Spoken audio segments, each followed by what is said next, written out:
that is incredibly destructive. Let's not just sleepwalk into a world where technology authoritarianism governs our choices. Technology is all around us. We are constantly being surveilled. Responsible data use is one of the biggest social issues of our time. We have to balance the privacy responsibility. We can't lose sight. Technology is great, but it's about people. We don't come together as a people, the world will end right in front of us. If we don't succeed together, we're all going to fail separately.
Toronto had firmly arrived on the world's tech scene, the fourth largest tech market in all of North America. What we're doing in Canada is making sure that there is room for everyone to succeed. Toronto is having a moment. We are building an ecosystem. The Silicon Valley's been around for 50 plus years. This isn't going to happen overnight. I believe the culture of Silicon Valley drove others to a business model that is incredibly destructive. Let's not just sleepwalk into a world where technology authoritarianism governs our choices. Technology is all around us. We are constantly being surveilled. Responsible data use is one of the biggest social issues of our time. We have to balance the privacy responsibility. We can't lose sight. Technology is great, but it's about people. We don't come together as a people, the world will end right in front of us. If we don't succeed together, we're all going to fail separately.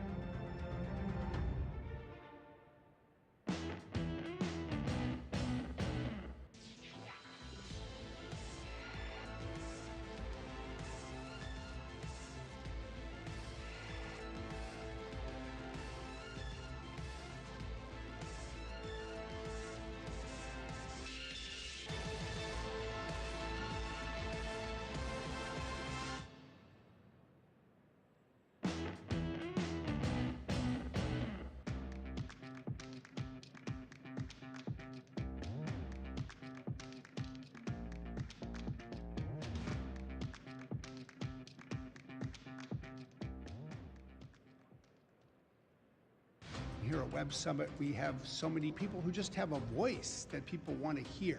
One way democracy dies is people believe that their vote doesn't count. We want to have a better future. We want to have a future.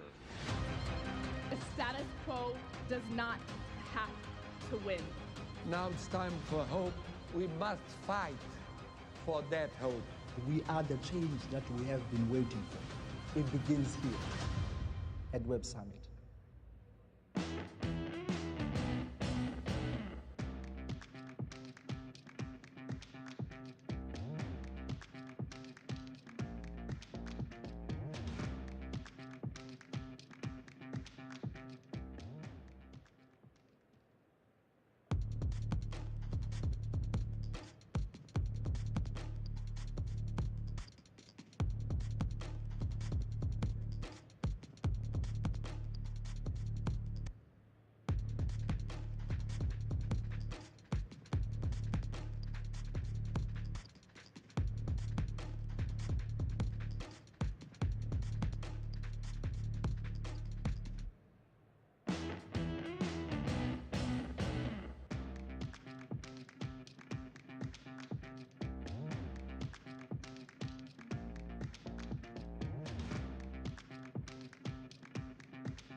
Toronto had firmly arrived on the world's tech scene. The fourth largest tech market in all of North America. What we're doing in Canada is making sure that there is room for everyone to succeed. Toronto is having a moment. We are building an ecosystem. The Silicon Valley's been around for 50 plus years. This isn't going to happen overnight. I believe the culture of Silicon Valley drove others to a business model that is incredibly destructive. Let's not just sleepwalk into a world where technology authoritarianism governs our choices. Technology is all around us. We are constantly being surveilled. Responsible data use is one of the biggest social issues of our time. We have to balance the privacy responsibility. We can't lose sight. Technology is great, but it's about people. If we don't come together as a people, the world will end right in front of us. If we don't succeed together, we're all going to fail separately.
Here at Web Summit, we have so many people who just have a voice that people want to hear.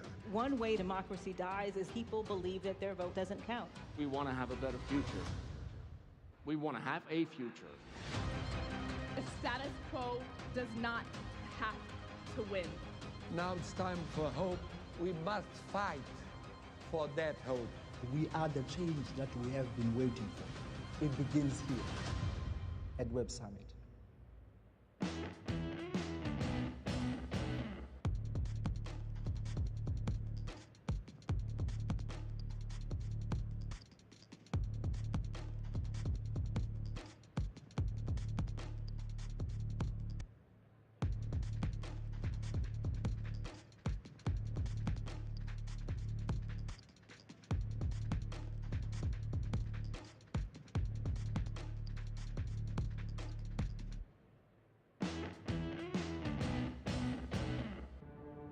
Toronto had firmly arrived on the world's tech scene. The fourth largest tech market in all of North America. What we're doing in Canada is making sure that there is room for everyone to succeed. Toronto is having a moment. We are building an ecosystem. The Silicon Valley's been around for 50 plus years. This isn't going to happen overnight. I believe the culture of Silicon Valley drove others to a business model that is incredibly destructive. Let's not just sleepwalk into a world where technology authoritarianism governs our choices. Technology is all around us. We are constantly being surveilled. Responsible data use is one of the biggest social issues of our time. We have to balance the privacy responsibility. We can't lose sight. Technology is great, but it's about people. If we don't come together as a people, the world will end right in front of us. If we don't succeed together, we're all going to fail separately.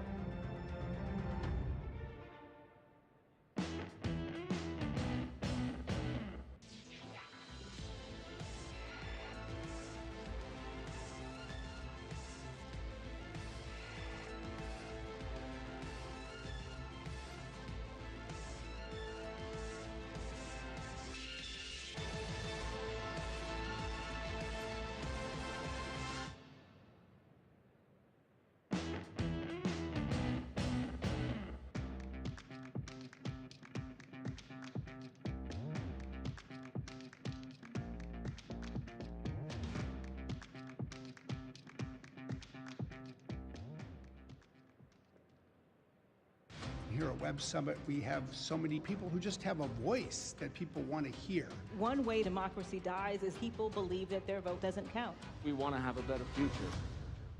We want to have a future. The status quo does not have to win.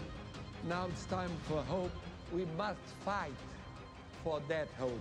We are the change that we have been waiting for. It begins here at Web Summit.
Please welcome to the stage, founder and CEO of Collision and Web Summit, Paddy Cosgrave.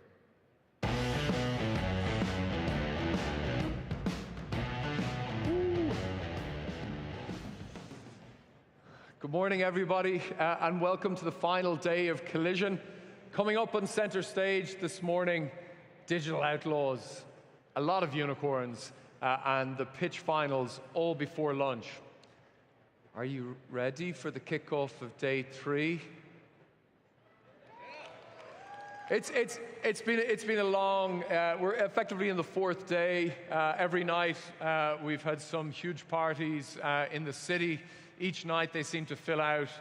Within 60 minutes they kind of reach capacity. I think people have had an absolutely exceptional time. It's just incredible to be back in Toronto, to be back meeting people in person from all over the world. I've been absolutely electrified meeting so many people, and I hope you've all had a fantastic time. So let's get started with our first speaker on the final day. By now, you might have seen the Amazon Go stores where you can walk out without having to go through a cashier.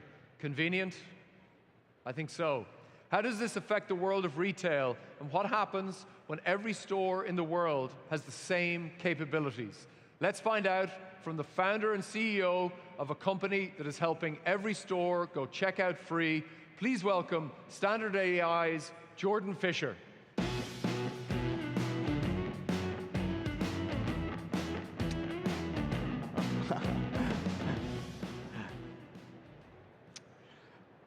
Hi, how's everyone doing? Super excited to be here and to really talk to you about the biggest revolution in retail. Bigger than e-commerce, bigger than the invention of the barcode scanner. It's this massive revolution that's happening right now, and it's changing every aspect of retail. I want to tell you, I want to tell you a little bit about some of the underlying forces that probably some of you all have seen and are seeing, not just in retail, but in the whole world, honestly. But they're having massive effects on retail. And of course, there's a labor shortage. There's this unprecedented labor shortage as we're coming out of COVID, and it's drastically impacting all aspects of commerce, but especially physical brick and mortar retail. There's stores around the world that just can't staff up effectively to keep their doors open, to keep their shelves stocked. On top of that, there's this supply chain crunch. It's hard to get the products that you need. Inflation is hitting all of us at the same time. But despite all of that, there's a massive opportunity. Retail is traditionally seen as a recession-proof industry. People have to shop. We have to eat.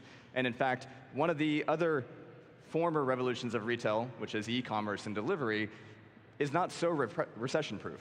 As inflation strikes, as people are buttoning up their wallets, they're going back to the store more than ever before. And of course, even in the middle of COVID, 80 to 90% of transactions were happening in physical stores.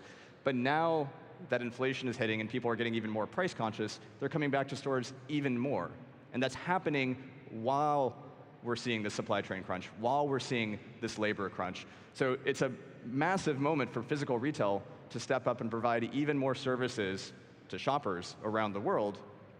And yet we have all of these headwinds to be able to deliver on that promise. If you go back and look over the last 5-10 years, during that e-commerce revolution, that delivery revolution, you can think of it as leveraging physical retail. There's this massive network of tens of millions of stores across the world, and Silicon Valley has seen this as an opportunity to build on top of that layer. Let's leverage the physical retail infrastructure layer to do last mile delivery, buy online, pick up in store, etc. And that's been interesting, it's been cool, but fundamentally it's not what retail needs. They don't need to be used as an infrastructure layer. They need a new infrastructure layer, something underneath them that will support them and allow them to scale their business to unprecedented sizes and rise to this moment where the world needs them for the critical services that they deliver. That's where Standard comes in. So we're building a computer vision-powered platform for physical retail. And it transforms every aspect and enhances every aspect of how a store can be run and how it can deliver more value to shoppers. So what does that look like? There's a lot of things that you can improve inside of a store. And of course, there's checkout. We've all heard about autonomous checkout, this ability to walk in, shop, walk out. You skip the line. It's an amazing new experience. But there's so many other ways that a camera system can transform a physical retail operation, from understanding where the products are in the shelves, understanding where there's out of stocks, helping employees in the store stock the store faster and more efficiently, fill those out of stocks, those low stocks, so that a shopper that walks in isn't disappointed, so that even a picker from a delivery company that walks in isn't suddenly shorthanded for a cart that they need to fulfill. Every aspect of running a store, which is a crazy, complex, chaotic environment, can be improved by digitizing the physical space and then empowering the employees in the store to be able to run the store more effectively. So those are big aspirations. How do we do that? I'm going to go back to the past. We started as a garage company, literally. So I'll give you a quick glimpse of what that looked like. This was literally our garage in Austin, Texas. This is the nucleus of the system that we were building then. It's a computer vision system that understands anonymously where all shoppers are, in this case in a garage, understands the products that they're picking up even when they're doing silly, we used to call this skew dancing, and then is going to use that to transform the store. So this is one piece, of course. Today we're more sophisticated. This is what we mean by digitizing a store, digitizing a physical space. In real time, we have a detailed 3D understanding down to a few centimeters of every single shopper inside of the store. Where are they standing? Where are they looking? Where are their hands? And again, this is fully anonymous. We don't know who these shoppers are, but we understand what's happening in the store. And you can liken this to what e-commerce has. The superpower that e-commerce has over physical retail is this rich data. They understand what pages shoppers are on, what they're putting in their carts but not buying, where's their mouse hovering. This is the equivalent of a mouse hover in physical retail, is understanding where shoppers are, where's their hand, literally a hover, physical hover. Let's take it back to analog. So this is a core piece of what we're building, and of course, underlying, as we said, it's anonymous. We are looking at what's happening, but we never know who is who. We never know this is Susan or Joe. We don't do facial recognition, because ultimately, in order to transform the world of retail, everyone has to trust this system. So we're building it from the ground up to be privacy preserving, but we still want to be able to grab these amazing anonymous insights to help the store optimize itself. So by taking that 3D rich mouse hover information, we can start understanding where shoppers spend their time in the store, what parts of the store aren't getting traffic, but maybe could get traffic if you re-optimized the layout, if we changed the orientation of products so that we could control the flow of traffic through the store. What you're seeing here is literally every path that a shopper has taken through a store. This is the mouse hover heat graph. And you can see the curves. You can see where people are slowing down and stopping, noticing something. You can see where people are speeding through and not noticing. That's incredibly important information for a retailer to optimize their store, to put their products in the right place, to give the best possible experience to their shoppers. And it's not just the paths that we take, it's the way we interact with the shelves. Which shelves are getting the most visibility, the most interactions. These are the core ingredients that you can use to transform retail. Now, it's not just about insights, it's also about operations. So how can we also take these deep detections from our computer vision system and make it interesting for the employees in the store to drive outcomes? So we're building a system also for the employees in the store that highlights things like out of stocks, tells them exactly where that out of stock is in the store, so that they can then I'll go back. Nope, I won't go back. There we go. It detects the out of stock, and then we'll route them to that part of the store so that they can more effectively keep the store tidy. And out of stocks and low stocks is really just the beginning of the insights we can provide directly to the store operators to help them do their job every day better. But of course, we tie it all back to the shopper. Autonomous checkout, the ability to walk in and walk out, or in this case, run in and run out. You have an amazing new experience that was not even possible in the past. You can have a 3-second shopping trip in a store. And we're here in Toronto. This is great for urban settings where you're walking down the street and you really want to get in and get out as quickly as possible. We also see this in universities where we've launched, where a student will be on their way to class. They are late to class because that's what students do. That's what I did. And you want to get your bottle of water. You want to get a sugary snack, and you want to do it in literally 3 seconds because you need to get to where you're going. That was just not possible in retail yesterday, and today it is possible. So this is, I think we have time for this. Actually, I'm going to skip this video. I think this was a university that we launched in, but I'll cut to the chase because we had this amazing experience. We launched in San Jose State University a couple months ago, and we're having 400 or 500, 600 shoppers, students use our system every single day. It's 100% adoption rate. Every shopper is now using Standard to check out, to get to their class faster. But what's amazing is it's not just that they're getting in and out of the store faster. We're shaving minutes off of every shopping trip that were already short shopping trips.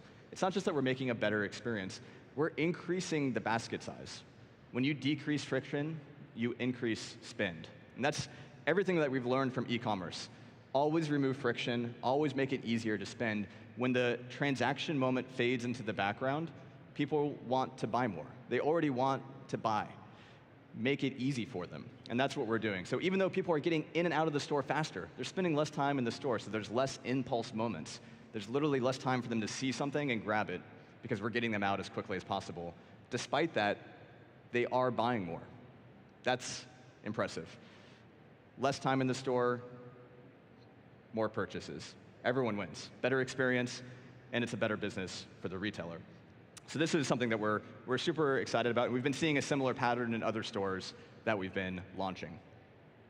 So really, as I was saying, this is all about empowering the retailer. This is an infrastructure layer that lets a retailer do what they need to do.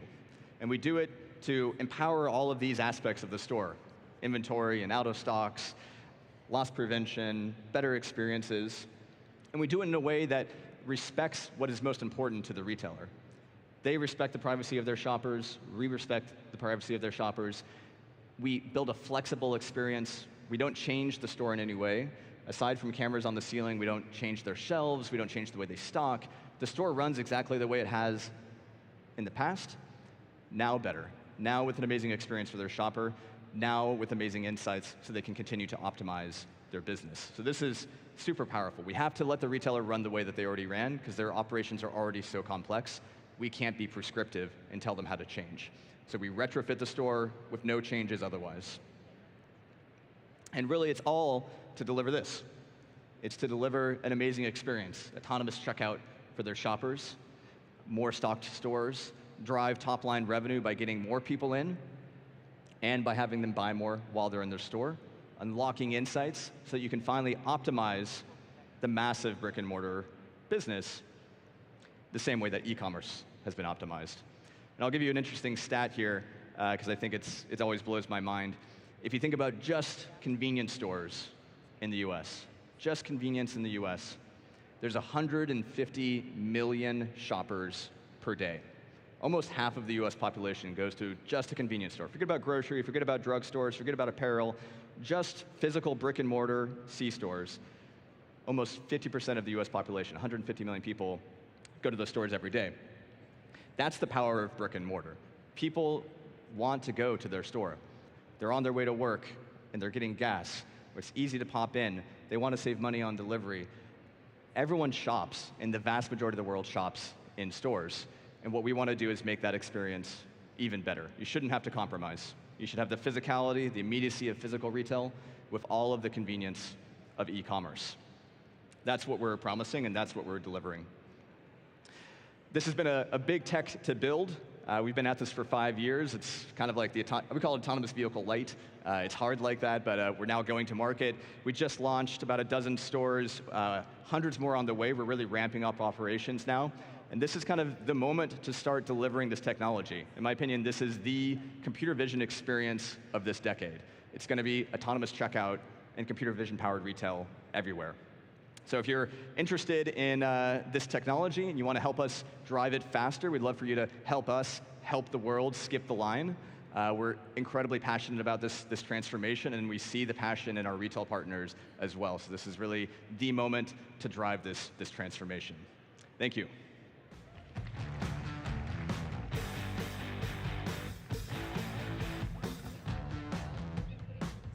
And let's make sure that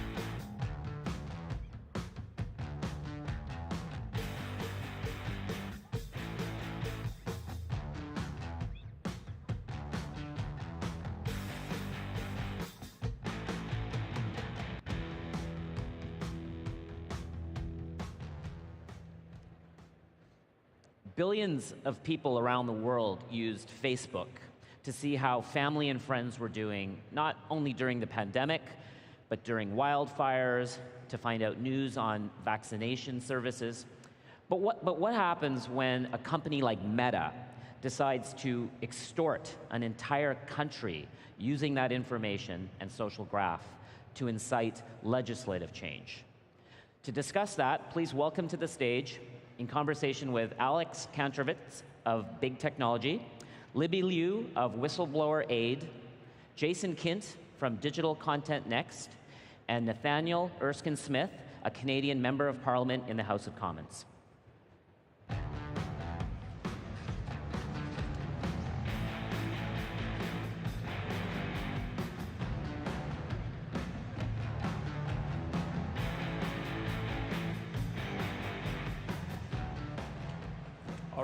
Hello, everyone. Good morning. So we know that Facebook and Australia got into a bit of a fight not too long ago. The details of this fight are still a little bit unknown. There's definitely obfuscation, maybe on both sides. So, Libby, I want to hear your thought initially. What happened in this scrap between Facebook and news publishers in Australia? In Australia, the Regulatory Commission, the ACCC, became concerned about the impact of huge platforms, namely Google and Facebook, the impact they were having on news media content creation, and more importantly, the public interest of informed discourse. So they did research and they found that indeed there was an adverse impact on the amount of news content being produced after the Facebook and Google came to Australia. So then they introduced a bill which would basically force designated platforms to negotiate pay programs with the news media content providers. So they introduced this. Google and Facebook lost their minds. They didn't want this. They said it didn't apply to them. Google said they would shut down Search. Facebook said they would shut down Facebook. And what happened is in February of last year, they went ahead and did that. After the bill was passed in their House and going to their Senate, Facebook shut down for 5 days. And when they shut down, they didn't limit it to just news media pages.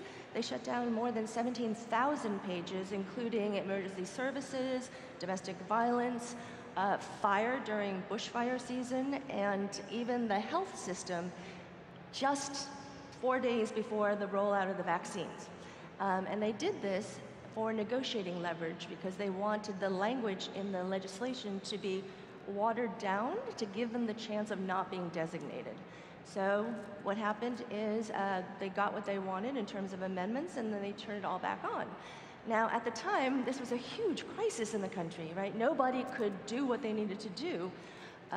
So many people were in danger. I mean, imagine domestic violence victims and all of that. So basically, Facebook was like, oh, this was accidental, it was inadvertent, and our clients, the whistleblowers that came forward, brought forward evidence demonstrating that it wasn't accidental, it wasn't inadvertent. There were lots of signals that this whole thing was deliberate and a choice made, and at the end, the leadership congratulated itself for precision execution. Right, and so just so I make sure I have the facts of this case correct, Australia tried to get Facebook to pay for news. Facebook said, we're not paying for news, and ended up blocking news sites, ended up blocking a bunch of other sites like the ones you mentioned, important government services. But then, Facebook still ended up paying $200 million or something reported in that ballpark to news publishers. So, who extorted who? Because, I mean, of course Facebook made these moves to block all these different pieces of content, but at the end of the day, news publishers still, working with legislators, got a ton of money from Facebook. Jason, so how do you help us understand how to square those two pieces of fact? You know, I certainly push back on the idea that news publishers won anything that they hadn't already deserved, right? Like there was $200 million roughly of reported revenue that the news publishers in Australia are now getting from Google and Facebook. A lot more of it reportedly from Google than Facebook. It seems Google understands its role better in terms of civil society. But there were multiple years of investigations that led up to this law that showed the clear imbalance in bargaining power between these two platforms and the press, and a recognition that the press is critically important to civil society. And so, you know, that lead-in is important because where Australia ended up was either we need to do something to help correct this imbalance in bargaining power in the short term, or we need these companies to be broken up or do something more structural, which, you know, a country like Australia can't do on its own. The US certainly could make that move, and they're attempting to do it right now with Facebook. And so it was a short-term solution to right the ship in terms of the imbalance of bargaining power. And it survived, some pretty egregious conduct by Facebook that I think anybody would look at and say, I didn't know that company, Facebook of all companies, could even be that unethical to do that behavior. So, and I think ultimately what Facebook and Google were really trying to accomplish was to keep that law in Australia, isolate it as this crazy law down in Australia so that other countries wouldn't start following suit and actually see that it works. Hey, I understand Facebook's position where it was like, okay, you want us to pay the news publishers? You must not think that the news publishers are getting any value out of this. And so we're going to block news publishers, and then we see who wants us to pay and who doesn't. However, you start getting into blocking government organizations, maybe hospitals, other key health information, and it makes you scratch your head, what the hell's going on here? Nate, when you saw that, sitting where you sit as a member of the government here in Canada, what went through your head? Honestly, it wasn't that surprising in some ways because we had dealt directly with Facebook at our privacy committee in relation to the Cambridge Analytica scandal, and we'd gone down a bit of a rabbit hole alongside partners in the UK, and the conduct of Facebook in the course of that particular scandal was, there's a lack of transparency, to put it as politely as I can, and so it wasn't surprising to see how they dealt with the Australian government and the Australian Parliament.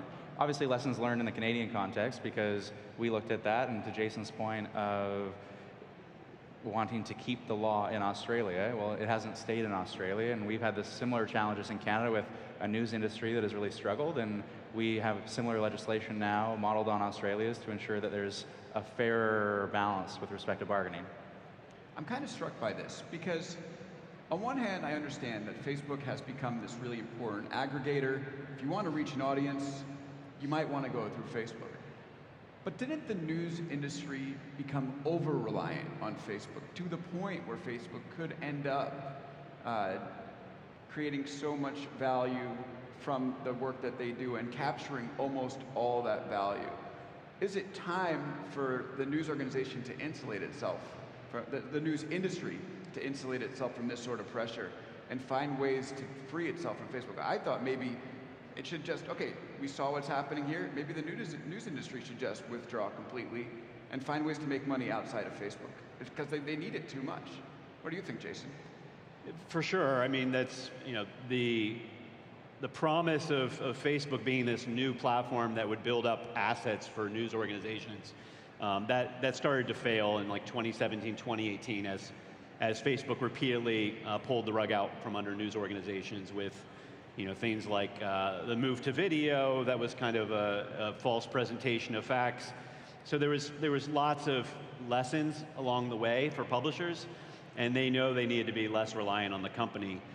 I think it's important to understand that underneath that imbalance in bargaining power was a lot more than just the news showing up on Facebook. It was that Facebook collects data across most of the internet and the app ecosystem, and they're able to use their market power in ways that you might not see just with a news story on the platform, that they can exert for financial gains. There's a reason they have $130 billion of revenue globally. It's not just because of what appears on their news feed. So what you're saying is no matter what publishers do, they're still going to be subject in some way to the amount of power that Facebook has. Absolutely. Libby, I want to hear from your perspective about some of these moves that Facebook made. We should spend a minute focusing on it, right? So we talk about the blocking of news organizations. Okay, in a vacuum, that sort of makes sense. But then they expanded much further.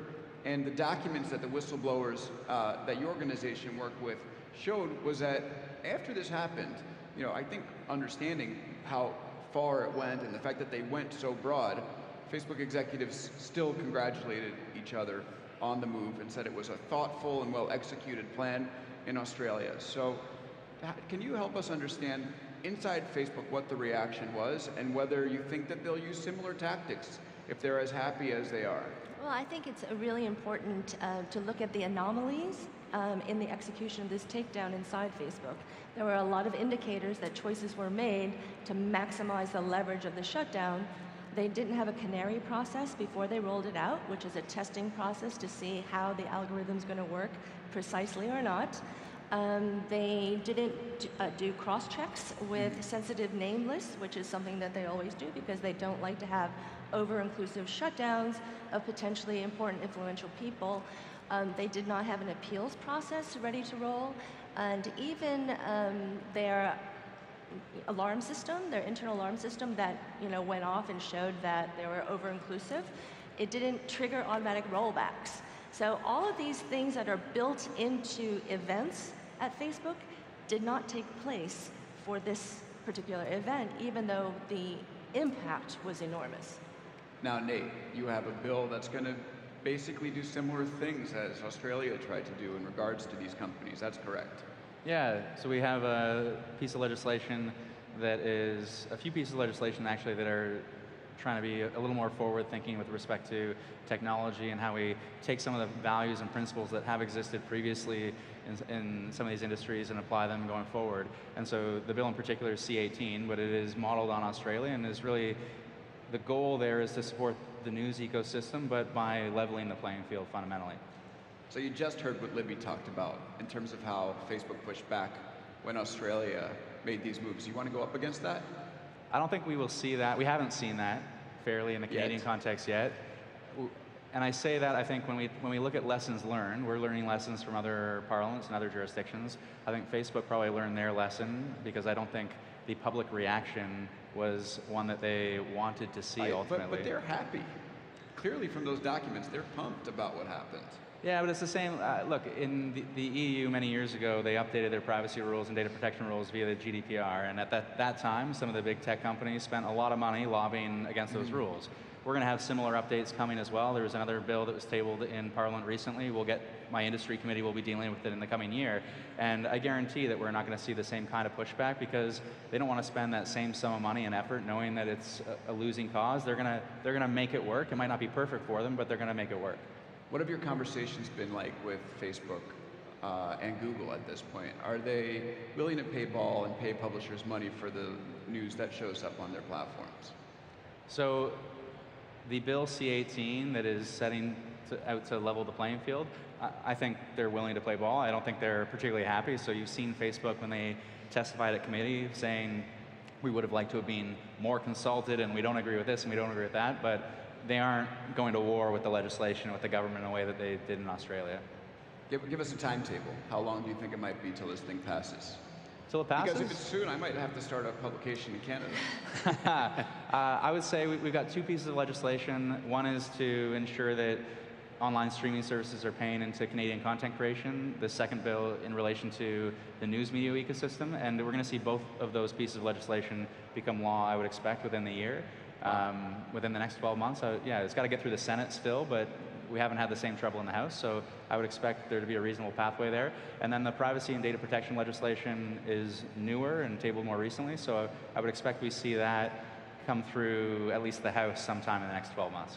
Jason, you're deeply involved in the legislative process in the US, especially when it comes to regulating these digital platforms like Facebook. Talk about the tactics that they use that people might not be aware of in terms of shooting down bills they don't like and how that might come into play in this situation and others. Yeah, in the US right now, there's some very important antitrust legislation that's close to being put to the floor, and it should pass if it does. And they're spending tens of millions of dollars through, somewhat transparent organizations to what we call AstroTurf organizations, where you don't even know that they're behind them.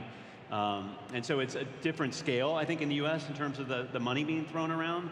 But I think the important thing for everyone to realize in the audience is that, the good actors that are out there that are trying to get the facts out of what's really happening, which I expect from our parliamentarians, I expect it from the press, that they're trying to make sure they're transparent about what's happening, are going up against a network of many times disinformation folks that are actually trying to create confusion about what these laws really do. And so you've got narratives in the US that are very deceptive around what the antitrust laws are going to do that are, I think, unfair. There was reporting in Canada that Google had actually offered to pay for a lobbyist for a organization that pretended to represent news publishers and Google had actually offered to pay the salary of that lobbyist to work on behalf of news publishers. So, that was the report, and those are the types of tactics that I'm familiar with. I just want to ask the big picture question here. If I'm a news publisher, I'm getting traffic from Facebook and Google. Now I might be getting money from Facebook and Google. Why don't I like Facebook and Google? You do like them if they start to pay real money. If you take 200 million in Australia and you apply that to the US, you're thinking billions of dollars, and you literally have 20-30% of your newsroom that can now be subsidized in a different way. And your biggest threat then is making sure you maintain your independence. But publishers have always had to do that with the government and other powerful actors. Isn't the risk here, though, that these companies start to rethink the whole thing and say, we're not going to do news anymore? Facebook might say, we don't want any more news links. They've already minimized the amount of news links in the feed. Nate, are you worried about that when you put legislation forward? I would say we have to think about what the public interest is here. And the public interest for me, when I consider it, is ensuring that we have local civic media, and we ensure that and local civic news and local civic journalism. And so is this going to be a silver bullet? No. Will it level the playing field, make things more fair? But at the end of the day, you have advertisers that can pay for news, you have governments that can pay for news, you have the private sector that can pay for news, and you have sort of benevolent benefactors that can pay for news. At the end of the day, you have to sit down and say, if this is the public interest and this is what we want to support, we're going to have to find as many ways to support as we can. All right, Libby, let's end with you. We have all these laws that end up coming and trying to regulate tech companies. They don't really care. So when it comes to enforcement, what do you think the most effective way to enforce this is? And if you still have time, because we got a minute left, are we going to see similar legislation like this in the US or countries elsewhere, or is it going to be limited to places like Australia and Canada? It's definitely been offered already in the US, so I think that, it's got fair play. I think that Western democracies are all going to look to model after these laws. So when the EU does GRP and Australia does the news content law, I think it benefits everybody. And because the platforms have to comply in those jurisdictions, it's easier for them to comply across the platform than to pick. But I think that as the legislators move, they really need to think about enforcement. Thinking about it, Nate? Well, when I think about the sort of international context and making sure that we're all learning from one another, I sit on not only the industry committee in Canada, but also the International Grand Committee, a collection of sort of 10 plus parliaments around the world. And I can say on antitrust issues, I've learned from my American colleagues. On data protection and privacy issues, I've learned from my EU colleagues. I certainly have seen what's happened in Australia that's informed the Canadian approach. So we all just need to learn from one another. I think our election interference laws, others have learned from us here in Canada. So I think we're better off when we learn from international experiences. All right, well, Nate, Jason, Libby, thank you so much. What a great discussion, and thanks to you, an amazing audience. Have a great rest of your day here at Collision, and let's wrap it up there. Thank you. Thank you. Thanks so much.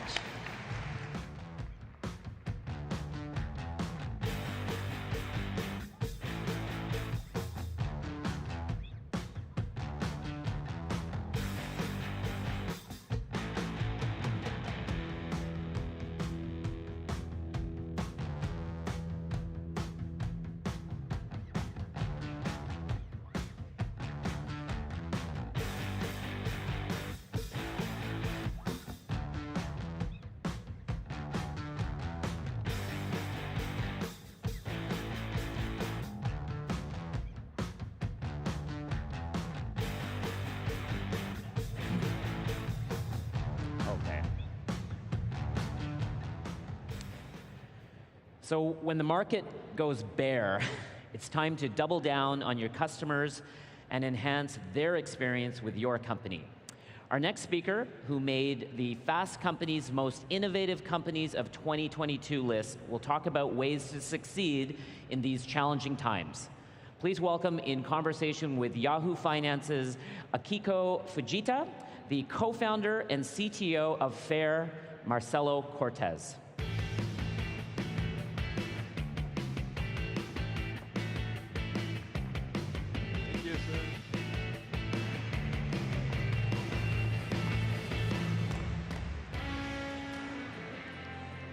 Good morning to all of you.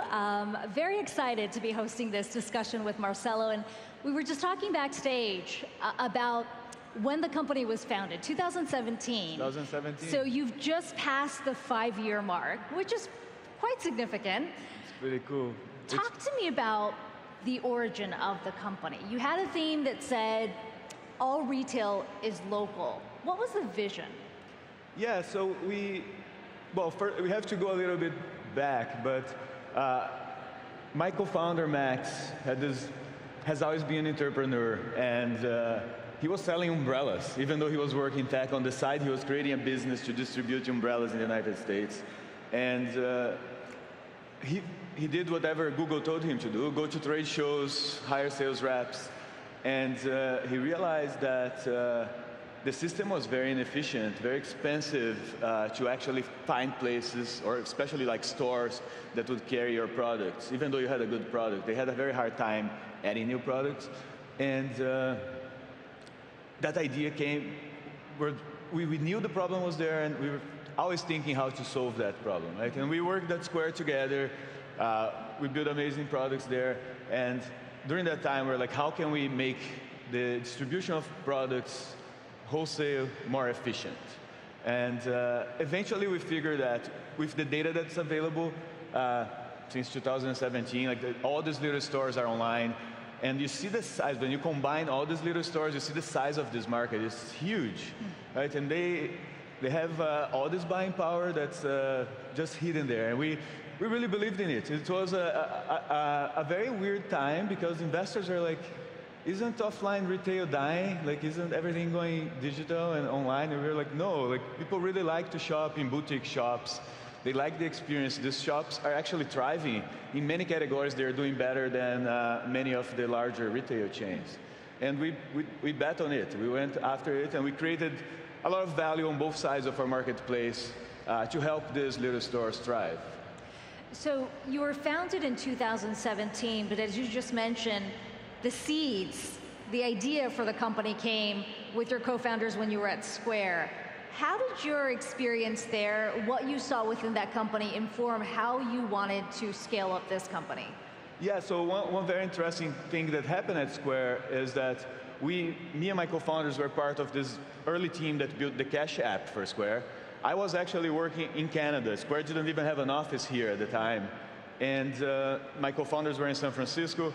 We started that product, and I started to hire engineers in Canada.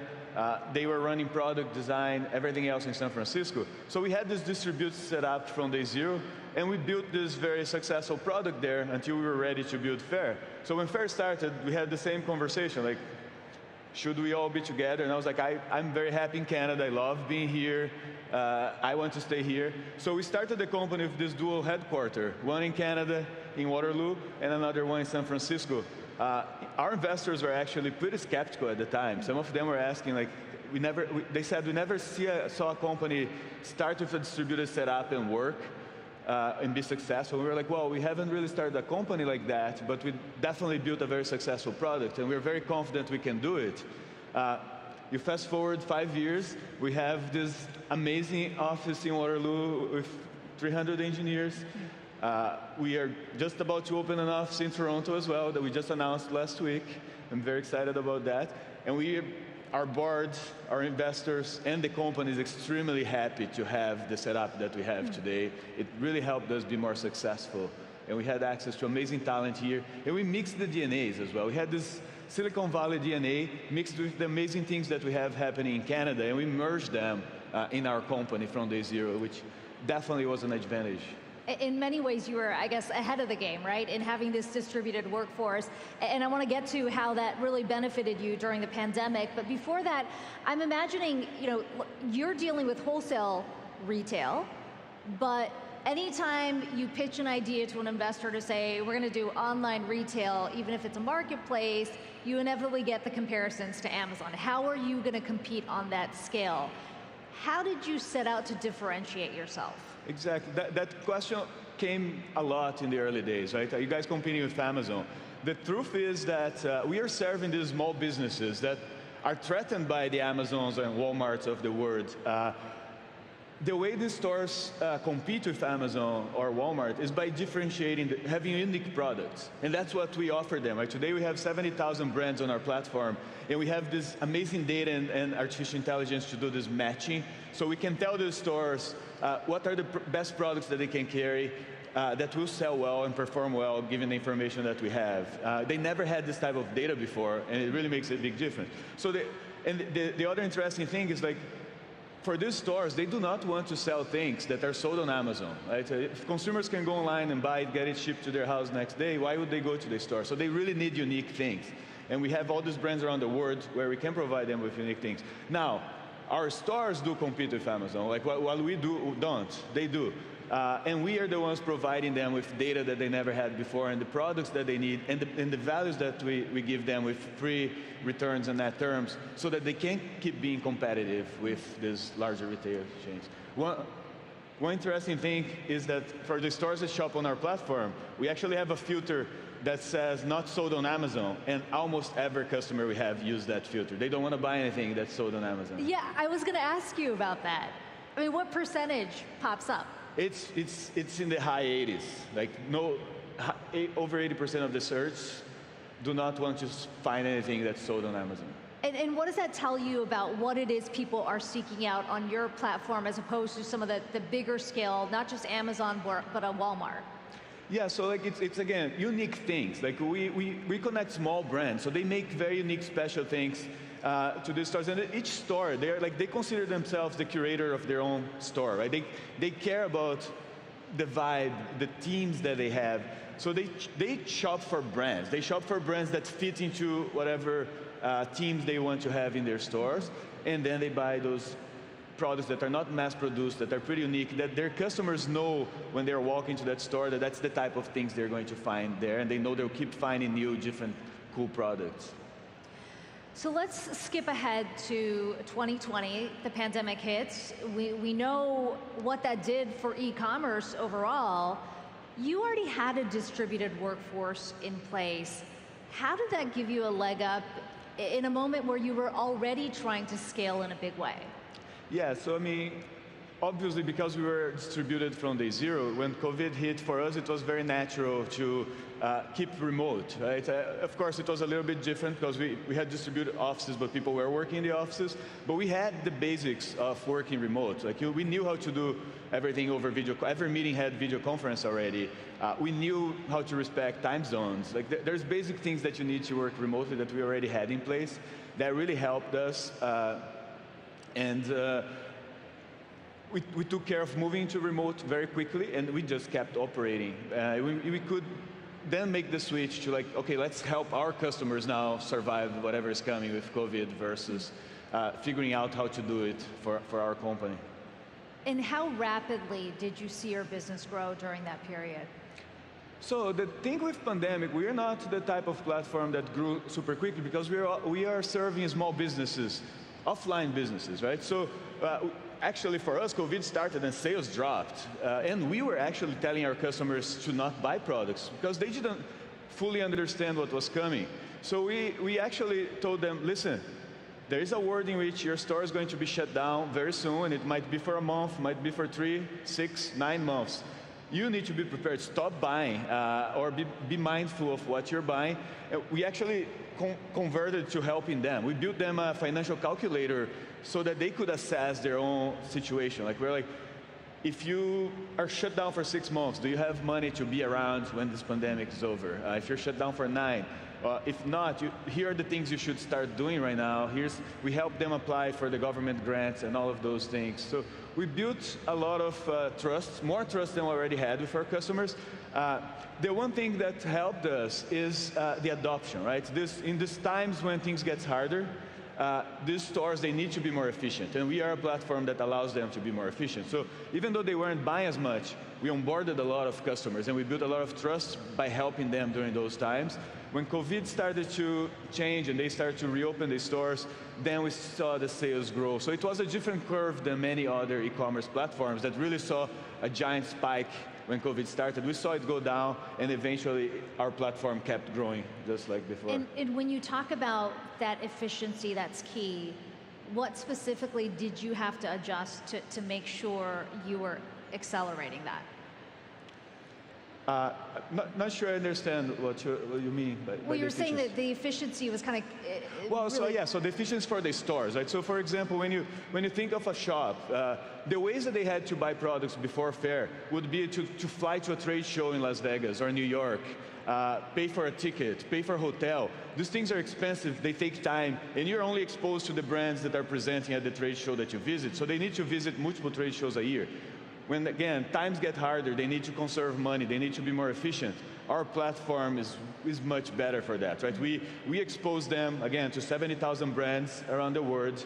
We match them to the best products that we know are going to perform well in their stores, and we give them net terms. They can pay anything with 60 days, and they can return anything. So when they hear about all the things that we say, it's really mind-blowing, and they're always asking, like, what's the catch? And there isn't really a catch. So it's way more efficient for them to shop on Faire than anywhere else. So you've got a pretty good pulse on how some of these small retailers are doing. As you mentioned, I mean, this was a really tough few years for them. What's your sense on how they're doing now coming out of the pandemic? And how do you see your platform really helping them to get back on their feet? Yeah, so that's a great question. We saw one thing that we learned during the pandemic is that the small stores are extremely resilient, right? If you think about it, the stores, it's their livelihood. That's how they buy food. That's how they send their kids to school. So what happened throughout the pandemic that we learned is that they sold almost the same in the pandemic into 2020 than they did the year before. We followed that very closely.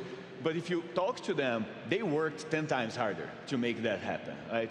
So they showed us how resilient they are, and of course, we also helped them a lot with resources during that time. With whatever is happening now, we haven't seen change in behavior yet. They're still buying and doing pretty well, like not different than last year. But we do expect that if things get harder, they will be, again, very resilient and figure out how to keep selling. And they know that we are going to also be helping and doing whatever we can to help them get through it. So you're 5.5 years into your journey. You've scaled the company to how many merchants do you have now? We have over 500,000 merchants buying from us and over 70,000 brands selling on the platform. So 500,000 merchants, 70,000 brands. What's the vision for the company moving forward 5 years from now? That's a great question. We have always had this mission of empowering entrepreneurs to chase their dreams. That's everything we do is based on that, right? And our first value as a company is to serve our community. We started in the United States serving small retailers and connecting them to small brands, all in the US, right? And in the gift category. So if you think of the future, from that start, we have moved into different categories. Today we have apparel, we have food and beverage, and there are many others lined up. So category expansion is one thing. We really want to be the wholesale platform for all these stores and for these brands, right? So category expansion is one. Then we started our international expansion, of course. In 2019, we opened up the brand side of our platform globally. Today we have brands in over 150 countries. And they were initially all shipping products to stores in the US. Then we started the global expansion on the retailer side. So in 2019 also, we launched the retailer side of our business in Canada. And we saw a lot of success very quickly. In 2020, March 2020, we were ready to go to Europe and UK. COVID hit, we had to break. There was no way to expand internationally at that point. But last year in March, we launched in the UK finally. Our platform started to do very well there. By June, we had already launched in another 15 countries in Europe. And we have been seeing amazing growth in Europe, and we also see crazy cross-border network effects. Like the brands in the US and Canada, they want to sell into the European market, and the brands in Europe and everywhere else, they also want to sell to retailers in North America. So having this 500,000 retailers around the world is really beneficial for the brands on the platform as well. So continuing on the question, So there is the international expansion, there's category expansion, and also like the more we build more, we can serve larger, not super large retailers or brands, but like we can go higher up up market to serve bigger retailers, a little bit bigger than what we served initially. So the goal really is 5 or 10 years in the future is for us to be the wholesale platform for all of these brands and stores around the world. When they think about buying or selling products, we want them to think of Faire. And how does that, as you think about this global expansion, you're already expanded globally, but how does that complicate things from a logistics standpoint? I realize you're not B2C, so it isn't necessarily about speed, but I imagine that investment is going to increase exponentially as you scale, correct? Exactly, right? It's, of course, like shipping merchandising across the world is very expensive. So improving the logistics and like the more we grow as a platform, the more brands we have, it becomes a very interesting problem because while the stores across the world, they want products from everywhere, they also care a lot about local products. So like, especially even in the US, we see that. We see like stores in California, they source a lot of brands from California. They want to sell local things. So we have to do a good balance on our platform of like recommending products that are local to the stores, but are also global, if it makes sense for them, in a way that they can make this choice. Right? If they think the product is really good and they want to pay the extra cost of the shipment, it's available for them. If they want something that's a lot cheaper and faster to get to them, we have it available as well. And we can, as we learn what they like, that's the beauty of the machine learning that we have, the more they use the platform, the more we grow, the more data we get, the better we can serve them and their needs. And we have a very custom platform for these stores. Final question. I know a lot of companies are getting this question, especially given the macro environment right now about, is this kind of a ripe time for acquisition? Are there some missing pieces? And I wonder when you think about what you have built out, what's the one thing that you think is still missing that you want to fill? So, I mean, given the market conditions, I think, of course, everybody's talking about like how last year was like growth at all costs, and this year it is, you have to think about the financials, right? I think, fortunate for us, we have great advisors and an amazing board. We have never been in this, even though we have grown extremely fast, we were never a company that had this growth at all costs mentality. We were always very responsible with cost of acquisition, lifetime value, unit economics, etc. So we grew a very responsible, financially responsible business very quickly as well. So for us, adapting to the market is not as hard as it might potentially be for other companies, and we are able to keep the growth that we had. We're not slowing down, we're not freezing hiring or anything like that, which it's a great place to be. And like, of course, as you know, we have raised a lot of money too, so we are in a very good spot financially to survive whatever is coming. Not only survive, we have seen history, some of the biggest and more successful companies around today, they did pretty well during downturns of the market.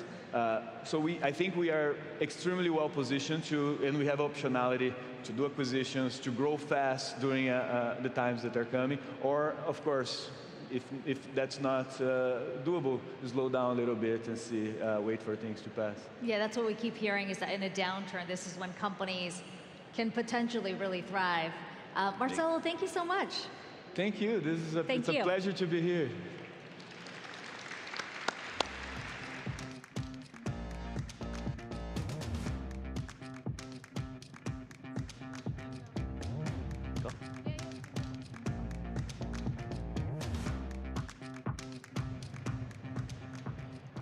Okay. Hey, show of hands. Who is playing or has played one of the most popular first-person shooter games in the world, Call of Duty? Yeah. Well, you make up part of more than 400 million copies that game has sold. And now we're going to hear from the head of this global phenomenon on what's coming next in the Call of Duty franchise. So please welcome, in conversation with author and journalist David Ewalt, the Commissioner of Call of Duty Esports, Johanna Faris.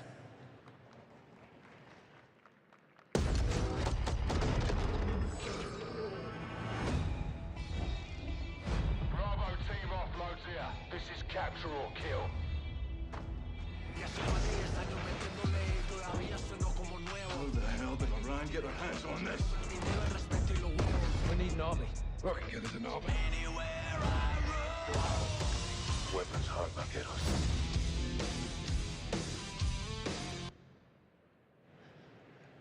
So I have no idea how to follow up a blockbuster introduction like that, but maybe with some blockbuster numbers. I have my stats here. I think maybe not everybody in the audience has an understanding of just exactly how big this franchise is. Life-to-date franchise revenue over $30 billion, over 425 million Call of Duty premium games sold to date, over 125 million players in Warzone since launch, and that's just one of the Call of Duty games, and over 650 million Call of Duty mobile downloads globally since launch. So this is not just kids on their Xbox anymore. Maybe it was when Call of Duty first launched, but what is the global audience for this franchise like right now? Yeah, right now we're seeing well over, give or take, 300 million players having some sort of active relationship with Call of Duty all over the world. So you're right, the stats are pretty staggering, and what I found, having worked on the brand, but also having loved it for decades now, is that when you think about a 20-year-old brand, to amass the type of stature and brand love that Call of Duty has amassed, it's still evolving at such a clip that we often say our best days, our biggest, boldest days are still ahead of us because of what we're still able to do in terms of expanding our audience. And it's not just that, oh, we're coming out with a new game every couple of years. We just saw the reveal trailer. You used a phrase backstage that blew me away, that what you're really doing is coming out with a blockbuster movie every single fall. Yep. How insane is that? Like, how do you stay on top of that? Yeah, I find that sometimes lost in the conversation. Sometimes those who may not be as familiar or active with gaming franchises, they don't often realize that that's a singular tenet for Call of Duty. That imagine releasing a Marvel size and scoped or Star Wars size and scoped blockbuster movie every fall. And what's happened even in addition to that expectation, that every holiday, of course, Modern Warfare 2 being the next big one, we're all eyes on October 28th, but we still have active live seasons happening that are now this sort of tail. So every chapter has a new theme. Every 8 weeks, we're coming with new content and active play as we go. And that's a crazy part to understand, is that it's not, oh, we release this game and it's static, and then we just can go do other things for a year until we come out with the next one. Exactly. This is constantly being updated into seasons with new content. You're constantly keeping the players engaged. That's right. That's right. One of the things I think that's really interesting about that is because the storyline grows and changes and there are these seasons, you get players involved in the game in a way that it's like, this is their social activity now. Like, I have my group of friends and like, we're gonna play through this season and then we're gonna go into the next one. So Call of Duty is more than just like, it's not a solo campaign anymore, it's a social event for groups of friends. It really is, and it is across every big franchise you could think of. It's not exclusive to Call of Duty, that oftentimes you're gonna make some of your best friends in life. And frankly, from all over the world by playing. But Call of Duty in particular, we have found so many powerful stories and anecdotes, whether they're NFL players who, when they're not, on the field, they're getting together with their either teammates or former teammates by dropping into Warzone or playing in that way.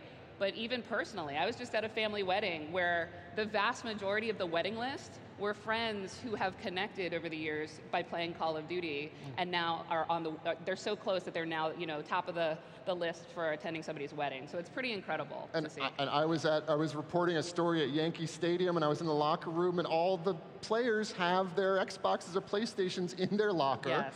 They're playing Call of Duty before they actually go out on the field to play baseball, which is just crazy to me. And it's amazing. I mean, we've seen the organic sort of take on that, right? Even famous players, Rams players, Odell Beckham Jr., for example, or others, they're starting to translate that even on field sometimes. When they score a touchdown, you'll see a celebration dance that's really hearkening back to some moment of gameplay in Call of Duty. Right. Same, we see that they're with doing the dance MLB. from the game or taunting the players. When you taunt someone that you've shot in Call of Duty, now they're doing that on the field. Exactly.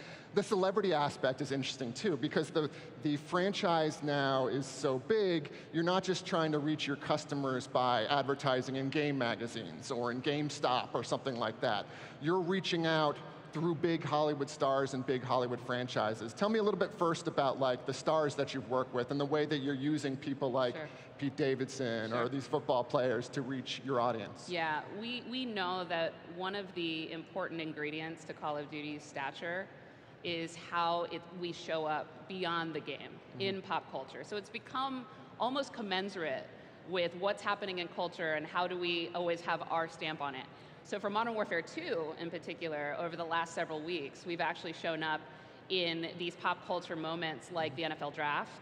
A lot of the top prospects were walking the red carpet and they were having winks and nods in their own suits and their fashion game to promote their love for Modern Warfare 2.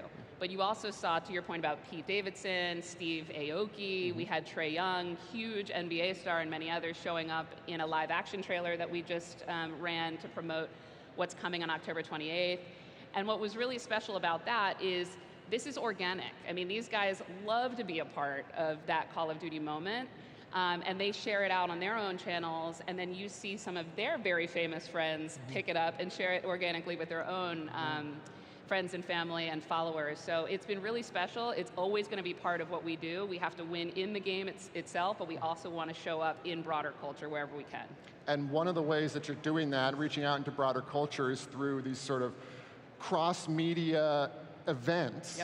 For instance, Godzilla vs. Kong, that movie came out and there was a big tie-in with Call of Duty. Can you tell the audience like how that worked and what the experience was like? Yeah, so for season 3, back to seasons and these add-on chapters of content, a couple months ago, we did a great partnership to celebrate the Monsterverse in Caldera, in Warzone, right, on our map.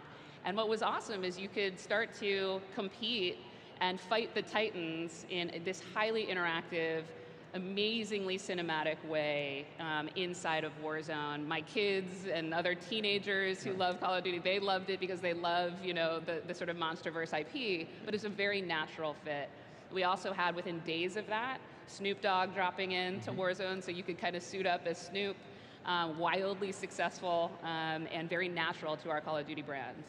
I just have to take a minute to reflect on how much things have changed from like the first Call of Duty 20 years ago where it was just sort of like, oh, it's World War II, to now you're fighting Godzilla and hanging out with Snoop Dogg in the game. It's really gotten so much bigger and crazier. And the audiences have changed too. We've talked about how it's gotten bigger, but Call of Duty isn't just a console experience now. A huge part of the audience is on mobile. What is that experience like and who are those players? Yeah, so back in about 2019, we launched our first foray into Call of Duty Mobile. It was an overnight success in many ways. We saw over 100 million downloads just in its first few days.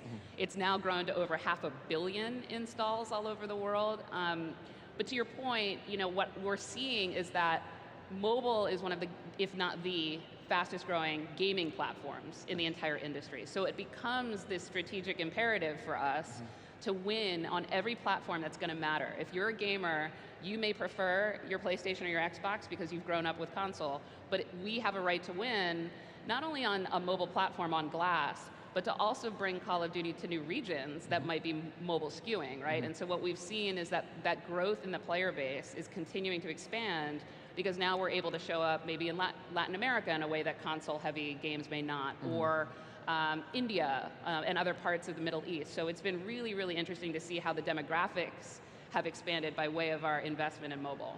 And while reaching into those new geographies and those new players, you are also able to access some of the celebrity and some of the pop culture from those regions too. You've worked with some Latin American artists. Correct, yeah, Ozuna being a great example. He's huge in Latin American culture, an amazing player of Call of Duty as well. And so again, a very natural and symbiotic relationship there where he was very excited to be a part and a very immersive part of the content for one of our seasons on the Call of Duty mobile side, but it gave us yet another way to sort of connect to broader culture on a much more global scale. You came over to this franchise from the NFL. You used to be at the NFL. How are the fandoms different? I was going to say sports fans, but esports is also a sport, right? Yep. So how are NFL fans different from Call of Duty fans and from watching this as an actual sport? Yeah, well, when you think about the competitive side, so the esports side of the best Call of Duty players being recruited to play professionally for, grand prizing, that's been a hugely growing space across all of gaming for many decades now. To your question about what's different, I would argue not much is different. Right. It's part of the reason I made the jump from the NFL was because I believe that this is where the future of sports, entertainment, competitive entertainment, live events are starting to converge around the gaming. The conversation around gaming is becoming so much more of a mainstream, acceptable medium for everything that we've just talked about, including being a professional player. Yeah. And so when you think about how we can stage live events that really celebrate the best of the best, that should feel no different in many ways from how the NFL or the NBA may also do that. It's specific to Activision Blizzard that we've taken the models in terms of governance structures or city-based franchising into our IP, specifically with Call of Duty League.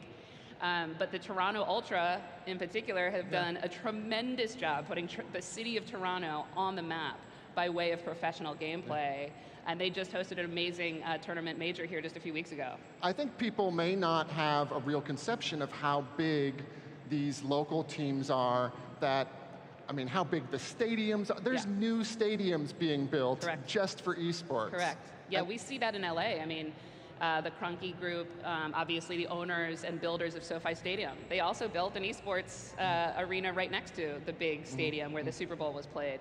Because a lot of these leaders understand that the future of fandom and the future of sports leagues will include mainstream adoption of esports. Right. Yeah. And the media to access esports, it's sort of much broader than traditional sports, that people are watching on different channels and different hardware, like you're really reaching people differently and deeply. Correct. You could stream live competition in the game itself. You could also watch it on linear TV, and you can certainly watch it on OTT platforms who are making a huge investment in this space.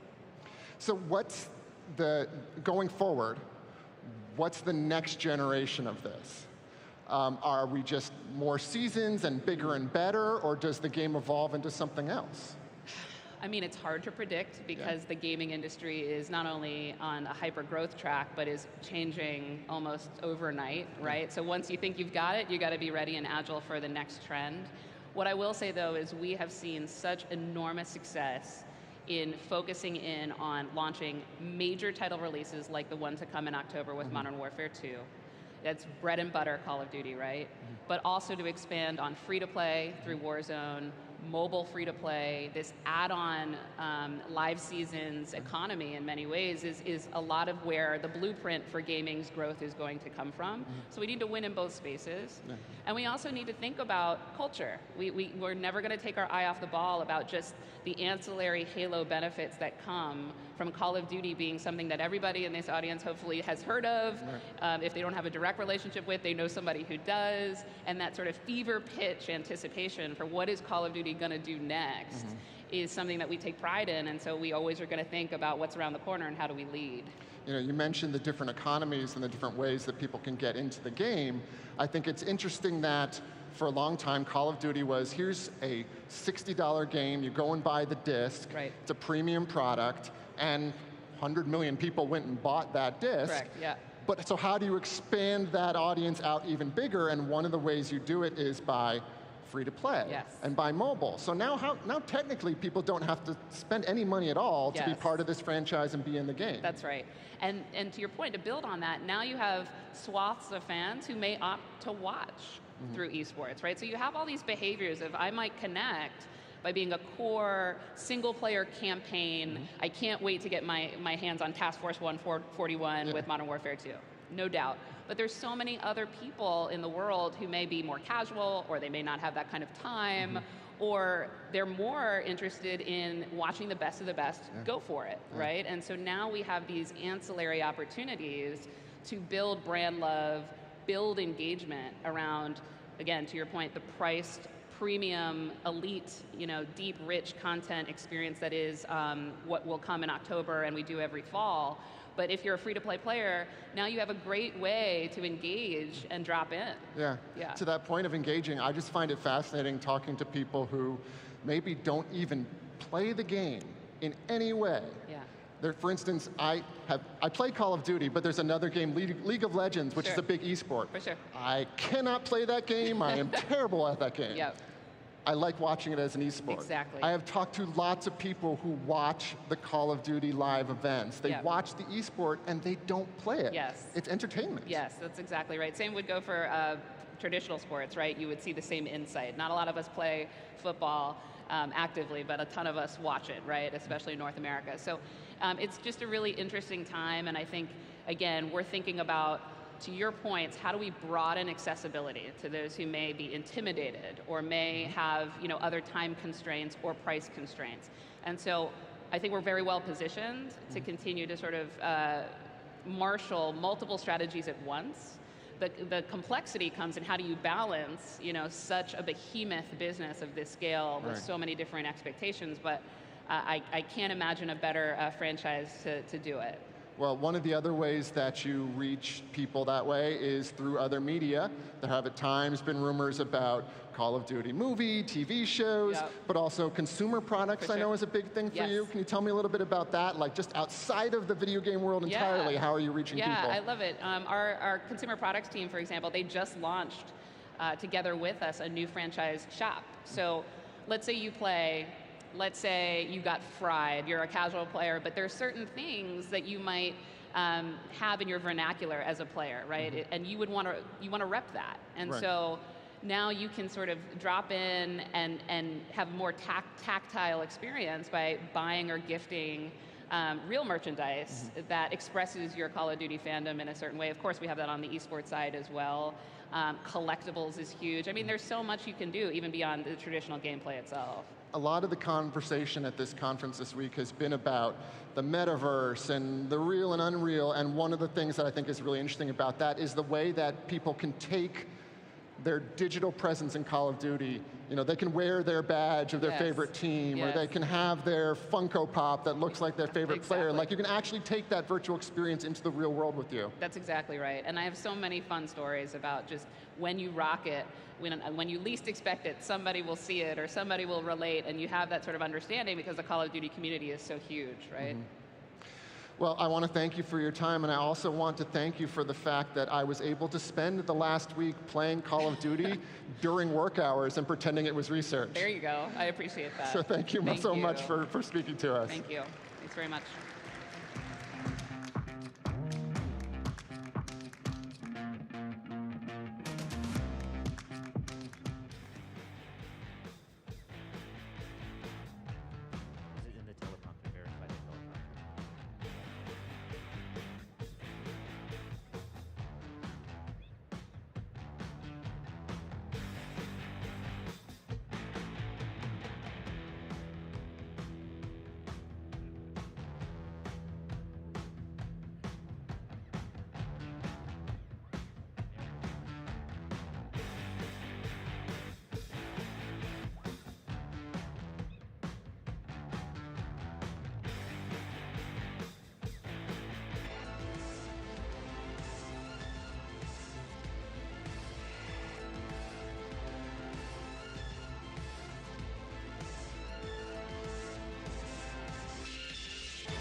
Here at Web Summit, we have so many people who just have a voice that people want to hear. One way democracy dies is people believe that their vote doesn't count. We want to have a better future.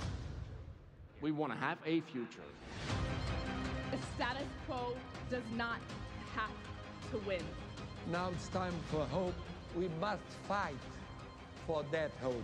We are the change that we have been waiting for. It begins here at Web Summit.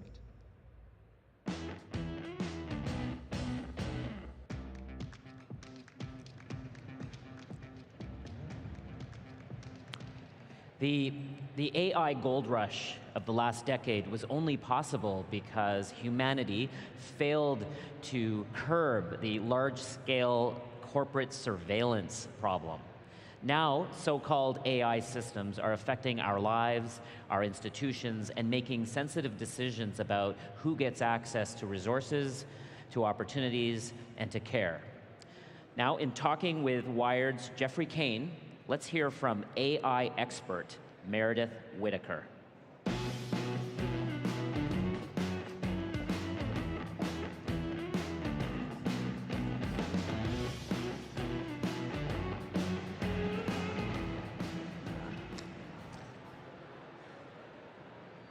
Thank you, Meredith, for joining us today. It's great to be here. And I've followed your work for many years now, so it's great to talk to you on stage. So for the past decade, there has been talk of the AI gold rush. We see AI products, general AI, specialized AI. There's so much happening in this field, but it's often hard to discern what exactly people are talking about when they say AI. So in your opinion, when a company says AI, what is it that they're really saying? Well, thank you for that question, Jeff. And we got straight to the point, because I think part of the power of the term AI, which I now put in quotes, is that it's not clearly signified. It doesn't quite mean, it's not a technical term of art. AI is, in my view, a marketing term. And I think if we trace the history of attempts at building human-like systems, computational systems that accomplish things that we think of, as human discernment, judgment, prediction, et cetera, we can see the way that kind of the material conditions that sort of underwrote the tech industry are sort of, informing the AI gold rush. So, AI as a field is over 70 years old. And I think one thing that's instructive is that if you look at, if you look at AI, it's gone through what we call like winters, which is like where the funding dried up, where hope around AI kind of receded, and what I would call kind of gold rushes. And then the question becomes, okay, this is a 75-year-old field. Why are we hearing so much about it in the last 10 years? Like, what happened to make it newly relevant?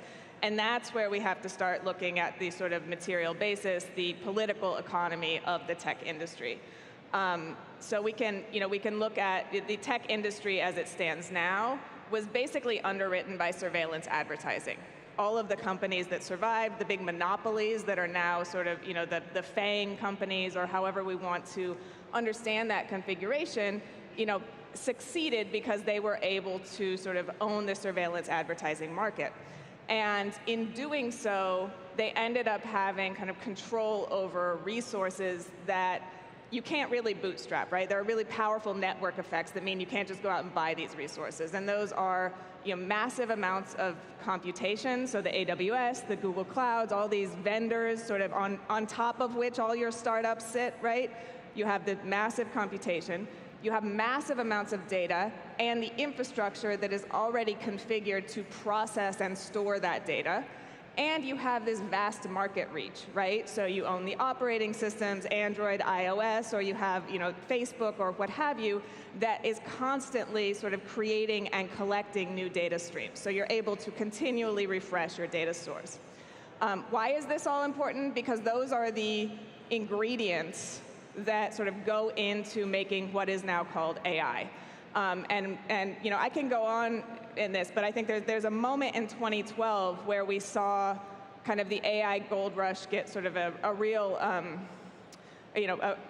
where kind of an inflection point in the AI gold rush. And this was, and this was, importantly in 2012, what happened was not that there was a new scientific technique, that new approaches to machine learning were sort of invented and people were like, wow, a step function in the scientific field of AI.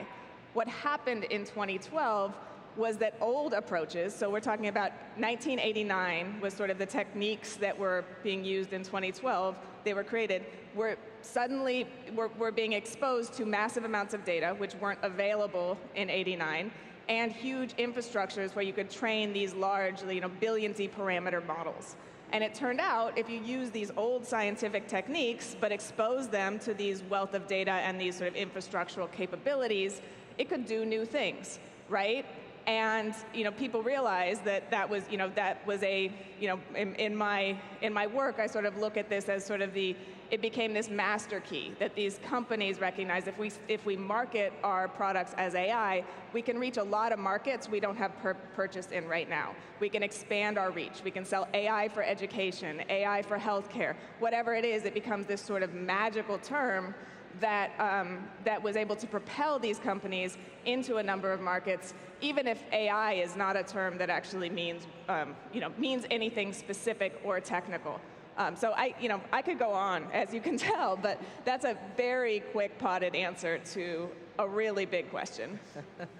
It is a big question, and as we've seen, AI is one of the major terms of recent years. I mean, you can't really go anywhere without seeing a mention of AI. This firm does AI, that firm does AI. But your work is interesting because you've looked specifically at the underbelly of this problem of excessive surveillance, of AI-based surveillance. How did you first become concerned about that particular issue? Yeah, so I think when we talk about data, we're talking in general about surveillance, right? When we talk about the data that is collected by these massive tech companies, we're talking about surveillance, either surveillance that is accomplished through tracking our clicks or tracking our movements, our geolocation, et cetera, or surveillance that is produced through inferential models that, pardon me, but essentially make up shit about us, right? So there's sort of two forms in which data is consistently being produced, and it's no accident that AI is sort of piggybacking on top of, surveillance advertising. Surveillance advertising already was sort of, its imperative was collecting these massive data sets and then using them to guesstimate what kind of ad is Jeff going to click on, and then selling the idea that that targeting was accurate to advertisers who would then bid on, targeting Jeff with an ad for a flower pot or whatever it was, right? So there was already these infrastructures in place. Then that data, that surveillance data became kind of the resource on which AI draws. So I think AI is connected to surveillance insofar as it requires surveillance. And the types of AI that are the most trendy, that are the most resource intensive, what we call large language models, but Stanford is trying to rebrand as foundation models, but these big, more parameters, the better AI models, all require huge amounts of data. And we have to recognize that that data necessarily comes from surveillance, right? There is a corporation, there's a set of individuals, but it's always a corporation because no one else has the resources to do this, who are making decisions about what data they're collecting or creating from the web or from individuals, labeling that data, packaging it, sort of training a model on it. And you can't build that AI without surveillance. So when you think about AI, this mystical term, you need to think about its requirement is surveillance. But as I sort of mentioned, it also produces surveillance data through the inferences it makes about, if it has gait analysis that tracks me walking through this expo hall and makes a decision based on the way Meredith walks, she is likely to stop at this booth, she is a good person, she'll be a good worker, or whatever, these sort of magical thinking that nonetheless still produce what can be termed surveillance data about me that can circulate through different databases, can shape my life chances, can sort of become factual even if it's sort of even if there's no sort of grounded basis in reality for making those claims. So how would you respond to the argument that's often put forward by companies, publicly traded companies, so forth, that there's nothing wrong with this, that essentially this is giving consumers an option, that we're merely targeting the advertising, it's making the service more useful to them. How do you respond when they throw that line at you? What's your response to that? I think, when we're talking about AI in particular, we're not talking really about targeted ads. We're talking about sort of, let's say, the surveillance dividends, right? But I think, let's get into this. Again, where is the money in AI, right? It's not in selling AI to Jeff or to Meredith.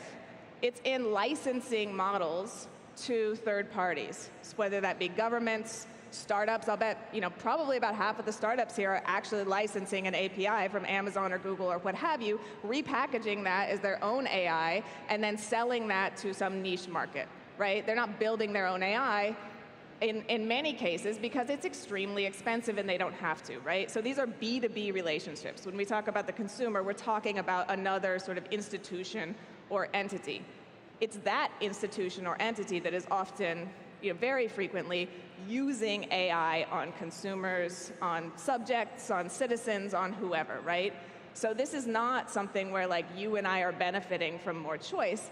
It's where people who already structurally have some level of power over us, whether it be a school district or a hospital or a government agency, are licensing AI from a massive corporation, using that AI to make determinations. Often it's sort of a cover for austerity, right? So they cut a bunch of jobs and they say like, oh, we have a Amazon NLP model that's going to replace decision making, but there's no liability clause in that contract, right?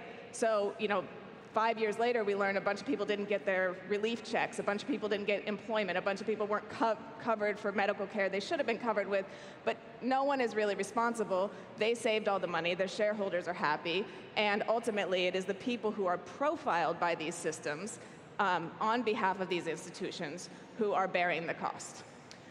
So you raise a lot of interesting points. You're talking about shareholders, corporate structures, the way that these incentives are created. A lot of AI researchers have talked about the centralizing force of AI, that it's at risk of creating too much power centered in the hands of a few. Is that, what's your take on that? Do you think that that's a correct assessment, and how do we guard against that? Well, I might tweak the causality a little bit. I'm not sure AI is creating centralization. Although it certainly ramifies it, right? There's a feedback loop there. I would see AI as a symptom of centralization. So it is no accident that around 2010, when we had the big tech companies sort of consolidating their power, was around the time that AI became like a big old meme, right? And you had Wired covers about super intelligence and all this sort of like this hype that drove a type of guileless acceptance of these technologies that is not based in scientific reality. So I think AI requires centralization.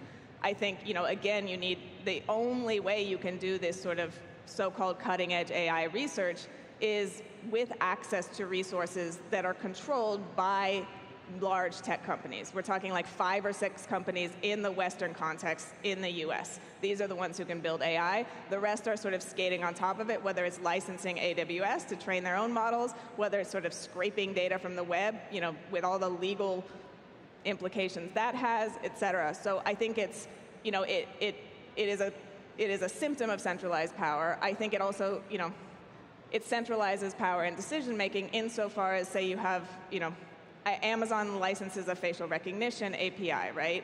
We don't know who licenses that because we don't have access to those contracts, so we really don't have any idea how prolific that is, where it's being used, how many startups are using that, and we should be concerned, like that is really publicly relevant information that's hidden behind proprietary contracts.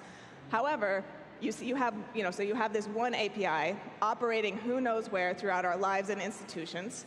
And you can see already that is a centralized dynamic, right? They train that model poorly, whatever it is, that proliferates, across a number of different contexts. And, that centralization is clearly like, that is Amazon's power, right? If that API isn't making Amazon money, if, whatever it is, Amazon is not going to ship it. If it has a huge amount of biases, they may not be checked. So I think it's, we should be concerned anytime power is centralized to that degree, particularly when it's so obscured, as in the case with AI and these technical infrastructures where they're kind of ineffable, we can't see them, we can't inspect them, and we're basically led by like marketing hype to understand them or not, but we don't get access to, a real map of what's going on in the material world.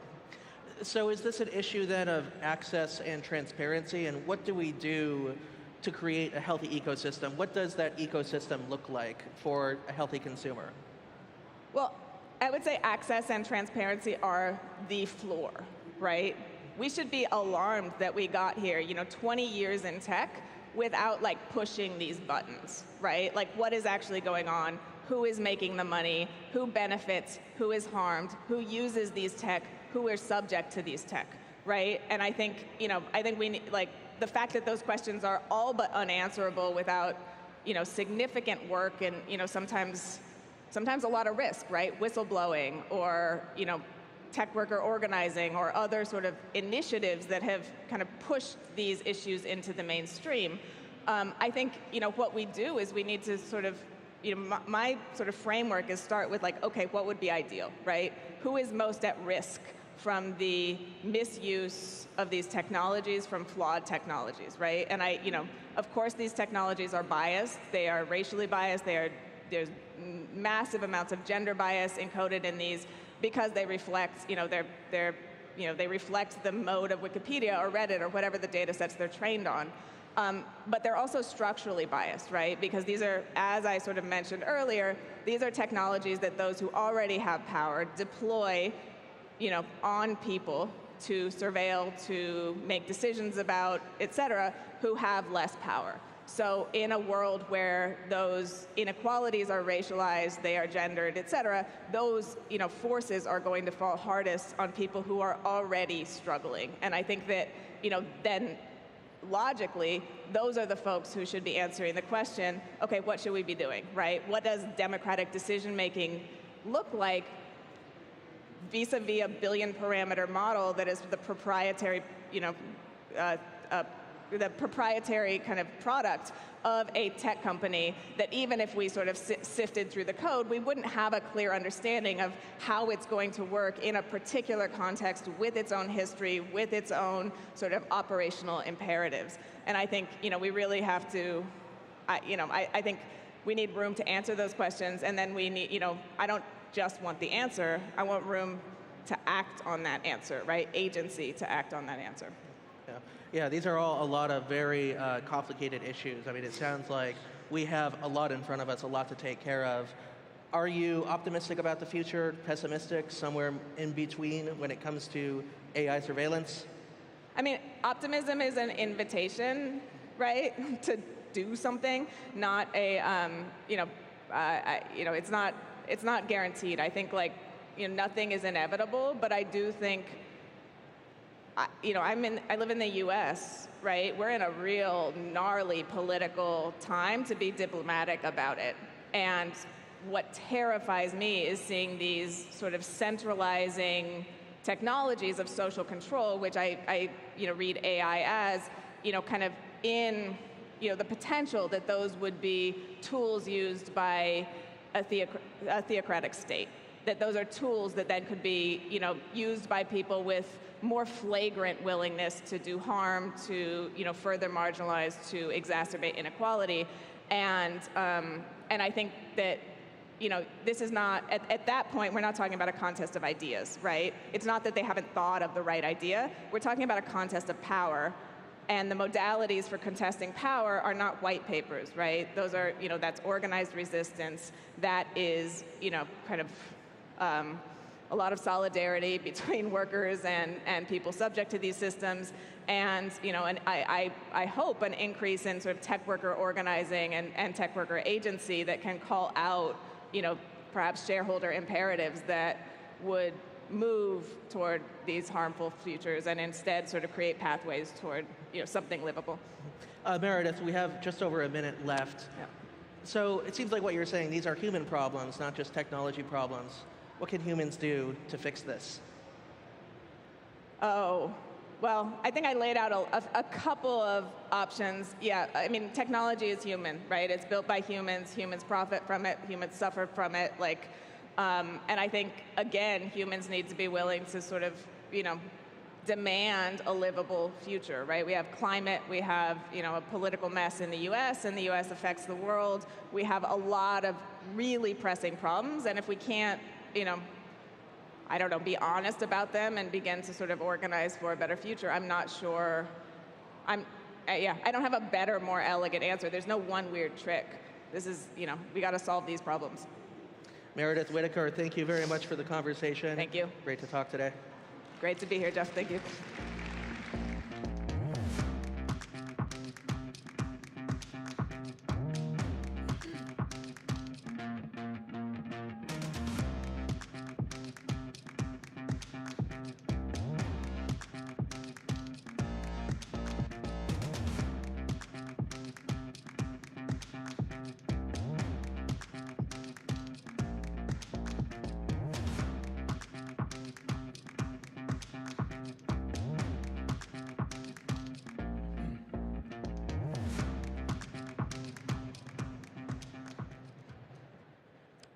Many startups made it to unicorn status over the pandemic, only to come crashing down back to reality over these last few months. How can true unicorns navigate through this wake-up call that feels a lot like a bad hangover? Let's find out from two CEOs who are still on top and do not plan to lose their place anytime soon. In conversation with Jordan Dahl of LinkedIn News, please welcome Enid Guez, CEO of Papaya Global, and Edith Harbaugh, the CEO of Launch Darkly. Summer coming out.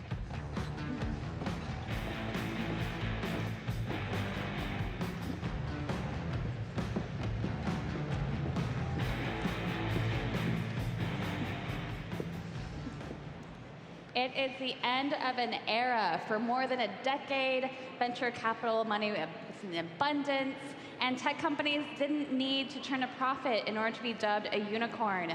But the party is over. We have 4-decade-high inflation, recession is looming, tech companies are having startups, they're rescinding offers to try to extend their runway, and for so many of us here today, this is the first slowdown we've experienced since entering the tech industry.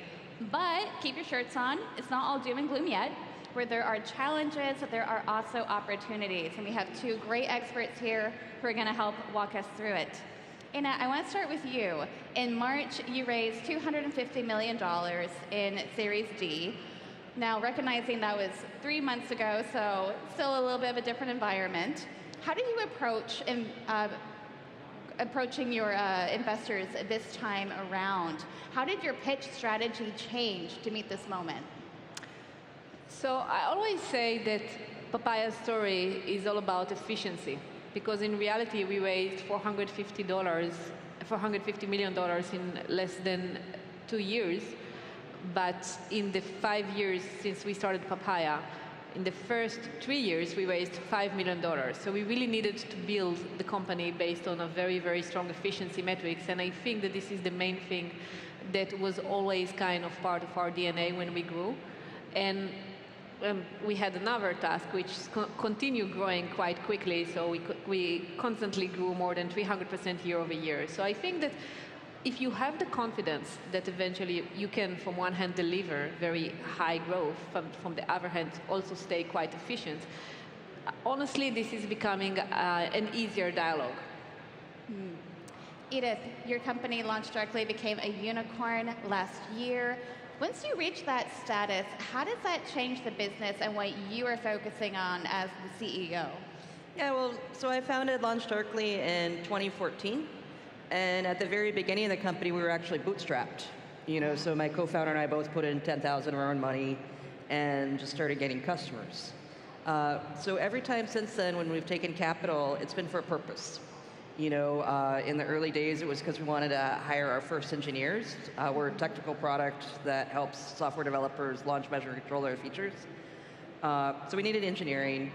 And then every round after that has had a specific purpose, whether it be to hire more salespeople to help service our enterprise customers, whether it be marketing to help evangelize, whether it be customer support, because now we have 3,000 customers worldwide. So there's always been a purpose for the money, and it's always been for a specific reason, not just because money is money. Yeah, 100%, which is a sort of a different environment for a lot of companies, especially right now. For so long over the last decade, conventional wisdom dictated that you would get as much money as possible, grow as fast as possible, subsidizing the goods, the services you're providing to try to get market share, and then at some point, turn a profit. A lot of those companies are now the same ones that are in a lot of trouble. So how does this next era of fundraising and investing look like? I mean, at least for us, we've always tried to run in an efficient way.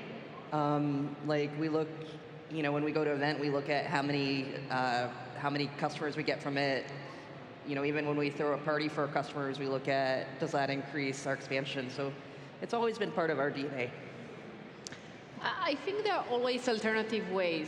So obviously, we all understand that cash is becoming much more expensive than it used to be. And as you said, I think that in some way, us as founders, we heard things that were not necessarily natural to what we thought.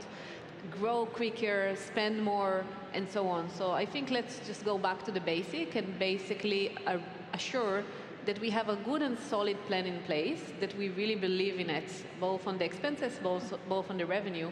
And this is really, I think, what's going to drive the next kind of few years currently. One of the most important decisions a founder is going to make is who to get into business with, who to accept money from. How has that playbook changed? How should founders be evaluating investors going forward in this moment? I don't really think it's changed. I mean, the best advice I got was to treat a board member like a co-founder. You know, they're going to be on that journey with you. You know, we've had board members who I've worked with now for six, 7 years. If they're not on the board, you still want to have a good relationship. A lot of your next funding rounds usually come from your current funders due to pro rata.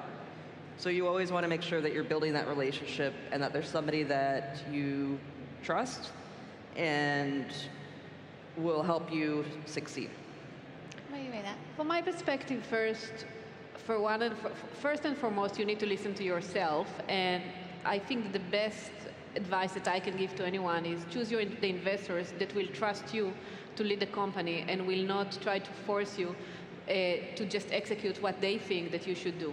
Because in reality, investors are investors, founders are founders. It's a very, very different role. So keeping this relationship, being very transparent, very genuine about everything that happens, because, obviously, not everything is always on the best kind of scenario that we planned, but also be very clear that you are the one leading the decision. You can hear tons of different opinions, but eventually you lead the company, you take the decision, you bear the consequences as well. So, this should be the kind of relationship that you want to have with your investors. Yeah. What do those conversations look like when you as a founder have a different vision or you see a different path forward than maybe your investors? How do you approach those conversations and sort of get them back onto your side of, hey, this is what we should be doing? I'll share a funny story. We raised our Series A just pre-pandemic, so really 2 months before the COVID kind of hit.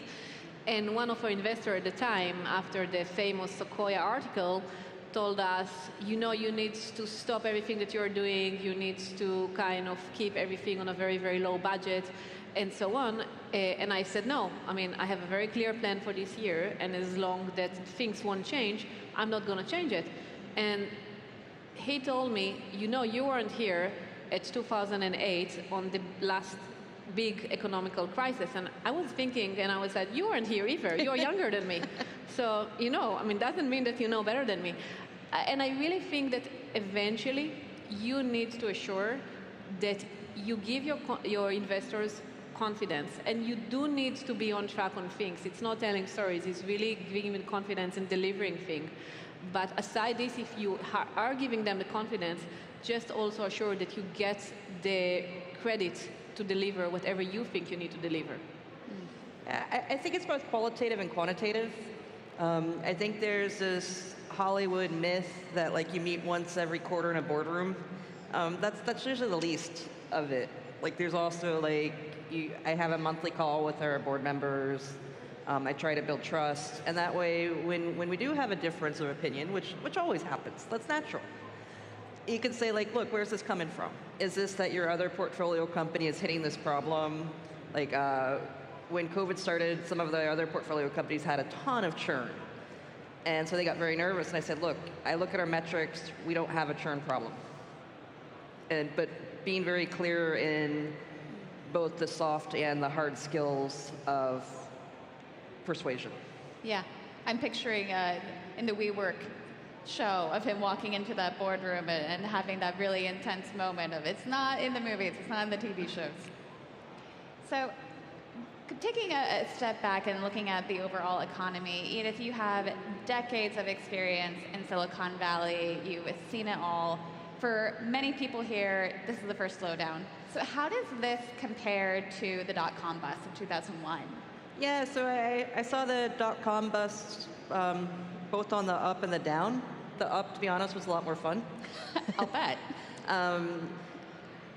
I was working at an incubator SoftBank was running, so some stuff seems very retro to me now. I think the thing about the dot-com bust was it was a lot of get rich quick, let's just build something, ship it, and let the money come in. The real difference I see now is continued innovation. At least amongst our customers, we have banks, we have startups, we have airlines, we have IBM, and there's just a lot more diversity in terms of need and also conviction that it's actually moving the needle in something real. I mean, I look at like what Papaya does, that's a real need. Yeah. What are you seeing globally, Aina? You operate in a much different environment. What are the similarities? What are the differences? So it's interesting because there are always global trends around here, around this area. So what we see in the last few months is actually companies shutting down or lowering expenses on regions where they thought that eventually might be good for future growth, but are not proving themselves yet. So obviously, I mean, maybe you are kind of slowing your future growth path and opportunities, but you are looking more on the current, which I think makes sense. And it's really always interesting to see that there are very, very clear markets, and we kind of provide quite a lot of data and follow the kind of the metrics here of assuring that we can provide some analysis about this. The second thing that we see is obviously the look for efficiency. So employment cost and labor cost is very, very different across the world. And while last year was all about let's grow anywhere, we don't care about how much it costs, and so on. Now, the lookout is very different. Let's look about where it makes sense for us, because again, it goes back with how do we be more efficient, how do we show a path to profitability. So let's look about where we can source the talent that we want and need, but also it makes sense in terms of employment cost versus our budget, and obviously also versus our efficiency metrics. So we see it very clearly, and actually advise everyone to look on their on the workforce that they have globally and kind of ask themselves those questions. Yeah, interesting. We're going to be seeing not just a slowdown here, but also of companies that have been globalizing and expanding so quickly. Yeah, but I think there's also a cautionary tale there of even in a recession, people still want to innovate. Like, nobody wants to come out of any recession being the blockbuster where somebody like Netflix came along, out-innovated, out-scaled, out-competed them. So the natural defense of let's just cut all our spending and shrink, you can only shrink so much before you're like, okay, we actually do have to grow our business. We can look at, are there discretionary funds that maybe we can be a little bit more careful about? Is there something at the margin where maybe that's not as successful? But yeah, a business should be doing that anyway. Yeah. But, sometimes we just kind of spend our energy doing something else, or kind of being much more minded to growth. So currently, it's a very interesting, it's a very important dialogue, I think, to have internally. Anyhow, you're right. Yeah, you still got to grow. I mean, I agree.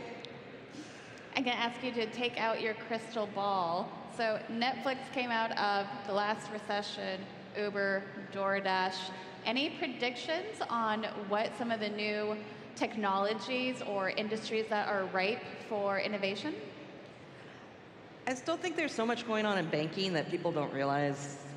That's why Stripe and Square are doing so well, is that banking has so much systems that are still in mainframes. It's still really hard to do some things just because the technology is not very innovative. And that's actually driving a lot of Darkly's growth. My own company is we have financial institutions who are like, we need to innovate, we need to speed up, and we need to do it with less risk. So that's my prediction is finance. Yeah, and I'll add to that just a year or year and a half ago, we started a huge process of digitalization and new kind of way to communicate and to collaborate with COVID and remote work and so on. So I don't think that we ended this kind of revolution. So I think that a lot of the things that will happen from this recession is actually taking those actions and those motions and just make them better or more efficient or kind of scale them. but I don't think that it's about kind of taking it to a new direction. It's more about let's get everything that we had on the table from 2020 and just make it better. So the big debate happening now is remote work here to stay. What's your take? Yes and no. I mean, I think it's nice to sit at your desk in your fuzzy slippers and relax. It's also very nice to see people face to face and really collaborate. Like, seeing somebody and having a conversation for 5 minutes can be more effective than 5 hours of slacking. So I have two things to say here. First, until we eliminate time zone and we all live on the same time zone, it's very hard to work really remotely as a team. But I also think that everyone fell in love in the remote work and work from anywhere very, very quickly during COVID, and I totally agree that there is much more value of putting a group in a room and just working together. So I think that hybrid is here to stay. Having a global team or spread is here to stay. I'm not sure that the trend of work from anywhere, or let's hire everyone wherever they are, is here to stay, because I think that in reality, this is one of the worst things for efficiency of companies. I think it's also very hard for people just starting in the workforce. You know, you learn so much about just how a company works by actually going into an office, and that's really hard if you're at home. 100%, especially if you are just starting out in your career and you're looking for those mentors and those leaders to learn from. And I mean, look at Collision, we have 35,000 people, sold out conference. Clearly people are eager for some human interaction. But I want to move to the employee side of it. So we have a lot of people here who are wanting to get into tech, wanting to work at a startup, but there's also report after report of layoffs, rescinded offers. What are the questions that employees should be asking to evaluate the health of a company and whether or not they should take that risk? Well, it's a good thing, first, because none of us have a crystal ball. I think that first and foremost, choose a company that you like the people and you like the work that you're going to do. But do look around and understand that they have a responsible plan for the next 2 or 3 years. And I think this is a very, very basic question. I mean, do you know that you have enough funding, or do you have a plan for the next 2 years? And maybe the answer is no, but you feel enough confidence to be part of it.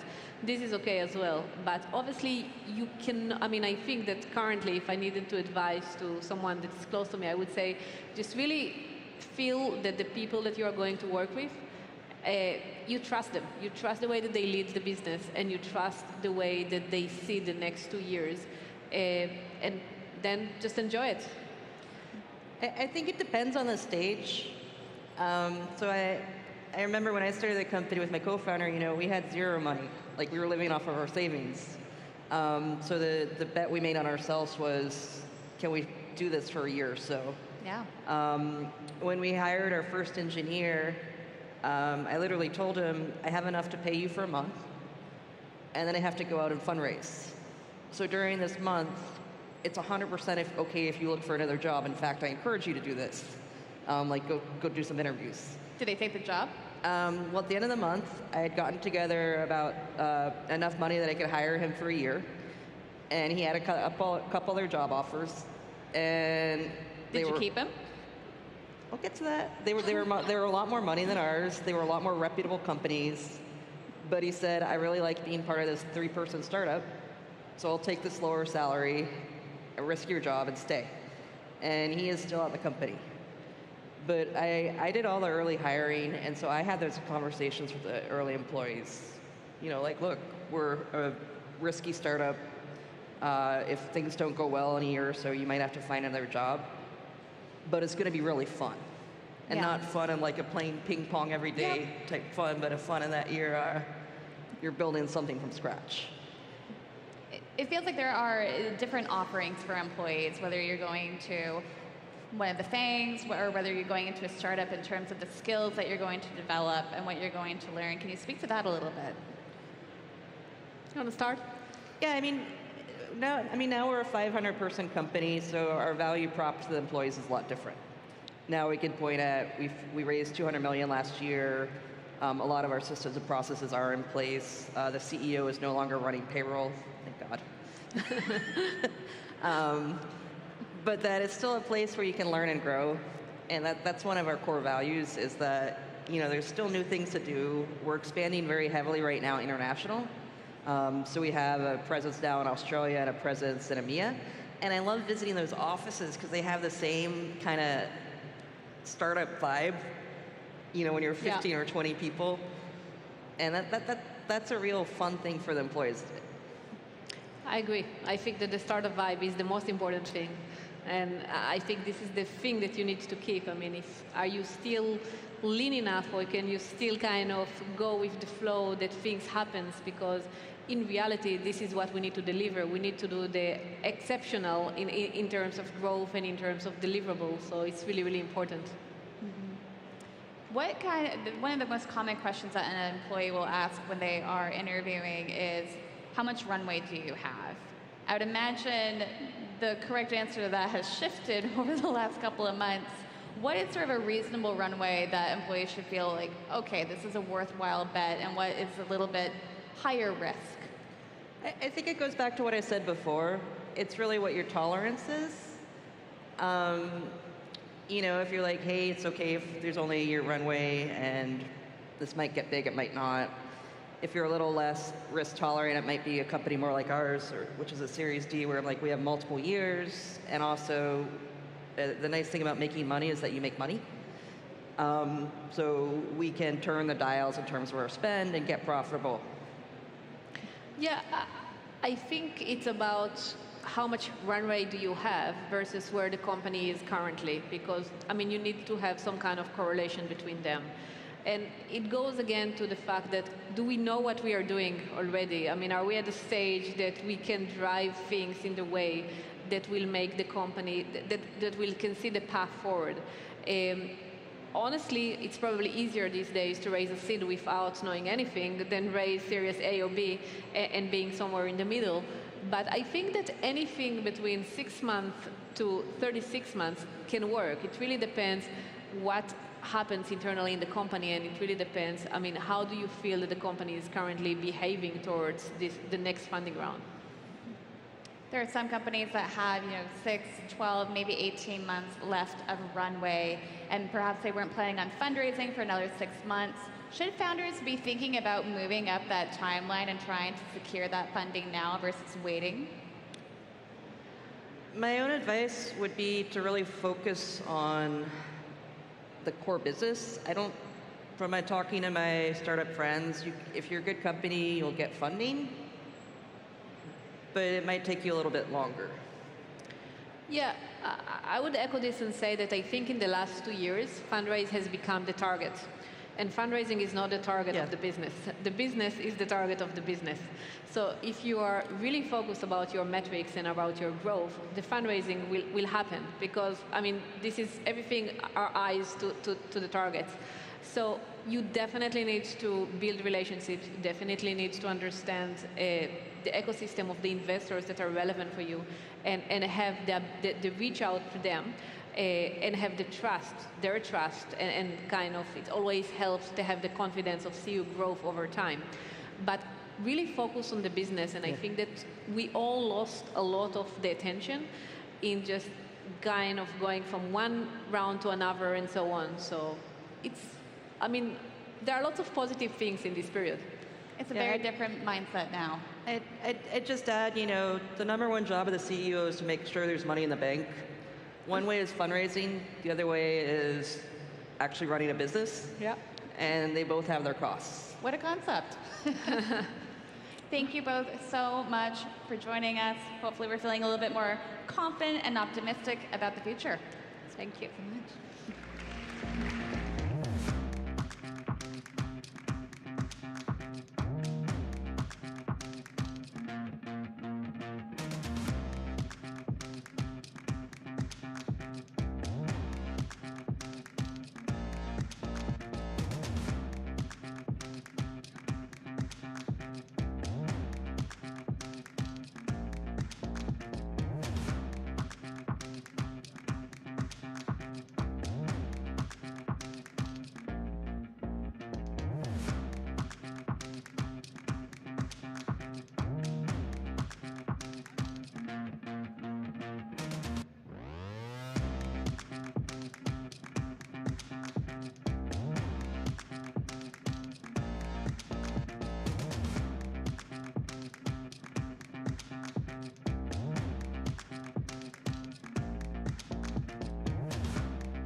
please welcome to the stage, co-host of Rise, Casey Lau.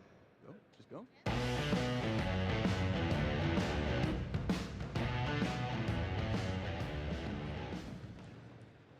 Hello, everyone. Welcome to Collision's 2022 pitch final, powered by CAE. All right, so I'm sure a lot of you know what's going on here. Over the past 2 days, 61 of the most exciting startups at Collision have pitched their company on our pitch stage in the group rounds, and then on here on center stage for the semifinals yesterday. So now we're down to the last 3. Each startup will now pitch for 3 minutes, followed by a 3-minute Q&A with our judging panel, and the winner will be announced here on center stage at 3 p.m. or 3:20 p.m. Before we go any further, let me introduce to you our esteemed panel of judges. Please give a warm welcome to Carter Copeland, Senior Vice President of Global Strategy at CAE. Mary D'Onofrio, partner of Bessemer Venture Partners, and Wesley Chan, co-founder and managing partner of FPV Ventures. Sir. Hello. Please have a seat. Please have a seat. All right, and for the final, our 4th judge will be you, the audience, all right? You can vote for your favorite startup via the Collision mobile app using Slido, and your vote will actually count for 25% of all the votes. After all the pitches have finished, you can vote by clicking on your profile in the top left corner of your screen. From there, you'll see an option called Pitch Final, which is where you will submit your vote at the end of these pitches right now. Voting will remain open for only 15 minutes. So if you want to see your favorite startup win, please do get involved. All right, here we go. It's time we kick this all off. First up, Mind Unlocked, who are using a data-driven approach to mental health by decoding brainwaves and AI to personalize therapy. Please welcome Yishul to the stage.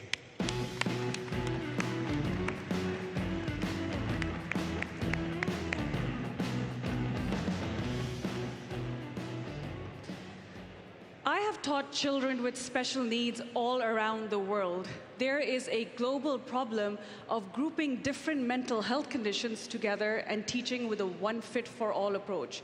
It just doesn't work.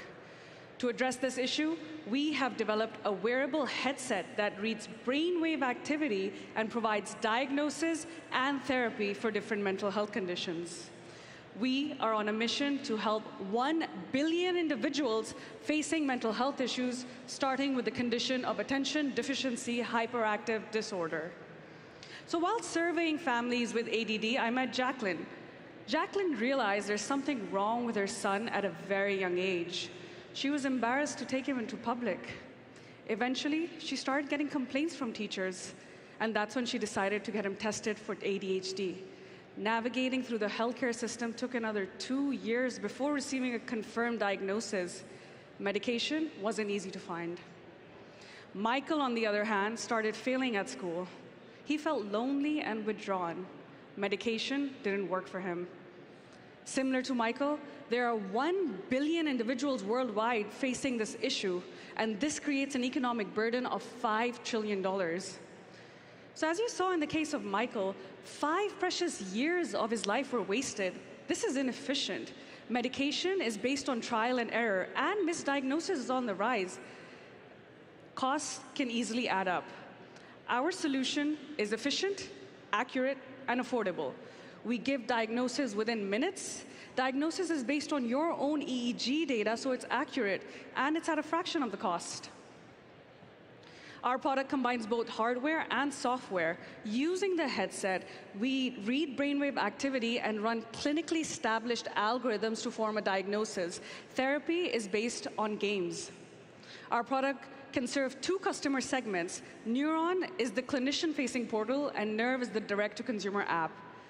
Unfortunately, the most common and affordable solutions out there are the least effective. We are serving an untapped market. I am an electrical engineer, and my partner, Dr. Rashida Chaudhry, is a PhD neuroscientist. We have doctors, neuroscientists, and advisors on board in Canada, US, and around the world to help support our R&D and launch in the North American market. We have tested on over 1,000 individuals at McGill University to develop our IP, and as of our launch in 2019, we have tested on 300 children, and our accuracy to diagnose the condition is that of 92%. Over the past several years, we have won close to $500,000 through awards, which has helped us complete phase 1 of discovery, testing, and prototyping, and by 2024, we aim to launch in the North American market. We are seeking $3 million to fuel the next stage of development, and we urge you to join us on our mission to help 1 billion individuals suffering from mental health issues. My name is Ishal Khan, and I'm the founder of Dot Mind and Lock. Thank you. Amazing. All right, so the judges will now have 3 minutes to ask questions or make comments. Carter, let's start with you.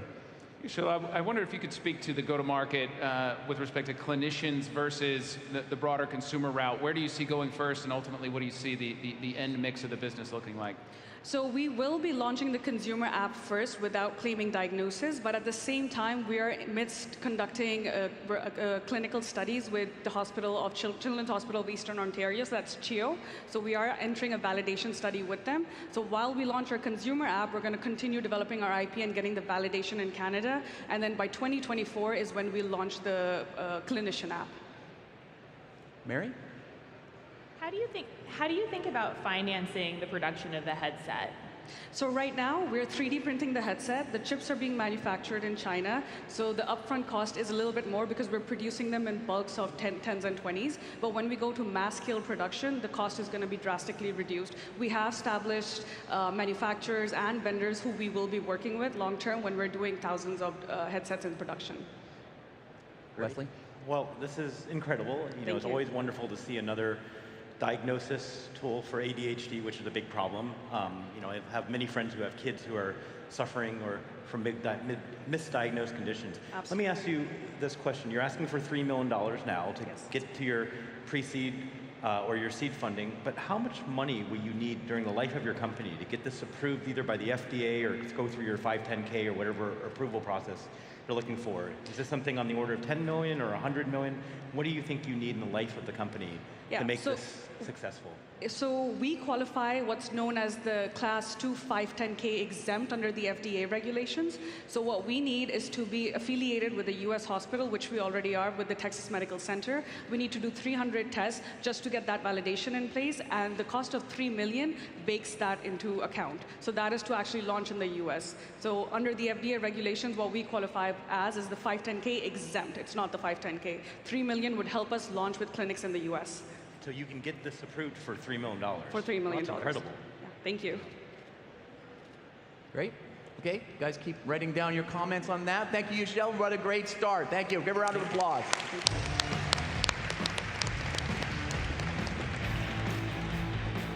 All right. Our second finalist is called Modu, and they are the first platform from Media 3.0, enabling anyone, anywhere to create, capture, and integrate immersive content in seconds. Let's welcome Abdu onto the stage.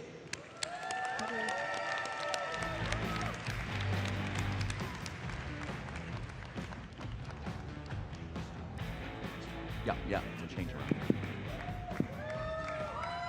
Our world is flat. No, it's not. But you should have seen your reactions. It sounds crazy to try and represent something that's beautiful in 3D in such a 2D and uninspiring manner. Yet, here's the first photo ever, and here's a photo from today. How many of you feel like you're in that image, relaxing in that meadow, soaking in that sunshine? I don't.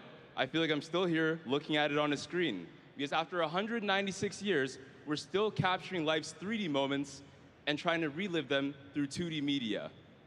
The world is not flat, so why should our media be?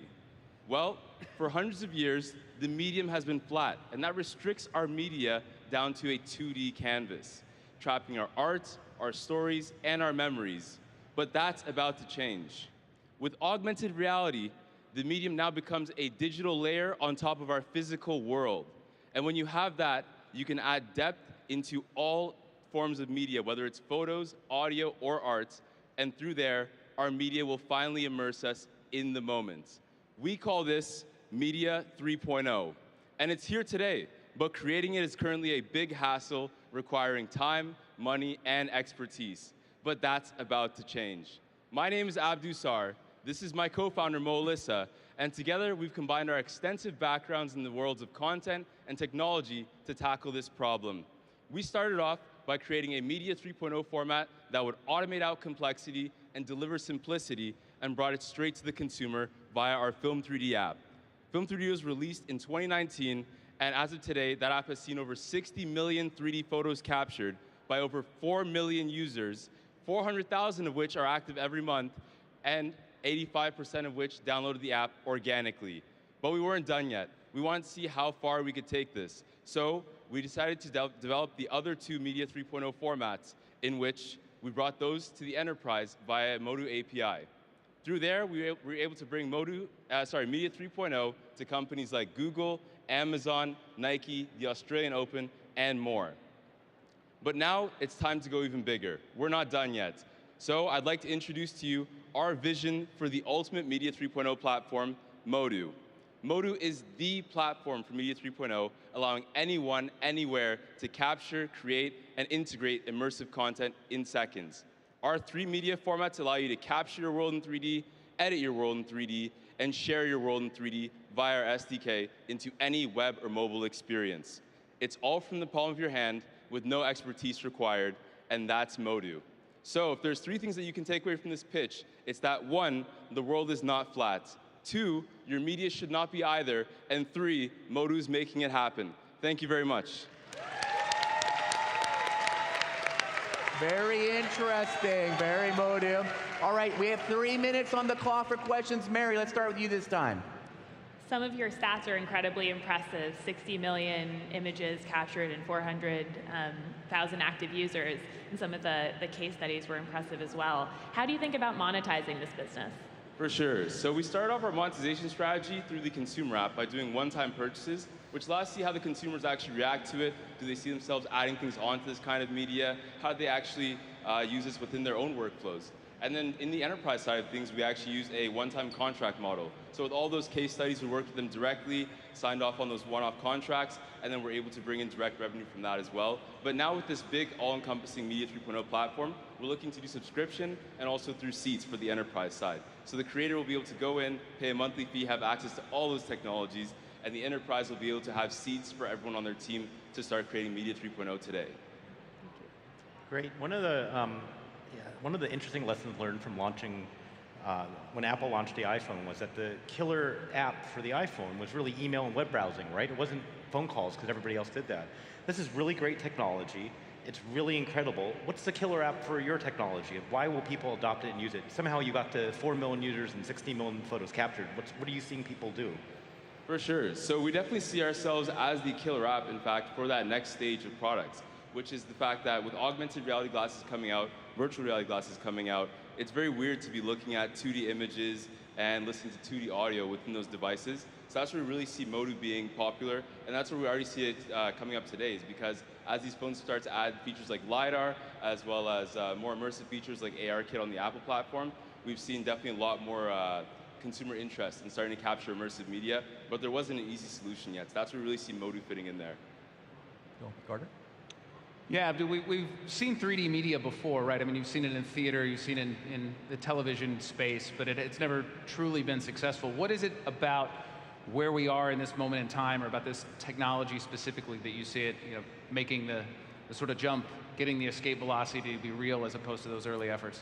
I'm so glad you asked that. This is one of the most exciting time periods ever for a technology like this, just because of the convergence of all the things that had to happen on the hardware side, software side, to get where we are today. So as mentioned, the innovations in hardware like LiDAR, as well as having the processing capabilities of machine learning and AI on device, on the phone, as well as the software abilities, which have allowed us to really bring in new areas of sharing as well as processing through there.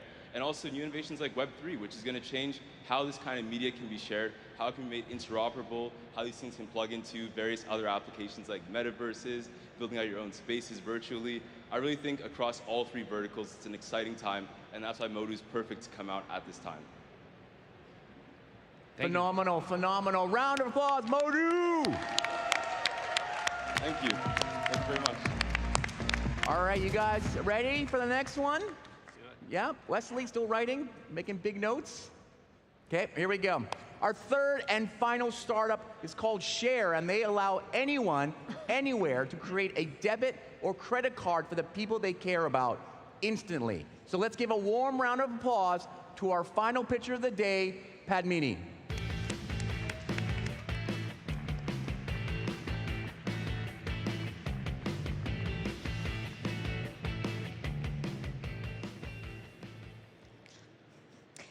Faire allows anyone, anywhere to share their financial access with people they care about.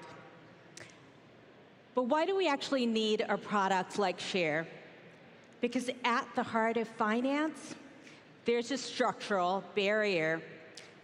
See, all financial products were designed with an income earner in mind. But guess what? Most of the world doesn't work. About 60% of the world doesn't have an income. That's 4.5 billion people. And they spend almost 40% of global consumer spending, or $25 trillion. So before Faire, there was the use of cash and no accountability. Well, with Faire, there's the use of credit and accountability. So let's see how these income earners can share their financial access. You add an existing card from any bank, any network, anywhere, and then you share that card after you set a limit with a friend or family at home or across the oceans. Person gets it, instantly activates it, and then can use it on the app without ever sharing any of your card data. And the best part about this is you can actually monitor and control the spend. If you're figuring out that your kid's using it for games versus textbooks, well, you can stop the spend. So being a pure tech play has actually allowed us to grow into over 170 countries with users in over 170 countries. We're actually, I will boldly say, the most global fintech in the world. And not only are we global, we're also growing exponentially. In 2021, we grew 300x, and now we've got over $1 billion shared on the platform.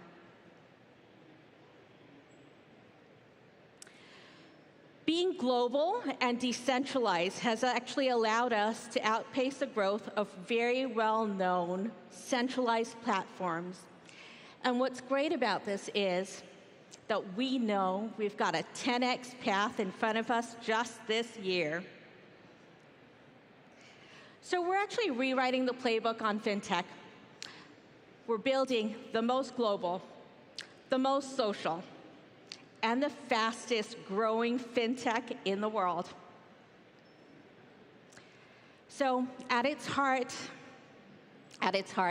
Faire is empowering income earners to share with their communities, their families, and bank their tribe.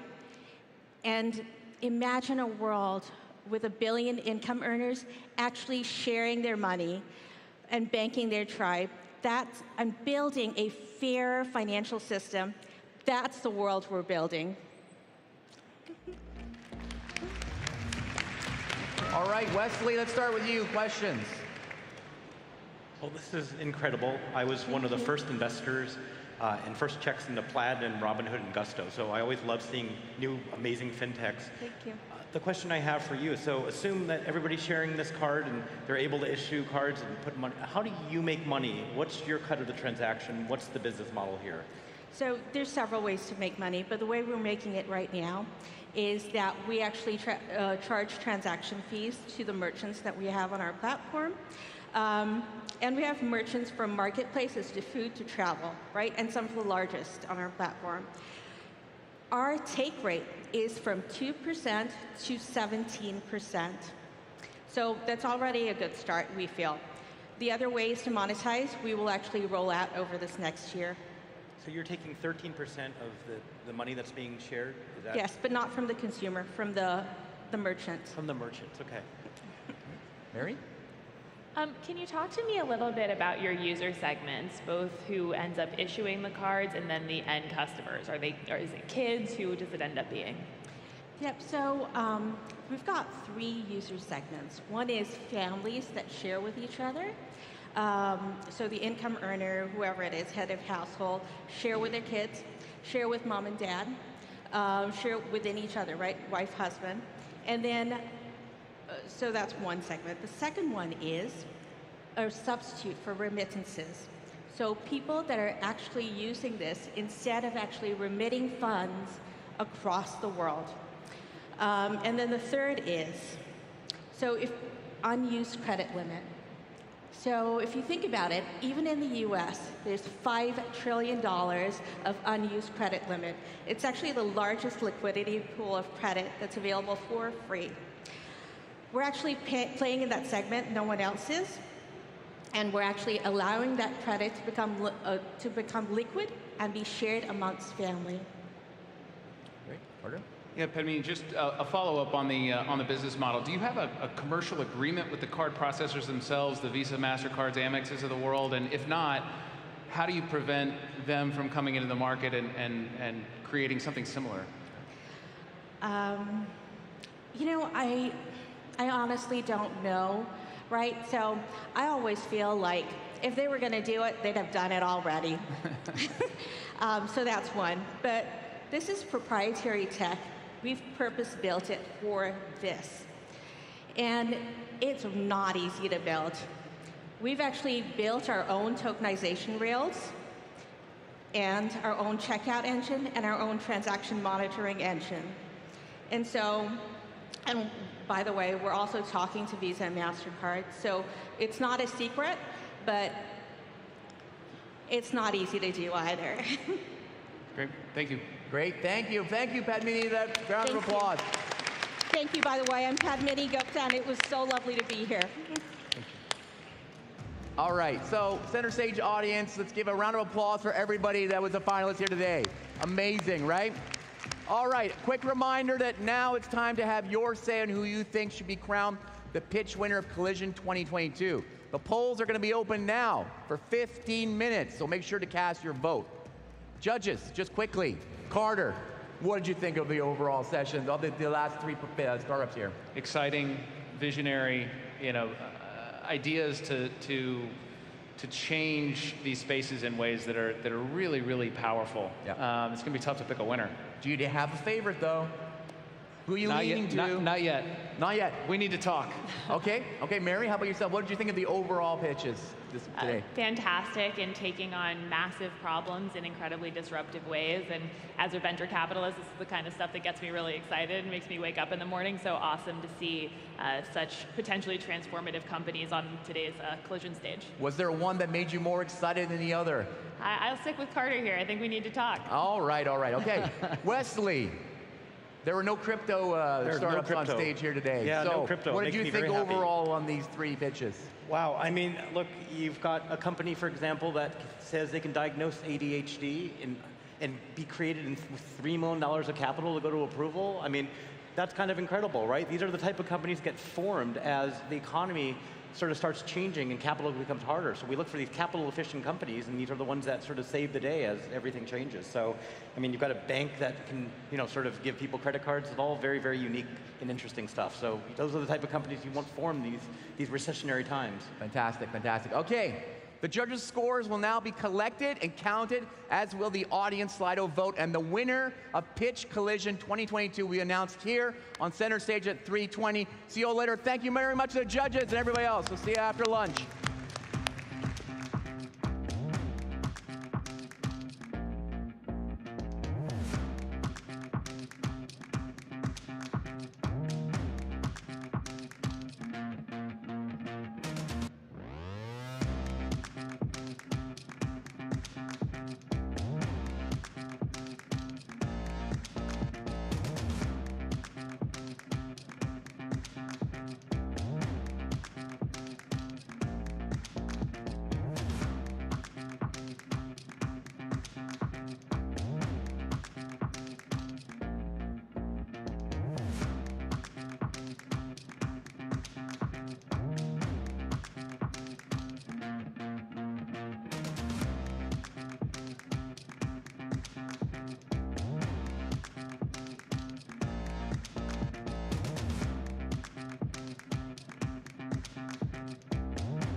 Here at Web Summit, we have so many people who just have a voice that people want to hear. One way democracy dies is people believe that their vote doesn't count. We want to have a better future. We want to have a future. The status quo does not have to win. Now it's time for hope. We must fight for that hope. We are the change that we have been waiting for. It begins here at Web Summit.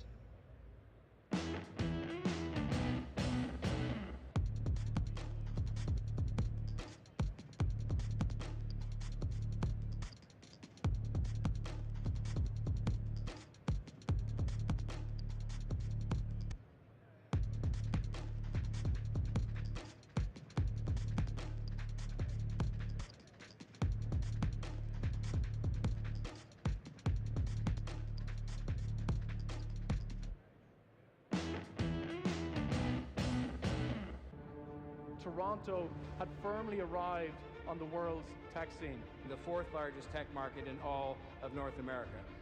What we're doing in Canada is making sure that there is room for everyone to succeed.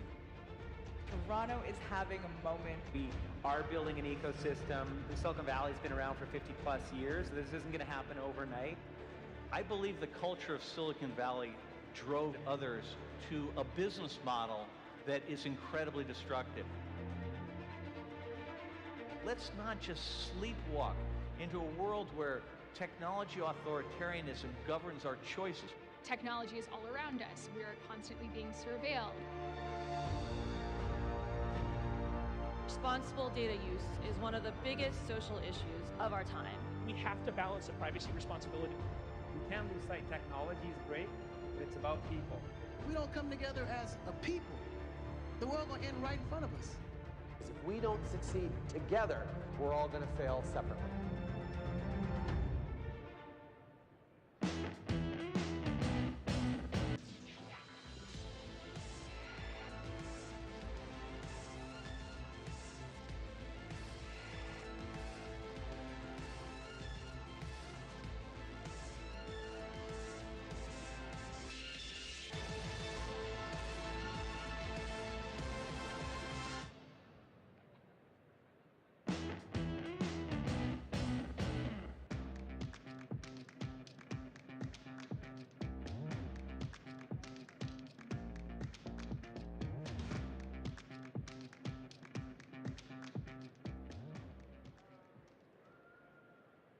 Here at Web Summit, we have so many people who just have a voice that people want to hear. One way democracy dies is people believe that their vote doesn't count. We want to have a better future.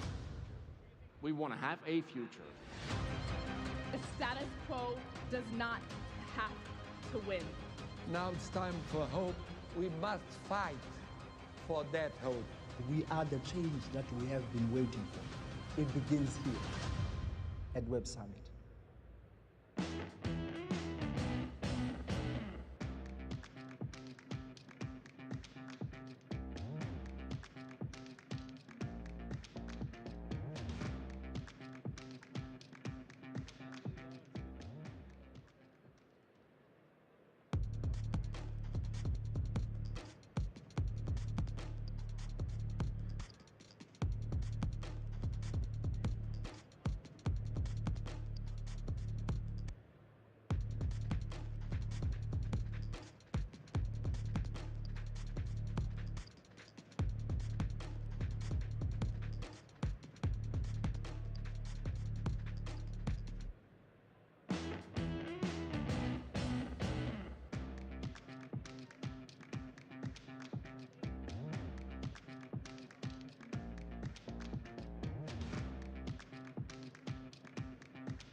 Toronto had firmly arrived on the world's tech scene. The fourth largest tech market in all of North America.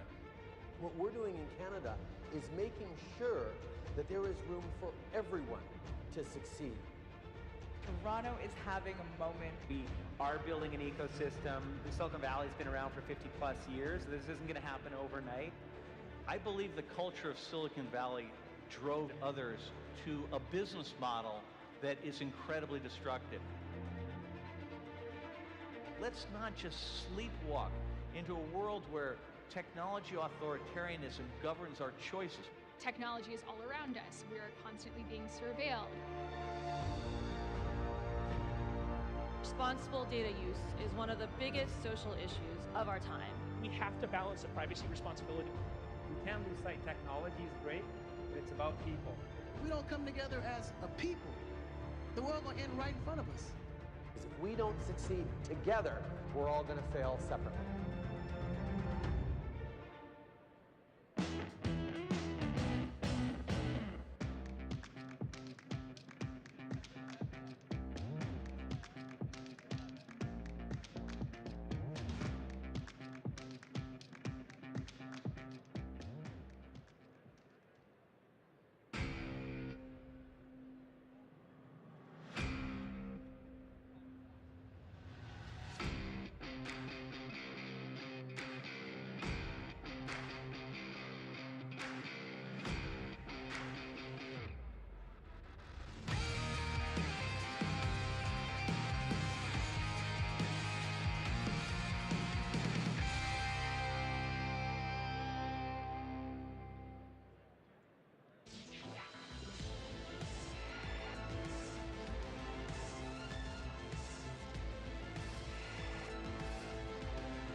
Here at Web Summit, we have so many people who just have a voice that people want to hear. One way democracy dies is people believe that their vote doesn't count. We want to have a better future. We want to have a future. The status quo does not have to win. Now it's time for hope. We must fight for that hope. We are the change that we have been waiting for. It begins here at Web Summit.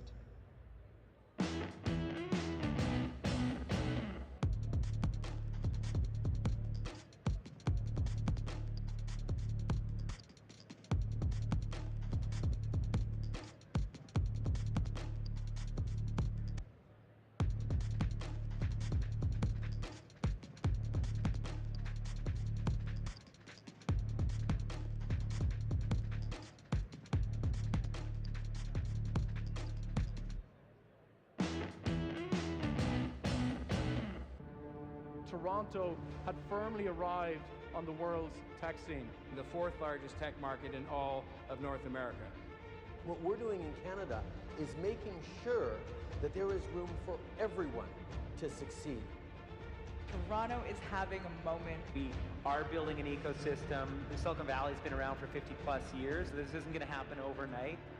I believe the culture of Silicon Valley drove others to a business model that is incredibly destructive. Let's not just sleepwalk into a world where technology authoritarianism governs our choices. Technology is all around us. We are constantly being surveilled. Responsible data use is one of the biggest social issues of our time. We have to balance the privacy responsibility. We can lose sight technology is great, but it's about people. If we don't come together as a people, the world will end right in front of us. If we don't succeed together, we're all going to fail separately.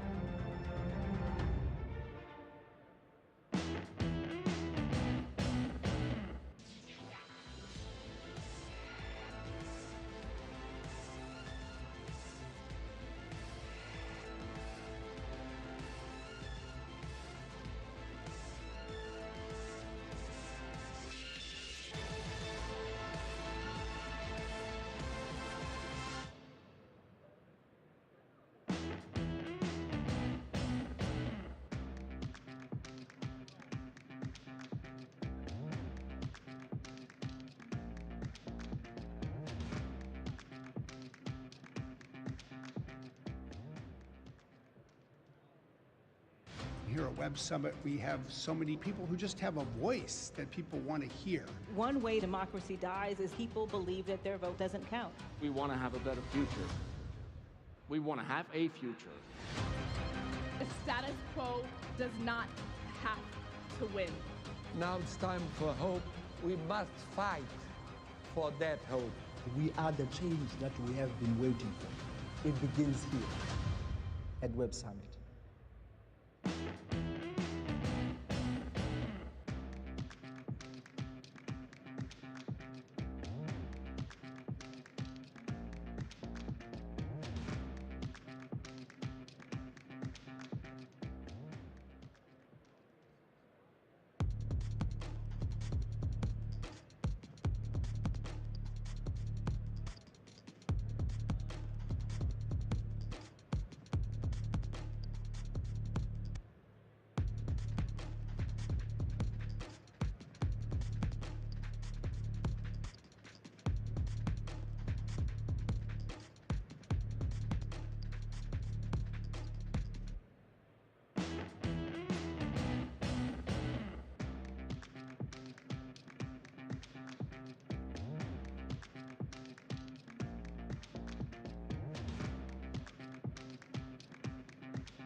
Toronto had firmly arrived on the world's tech scene. The fourth largest tech market in all of North America.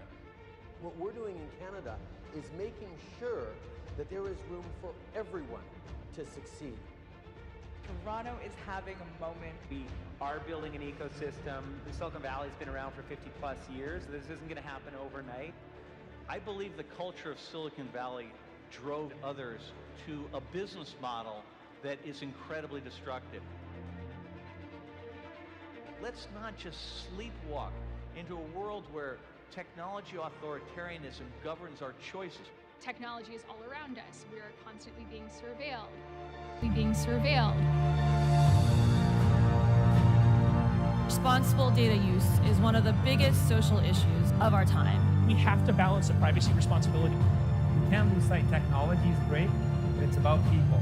We don't come together as a people, the world will end right in front of us. If we don't succeed together, we're all going to fail separately.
Here at Web Summit, we have so many people who just have a voice that people want to hear. One way democracy dies is people believe that their vote doesn't count. We want to have a better future. We want to have a future. The status quo does not have to win. Now it's time for hope. We must fight for that hope. We are the change that we have been waiting for. It begins here at Web Summit.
Toronto had firmly arrived on the world's tech scene. The fourth largest tech market in all of North America.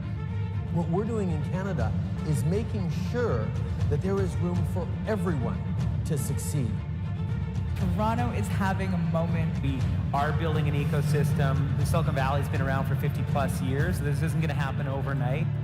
I believe the culture of Silicon Valley drove others to a business model that is incredibly destructive.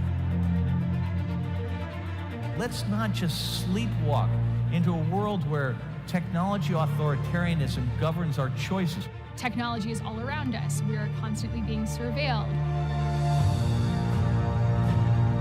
Responsible data use is one of the biggest social issues of our time. We have to balance the privacy responsibility. You can't lose sight. Technology is great, but it's about people. We don't come together as a people, the world will end right in front of us. Because if we don't succeed together, we're all going to fail separately.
Here at Web Summit, we have so many people who just have a voice that people want to hear.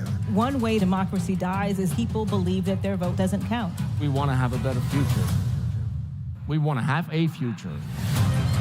The status quo does not have to win.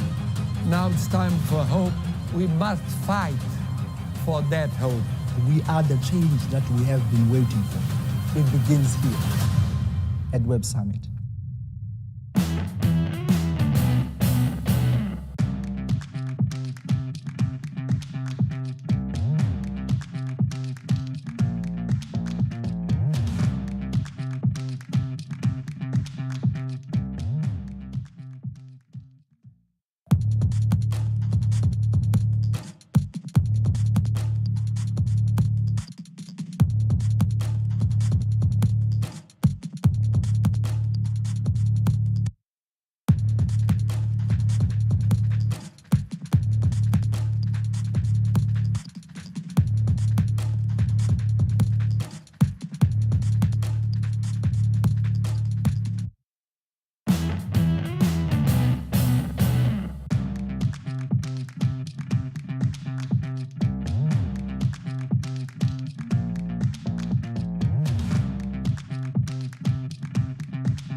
Toronto had firmly arrived on the world's tech scene. The fourth largest tech market in all of North America.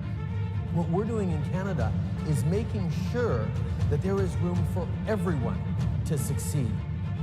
Toronto is having a moment. We are building an ecosystem. The Silicon Valley's been around for 50 plus years. This isn't going to happen overnight. I believe the culture of Silicon Valley drove others to a business model that is incredibly destructive. Let's not just sleepwalk into a world where technology authoritarianism governs our choices. Technology is all around us. We are constantly being surveilled.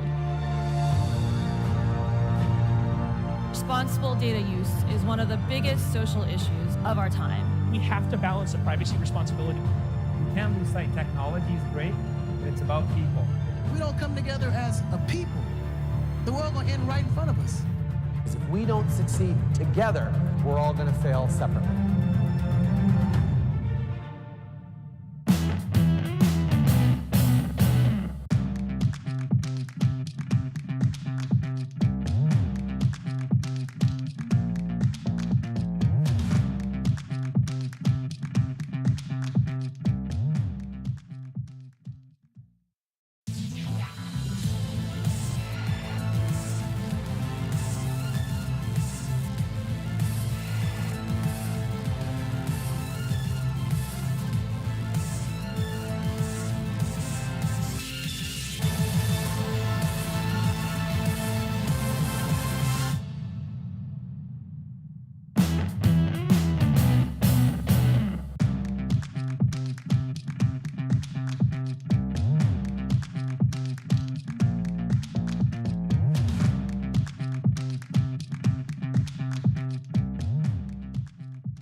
Web Summit, we have so many people who just have a voice that people want to hear. One way democracy dies is people believe that their vote doesn't count. We want to have a better future. We want to have a future. The status quo does not have to win. Now it's time for hope. We must fight for that hope. We are the change that we have been waiting for. It begins here at Web Summit.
Toronto had firmly arrived on the world's tech scene. The fourth largest tech market in all of North America. What we're doing in Canada is making sure that there is room for everyone to succeed. Toronto is having a moment. We are building an ecosystem. The Silicon Valley's been around for 50 plus years. This isn't going to happen overnight. I believe the culture of Silicon Valley drove others to a business model that is incredibly destructive. Let's not just sleepwalk into a world where technology authoritarianism governs our choices. Technology is all around us. We are constantly being surveilled. Responsible data use is one of the biggest social issues of our time. We have to balance the privacy responsibility. You can't lose sight. Technology is great, but it's about people. If we don't come together as a people, the world will end right in front of us. Because if we don't succeed together, we're all going to fail separately.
Here at Web Summit, we have so many people who just have a voice that people want to hear. One way democracy dies is people believe that their vote doesn't count. We want to have a better future.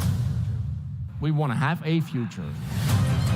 The status quo does not have to win. Now it's time for hope. We must fight for that hope. We are the change that we have been waiting for. It begins here at Web Summit.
Toronto had firmly arrived on the world's tech scene. The fourth largest tech market in all of North America. What we're doing in Canada is making sure that there is room for everyone to succeed. Toronto is having a moment. We are building an ecosystem. The Silicon Valley's been around for 50 plus years. This isn't going to happen overnight. I believe the culture of Silicon Valley drove others to a business model that is incredibly destructive. Let's not just sleepwalk into a world where technology authoritarianism governs our choices. Technology is all around us. We are constantly being surveilled.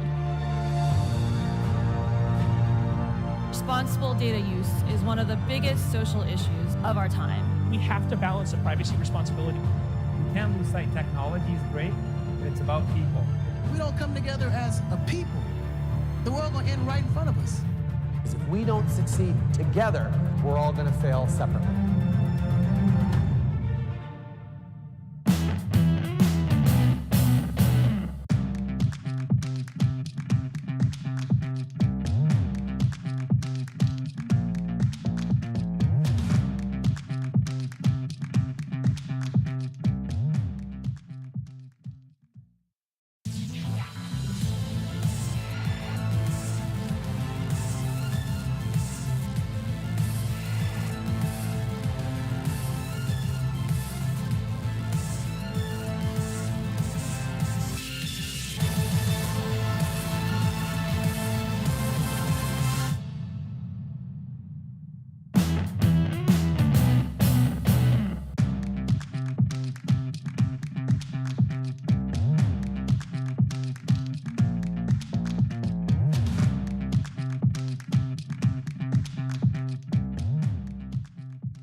Here at Web Summit, we have so many people who just have a voice that people want to hear. One way democracy dies is people believe that their vote doesn't count. We want to have a better future.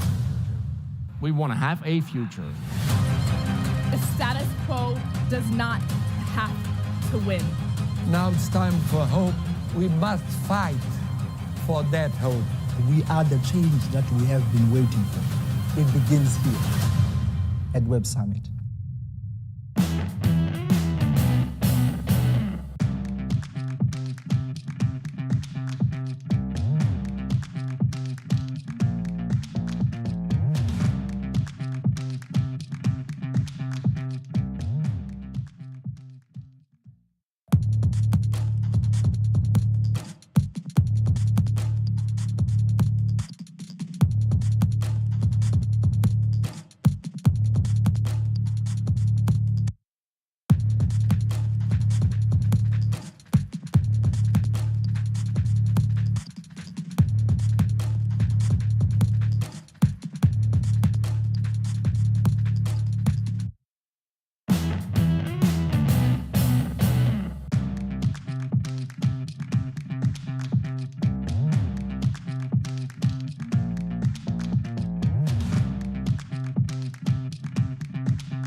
Toronto had firmly arrived on the world's tech scene. The fourth largest tech market in all of North America. What we're doing in Canada is making sure that there is room for everyone to succeed. Toronto is having a moment. We are building an ecosystem. The Silicon Valley's been around for 50 plus years. This isn't going to happen overnight. I believe the culture of Silicon Valley drove others to a business model that is incredibly destructive. Let's not just sleepwalk into a world where technology authoritarianism governs our choices. Technology is all around us. We are constantly being surveilled. Responsible data use is one of the biggest social issues of our time. We have to balance the privacy responsibility. You can't lose sight. Technology is great, but it's about people. We don't come together as a people, the world will end right in front of us. If we don't succeed together, we're all going to fail separately.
Web Summit, we have so many people who just have a voice that people want to hear. One way democracy dies is people believe that their vote doesn't count. We want to have a better future. We want to have a future. The status quo does not have to win. Now it's time for hope. We must fight for that hope. We are the change that we have been waiting for. It begins here at Web Summit.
Toronto had firmly arrived on the world's tech scene. The fourth largest tech market in all of North America.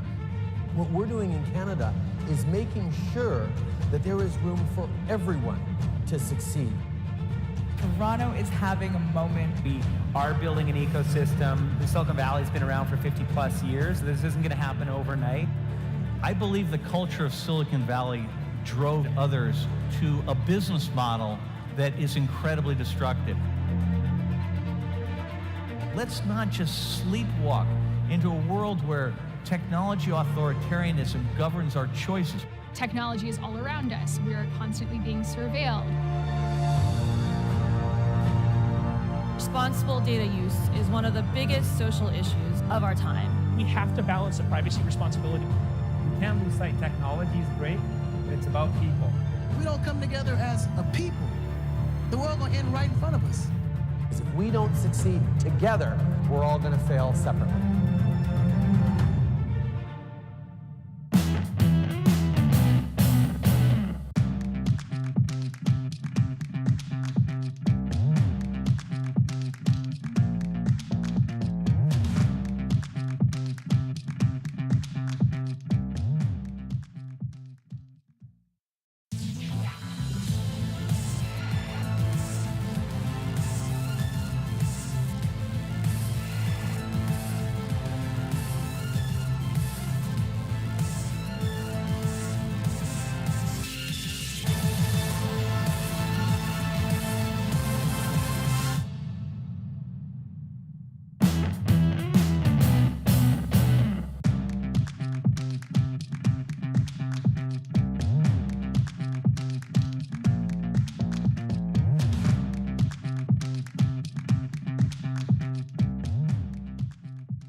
Here at Web Summit, we have so many people who just have a voice that people want to hear.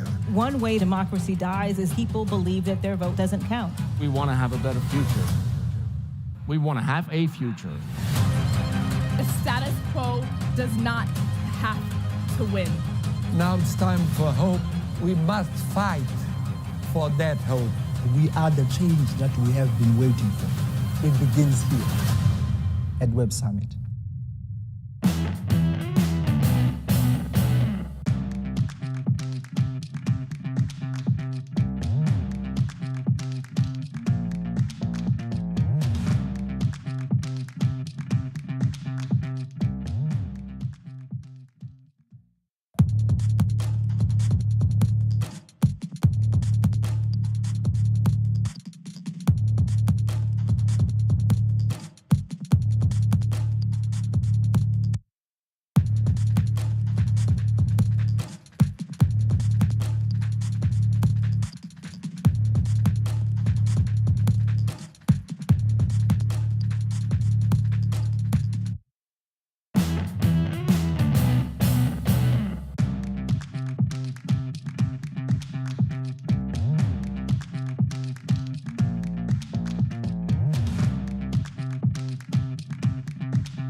Toronto had firmly arrived on the world's tech scene. The fourth largest tech market in all of North America. What we're doing in Canada is making sure that there is room for everyone to succeed. Toronto is having a moment. We are building an ecosystem. The Silicon Valley's been around for 50 plus years. This isn't going to happen overnight. I believe the culture of Silicon Valley drove others to a business model that is incredibly destructive. Let's not just sleepwalk into a world where technology authoritarianism governs our choices. Technology is all around us. We are constantly being surveilled. Responsible data use is one of the biggest social issues of our time. We have to balance the privacy responsibility. We can't lose sight. Technology is great, but it's about people.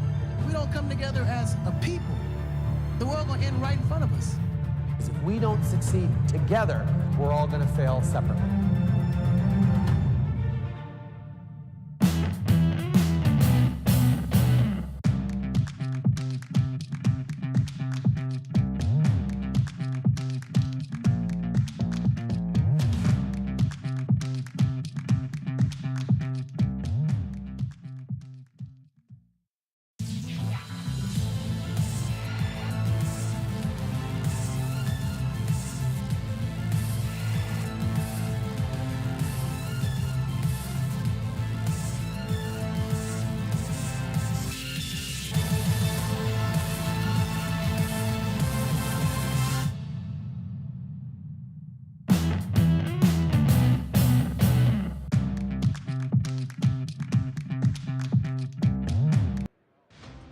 Summit, we have so many people who just have a voice that people want to hear. One way democracy dies is people believe that their vote doesn't count. We want to have a better future. We want to have a future.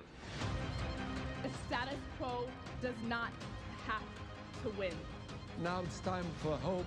We must fight for that hope. We are the change that we have been waiting for. It begins here at Web Summit.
Toronto had firmly arrived on the world's tech scene. The fourth largest tech market in all of North America. What we're doing in Canada is making sure that there is room for everyone to succeed. Toronto is having a moment. We are building an ecosystem. The Silicon Valley's been around for 50 plus years. This isn't going to happen overnight. I believe the culture of Silicon Valley drove others to a business model that is incredibly destructive. Let's not just sleepwalk into a world where technology authoritarianism governs our choices. Technology is all around us. We are constantly being surveilled. Responsible data use is one of the biggest social issues of our time. We have to balance the privacy responsibility. We can't lose sight. Technology is great, but it's about people. We don't come together as a people, the world will end right in front of us. If we don't succeed together, we're all going to fail separately.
Here at Web Summit, we have so many people who just have a voice that people want to hear. One way democracy dies is people believe that their vote doesn't count. We want to have a better future.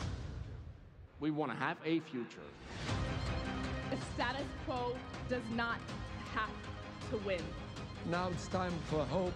We must fight for that hope. We are the change that we have been waiting for. It begins here at Web Summit.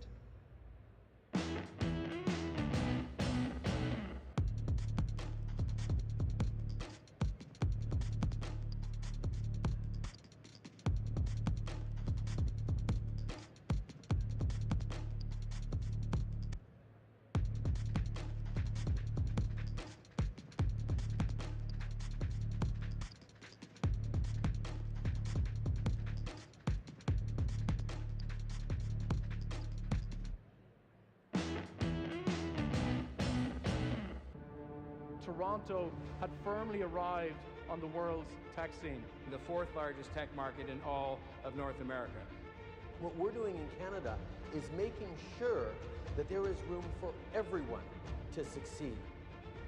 Toronto is having a moment. We are building an ecosystem. The Silicon Valley's been around for 50 plus years. This isn't going to happen overnight. I believe the culture of Silicon Valley drove others to a business model that is incredibly destructive. Let's not just sleepwalk into a world where technology authoritarianism governs our choices. Technology is all around us. We are constantly being surveilled. Responsible data use is one of the biggest social issues of our time. We have to balance the privacy responsibility. We can't lose sight. Technology is great, but it's about people. We don't come together as a people, the world will end right in front of us. If we don't succeed together, we're all going to fail separately.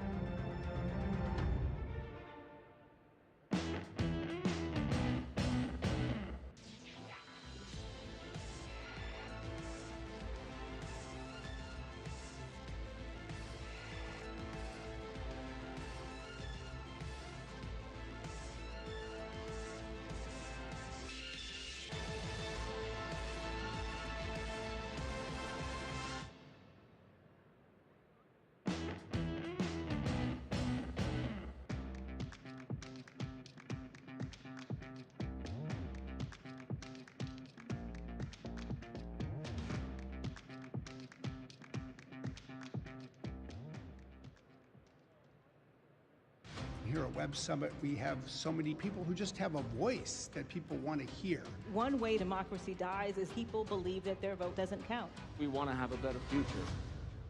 We want to have a future. The status quo does not have to win. Now it's time for hope. We must fight for that hope. We are the change that we have been waiting for. It begins here at Web Summit.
Toronto had firmly arrived on the world's tech scene. The fourth largest tech market in all of North America. What we're doing in Canada is making sure that there is room for everyone to succeed. Toronto is having a moment. We are building an ecosystem. The Silicon Valley's been around for 50 plus years. This isn't going to happen overnight. I believe the culture of Silicon Valley drove others to a business model that is incredibly destructive. Let's not just sleepwalk into a world where technology authoritarianism governs our choices. Technology is all around us. We are constantly being surveilled. Responsible data use is one of the biggest social issues of our time. We have to balance the privacy responsibility. You can lose sight technology is great, but it's about people. If we don't come together as a people, the world will end right in front of us. Because if we don't succeed together, we're all going to fail separately.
Here at Web Summit, we have so many people who just have a voice that people want to hear.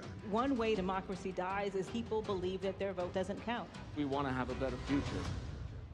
We want to have a future.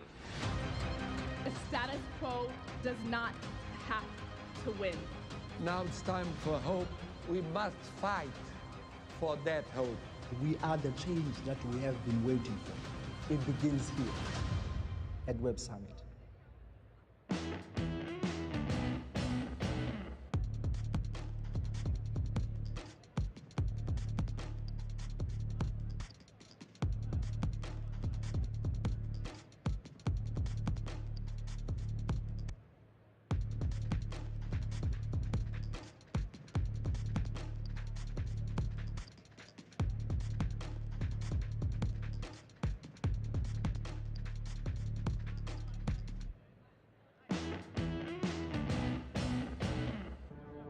Toronto had firmly arrived on the world's tech scene. The fourth largest tech market in all of North America.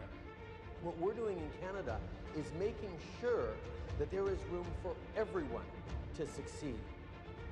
Toronto is having a moment. We are building an ecosystem. The Silicon Valley's been around for 50 plus years. This isn't going to happen overnight.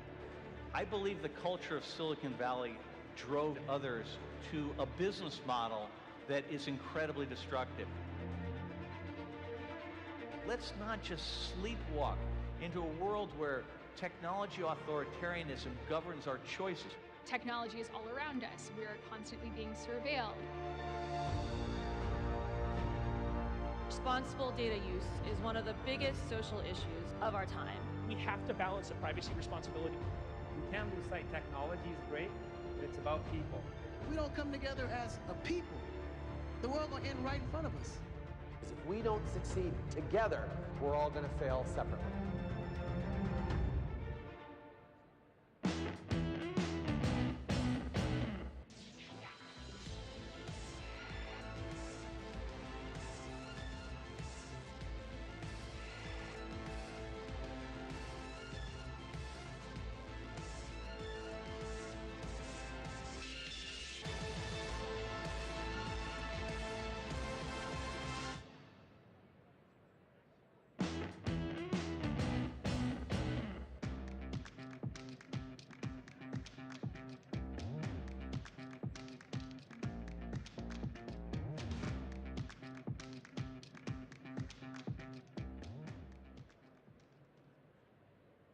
Here at Web Summit, we have so many people who just have a voice that people want to hear. One way democracy dies is people believe that their vote doesn't count. We want to have a better future. We want to have a future. The status quo does not have to win. Now it's time for hope. We must fight for that hope. We are the change that we have been waiting for. It begins here at Web Summit.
Toronto had firmly arrived on the world's tech scene. The fourth largest tech market in all of North America. What we're doing in Canada is making sure that there is room for everyone to succeed. Toronto is having a moment. We are building an ecosystem. The Silicon Valley's been around for 50 plus years. This isn't going to happen overnight. I believe the culture of Silicon Valley drove others to a business model that is incredibly destructive. Let's not just sleepwalk into a world where technology authoritarianism governs our choices. Technology is all around us. We are constantly being surveilled. Responsible data use is one of the biggest social issues of our time. We have to balance the privacy responsibility. We can't lose sight. Technology is great, but it's about people. If we don't come together as a people, the world will end right in front of us. If we don't succeed together, we're all going to fail separately.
Here at Web Summit, we have so many people who just have a voice that people want to hear.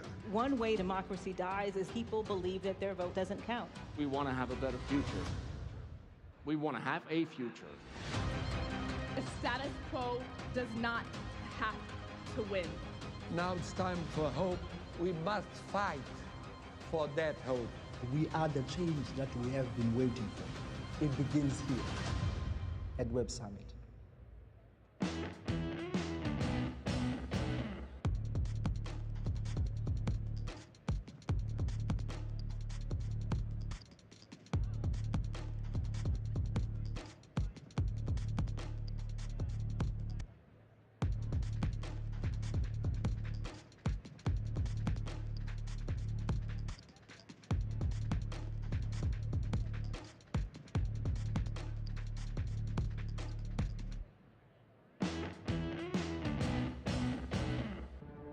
Toronto had firmly arrived on the world's tech scene. The fourth largest tech market in all of North America.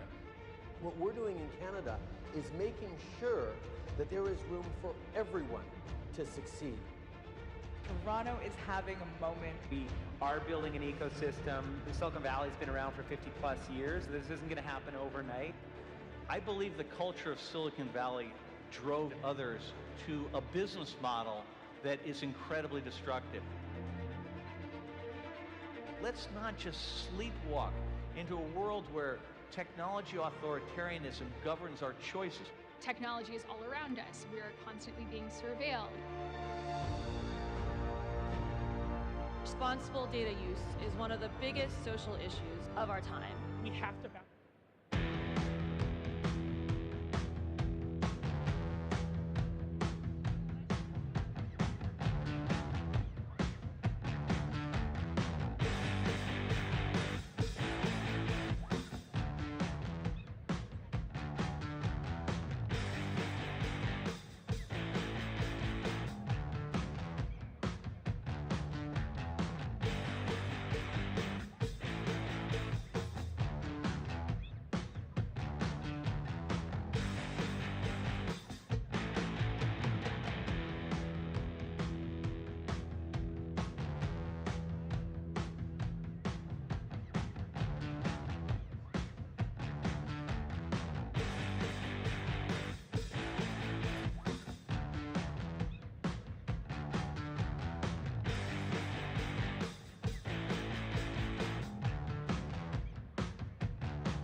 Please welcome to the stage, co-host of Rise, Casey Lau.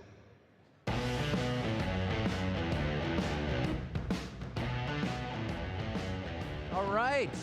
Welcome back to Center Stage, everyone. My name is Casey Lau, and I'll be bringing you the final stretch of the action here at Collision 2022 with the CEOs of Tinder, Flexport, Neo Financial, and Calendly coming up soon, as well as myself and the CAE will be announcing who the winner of Pitch 2022 is. So without further ado, LFG.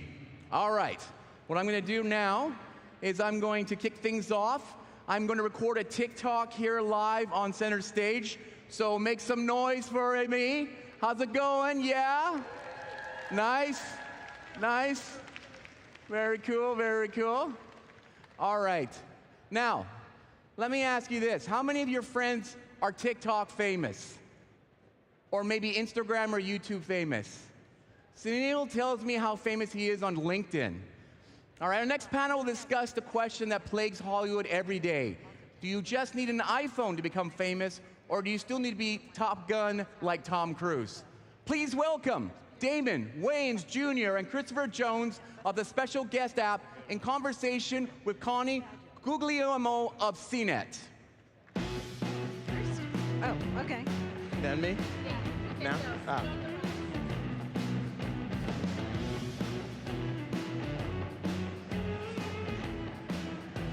So I'm here? Yeah. All right. Hello, Collision. Thanks so much for joining us. All right. I have the very great pleasure of interviewing people who are about to change some of your lives. And by that, what I mean is that they have an interesting app that allows people who are talented to do something that is extremely difficult to do, and that is to get jobs and be heard and be seen. And a lot of us know that it's not just about talent, it's about opportunity. And so we're going to just jump right into it, and I'm going to ask you, Damon, why don't you start? Tell everyone what Special Guest App is and the opportunity that you're providing. Okay, well, I'll start with kind of the genesis of the app. I'm a live entertainer. I do stand-up comedy, and when I'm in Los Angeles, I go to these things called open mics, where you basically go to kind of refine the work that you do. And there's comedians there, there's musicians there, mimes, it's crazy. And so I'm there sitting, waiting for my turn. This lovely redheaded woman goes up on stage with an acoustic guitar. She starts playing. She blows everyone away. It's all her own original music. People have like goosebumps. I have goosebumps just kind of thinking about it. She gets off stage. I'm like, are you touring? She's like, no, I'm looking for management, looking for an agent. And that's kind of when the light bulb went off. I was like, it's crazy that there's like this talented of a person who has no management. And so I wanted to create an app or a platform that makes it easier for entertainers to get work and to get paid to do what they love. And so that's kind of the genesis of Special Guest. Christopher, but let's give everybody an overview of Special Guest App in case they didn't look it up before the session. Right. Tell us who you book, what's it about, the business model. So we founded Special Guest in 2017. We've raised a little over $5 million, led by Lightspeed Venture Partners and Precursor. We, to Damon's point, wanted to use software and technology to take on this complex entertainment world by making it easier for people to discover and book live entertainment. Over the first couple years of our business, we were able to create tens of thousands of opportunities for talent across the United States of America. And then, of course, we got hit by the pandemic, and I'm sure we're going to go into that a little later. But since the pandemic started to sort of subside, we've really just quadrupled down on helping talent make money. And so the idea is that, if the industry shut down, there's no money coming in. And so we're kind of happy to announce that as of today, we launched a new product called merchbooth.com. And it's another way for talent to make money by selling merch through some direct-to-garment printing technology. Okay, so you're reaching out to entertainers, and I'm going to ask you to define what your definition of an entertainer is. I mean, you mentioned mimes. Yeah, I think we could debate that, but maybe not. Maybe there's some mimes out here. Yeah. But who comes to you? People who don't have a manager, who don't have an agent, right? Yeah. So who are they? Singers, comedians. We've got a ton of comedians. Impressionists. We have so many impressionists. Magicians. Anybody who loves to entertain crowds or audiences with their talent comes to our app, and then we kind of help facilitate their need as far as allowing them to be discovered through our app. It's kind of like Uber, but for talent. Okay, so do you audition? Like, what's your cutoff point for, yeah, you're really good, we're going to book you for weddings and bar mitzvahs, and we're going to book you at the Great American Music Hall? We've all seen America's Got Talent, right? Some of the performers aren't that great, right? So we decided we didn't want to be the judge, but we're kind of like America's Got Talent in your pocket, where you could be the judge. At the end of the day, when you're looking to book entertainment for a backyard barbecue, maybe you own a restaurant and you want to have music at your restaurant, you want to book it for your wedding, it's really your choice. And so what we do is we provide the tools to help people looking to book live entertainment to help them make their decisions. So ratings and reviews. We've built what I consider to be a really intelligent algorithm that makes suggestions and really helps someone through that very complex process of, booking entertainment for a wedding or for a corporate event. Yeah. We also have like videos of them performing. They give access to all their social media platforms, so you can really check them out and vet them yourself. Okay, so let's talk about how many people have taken you up on the offer, how many people on the platform, how many gigs have you booked for them? So we've been fortunate where we picked up traction pre-COVID. We're up to about 105,000 talent available for hire on our platform. And so we're so fortunate to have access to just so many extraordinary entertainers. All over the country? All over North America, so all over the United States and Canada. Okay, and if I want to get on your platform, I have no entertainment skills, I'm sorry to say. You're singing in the back. How much of a cut do you take? So it really depends, but we usually take 20%. Okay, 20%. I don't know if that's reasonable, but if you had no gigs, 20% sounds doable, right? Tell me a little bit about some of the people that you have discovered on your platform. Like, give me some examples of people who've blown you away and have been unexpected. You can take it? Yeah. There are so many. One of my most favorite recently, I was watching these videos of these young 20-some-year-old guys doing a tribute to the Beatles. And so I knew one of the members of the band. Long story short, we invited them in as special guest and made sure they had a profile. And now they're becoming one of the hottest Beatles tribute acts in the country. The amount of demand coming in for them is exceptional. And we not only help them get booked, but we'll also help the talent better market themselves. Mm-hmm. Professional photography, professional videography. So this band that I'm referring to is called the Taxmen. We invited them in. We have a stage in our office called the Special Guest App Stage. And we'll literally record, the songs or, medleys, so to make it easier for them to promote themselves. Because often what happens is, one of the reasons that talent struggle to get discovered is they have real bad content. They don't have really good content.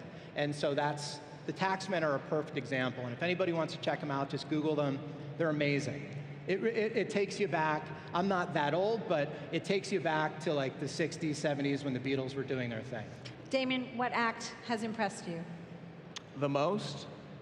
Or the least, I don't know. It's up to you. The least? Well, there's this guy, no, I'm kidding. Probably what I like is that I'm kind of the guinea pig of the whole app. Because I do live entertainment, we will come up with ideas, merchbooth.com being one of them, where I'll go on stage, I'll perform for the weekend and say, hey, if you want some merchandise, go on to Special Guest App or merchbooth.com, and you can actually get t-shirts and hoodies of mine. So that's I guess I'm my favorite performer on Special Guest App, actually. Yeah. Well, and how do you use the platform? You have a manager or an agent who books your gigs. Do you book yourself through the app?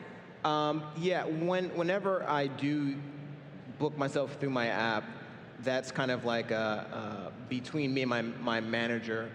They go, okay, that's your work. Like, you can go do that however you want. But when I bring something to you, then, it's between us. So I do, about 50-50. And in fairness, he gets requests all the time through the app. Most people probably wouldn't be surprised, but they lowball. So, they realize that to book a professional comedian of his caliber is pretty expensive. Okay, so I went into the app. You book people for all kinds of events, weddings, corporate events, fundraisers, private parties, etc. What's the weirdest request that you've done? Oh, we've had so many. So we have booked more than 3 sword swallowers.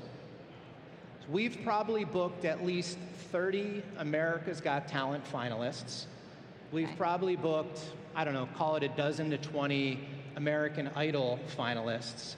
And they're all available on the app. I mean, if you guys, depending if you have watched American Idol, you could book William Hung, if you remember him. She Bangs, that guy. Oh, yeah. You could book him through the app. So, but to be fair, though, and sometimes people get confused because Damon's the founder, we really wanted to solve the problem for non-represented talent.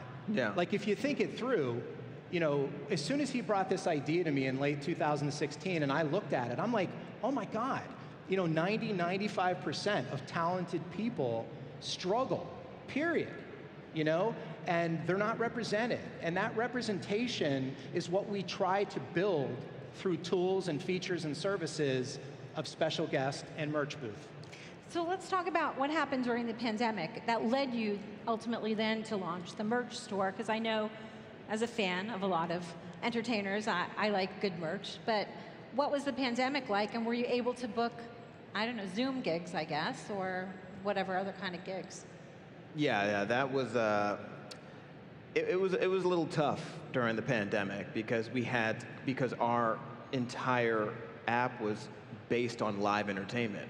And so once that gets removed, what do? So we tried pivoting towards the Zoom and the Skype. And, you know, that helped a little bit, but it definitely wasn't the same. You know, everybody knows that live entertainment, there's no substitute for that. There's no substitute for actually going in front of your favorite, you know, singer and watching them perform live. And so, thankfully, it's over. But while we were kind of dealing with the whole pandemic, we figured we need to utilize this time to kind of revamp our infrastructure and kind of make it smarter and service not only the customer, but also the entertainer.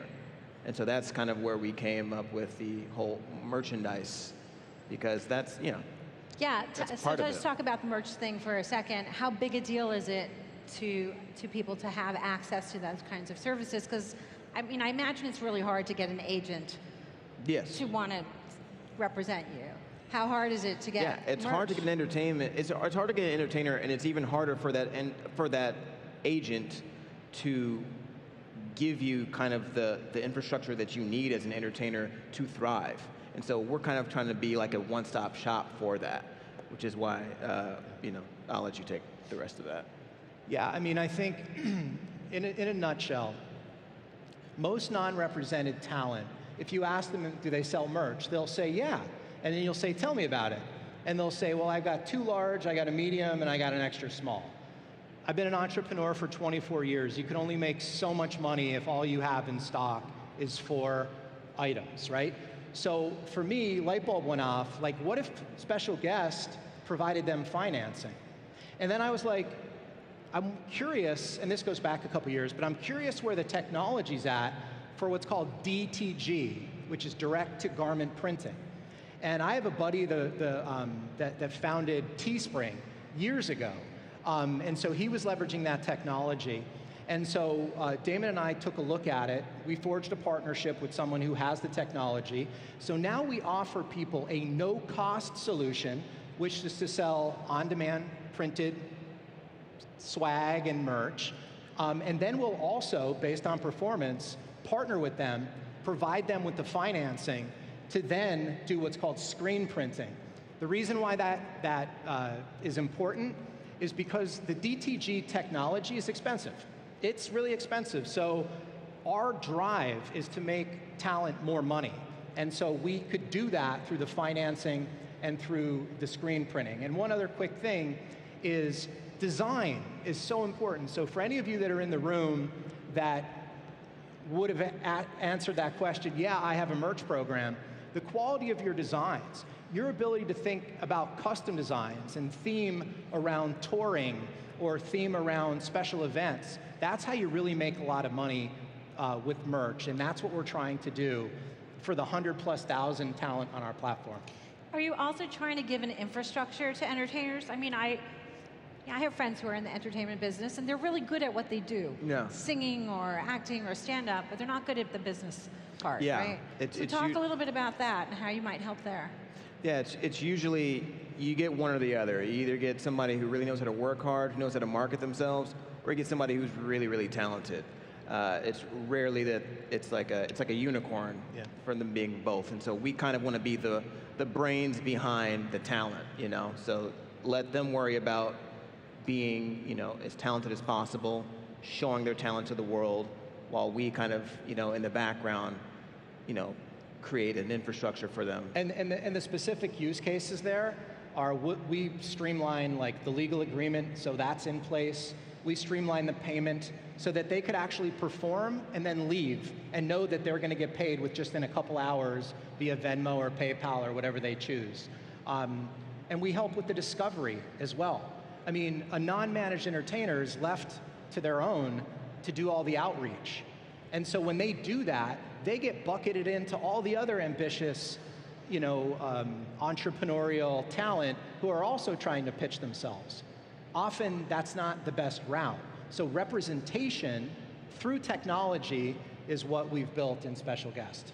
I mean, on the surface, it sounds like the right application for technology, right? I mean, whether or not you're a fan of Uber or Lyft, and I'm not going to get into company policies about those companies, they solved a problem, which was, you can't get a ride or hail a cab in some cities. I'm in San Francisco, it's impossible to hail a cab. So having a reservation app that handled all the payments for you and, there was some transparency to it is very useful. So I see the upside. What's the downside?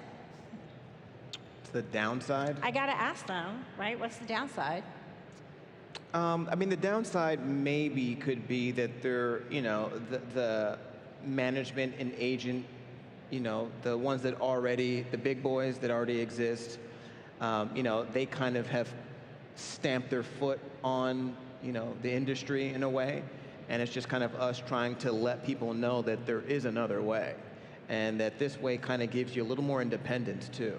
As far as like conventional management and agents, you usually are bunched in with a bunch of other entertainers. You're represented by one person. And so whoever's making the most money gets the most work. So these kind of guys just kind of get left off in the dust. And so our app allows you to kind of be seen. Well, from what I've heard, entertainment is a ruthless business. And 100%. Absolutely. I'm sure you have jokes about that. Yeah. Okay, let's just go back to something you said at the beginning, that you got the idea for this app because you were at a club, open mic, and you saw this amazing woman with her acoustic guitar. Is she on your platform? Honestly, I don't know. I didn't even ask her name. That's how wonderful her music was. Where I was just like, I was at a loss for words. I was like, where can I hear your stuff? And she didn't have it anywhere. I was just like, oh, come on. Okay, so what was the name of the club? It was called Marty's. But okay, in LA. It doesn't even exist anymore. Oh, it doesn't exist. No. Okay, so to the woman who played acoustic guitar at the club and ran into Damon. Redhead, freckles. Come to. Sundress. All right. We are here for you, wherever please. she is, for sure. Okay, these guys were on local TV this morning, and they were talking about this app, and then they saw a bunch of people sign up. And I'm just curious, Collision audience, anybody interested in checking out this app and is going to sign up? Are you talent? Raise your hand. I've asked them to let me know tomorrow what the uptick is. That's awesome. And if they get sign-ups. Or you could go on there and buy Damon's merch. Yeah. I got some cool merch, guys. Or book a sword swallower for your kid's birthday party. Fire blowers too. Yeah, fire Really? blowers, the fire dancing ladies. It's bananas. All right, we've got like seconds left. If people can remember one thing from everything you just told them, give us the tweet. What do you want everybody to remember? You go. 15 seconds left. Technology is the answer to try to take this complex live entertainment industry and help out the underdog. Yes. Very pithy. Okay, and on that note, we're out of time. Thank you all for joining us. Go check it out.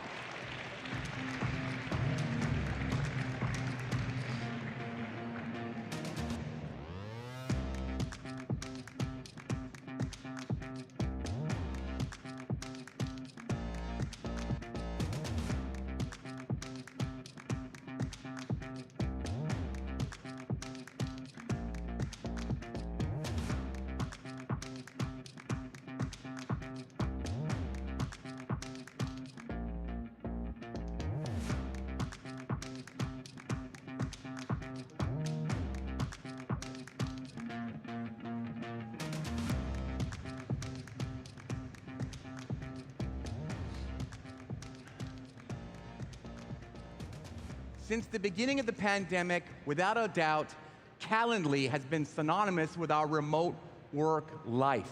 Our next speakers will discuss where a hybrid work environment continues to evolve this side of the pandemic. Please welcome Wired's Stephen Levy and the founder and CEO of your favorite app, Calendly, Topi Abatona.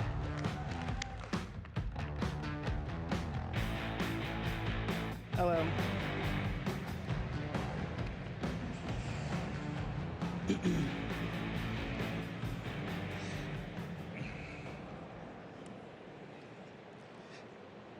Hello. And hello to all of you. How's it going towards the end of the thing? I didn't get a tepid response yesterday. Going well? Woo! Yeah, okay.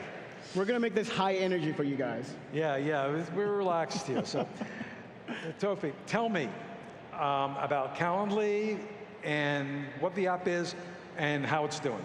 Yes, thank you very much for the question. Yeah, so Calendly, what we do is we make it easy for our customers to schedule, prepare, and follow up on their external meetings.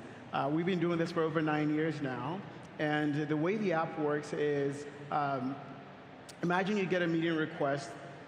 Instead of going back and forth, trying to guess the time when you're both available, what Calendly allows you to do is just share a link with your availability, and then they easily schedule a meeting in one interaction as opposed to 7, 8 emails. After that meeting is scheduled, we help to automate the critical tasks that ensure that the meeting is successful.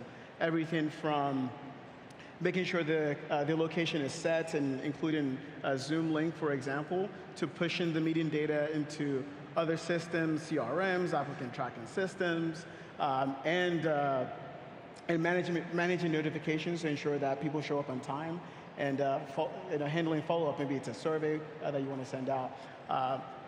That's what the technology does, but if you talk to our customers, what they like the most about Calendly is how Calendly is a critical part of their stack for generating revenue, improving customer retention, driving recruiting results, and many other things.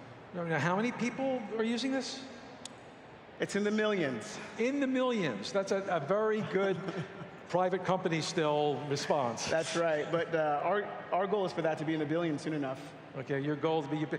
Now, this kind of thing is not like unique. Other people tried before, but your company's really taken off. It is the premier, app of its kind. Why was that? Why did you manage to come up with the magic dials or whatever to make this happen in a way where others wanting to get into this or wanting to make it part of their portfolio really didn't?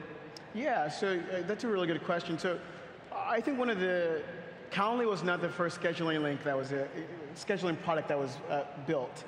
We had many predecessors, and they did a lot of things well. But what we did differently that I think allowed us to be really successful is we set out from day one to serve the broadest swath of customers possible, right? So we really wanted to build a scheduling product that everybody would be able to use in a lot of different roles, and I think that's a difference. So that is demonstrated by how easy it is to use the product. We wanted to lower the barriers to entry. It is also demonstrated in the pricing of the product. It is free, and we have a very, very generous free plan. And so those are some of the reasons why I think we did well. Yet another reason is I think that we learned from our customers that scheduling should not only be in service of productivity, it should be in service of delivering important business outcomes, the ones that I mentioned before, revenue generation, customer retention, and I think we listened to that customer feedback and executed against this, and I think that's why we've been really successful. It's kind of funny. We see some products,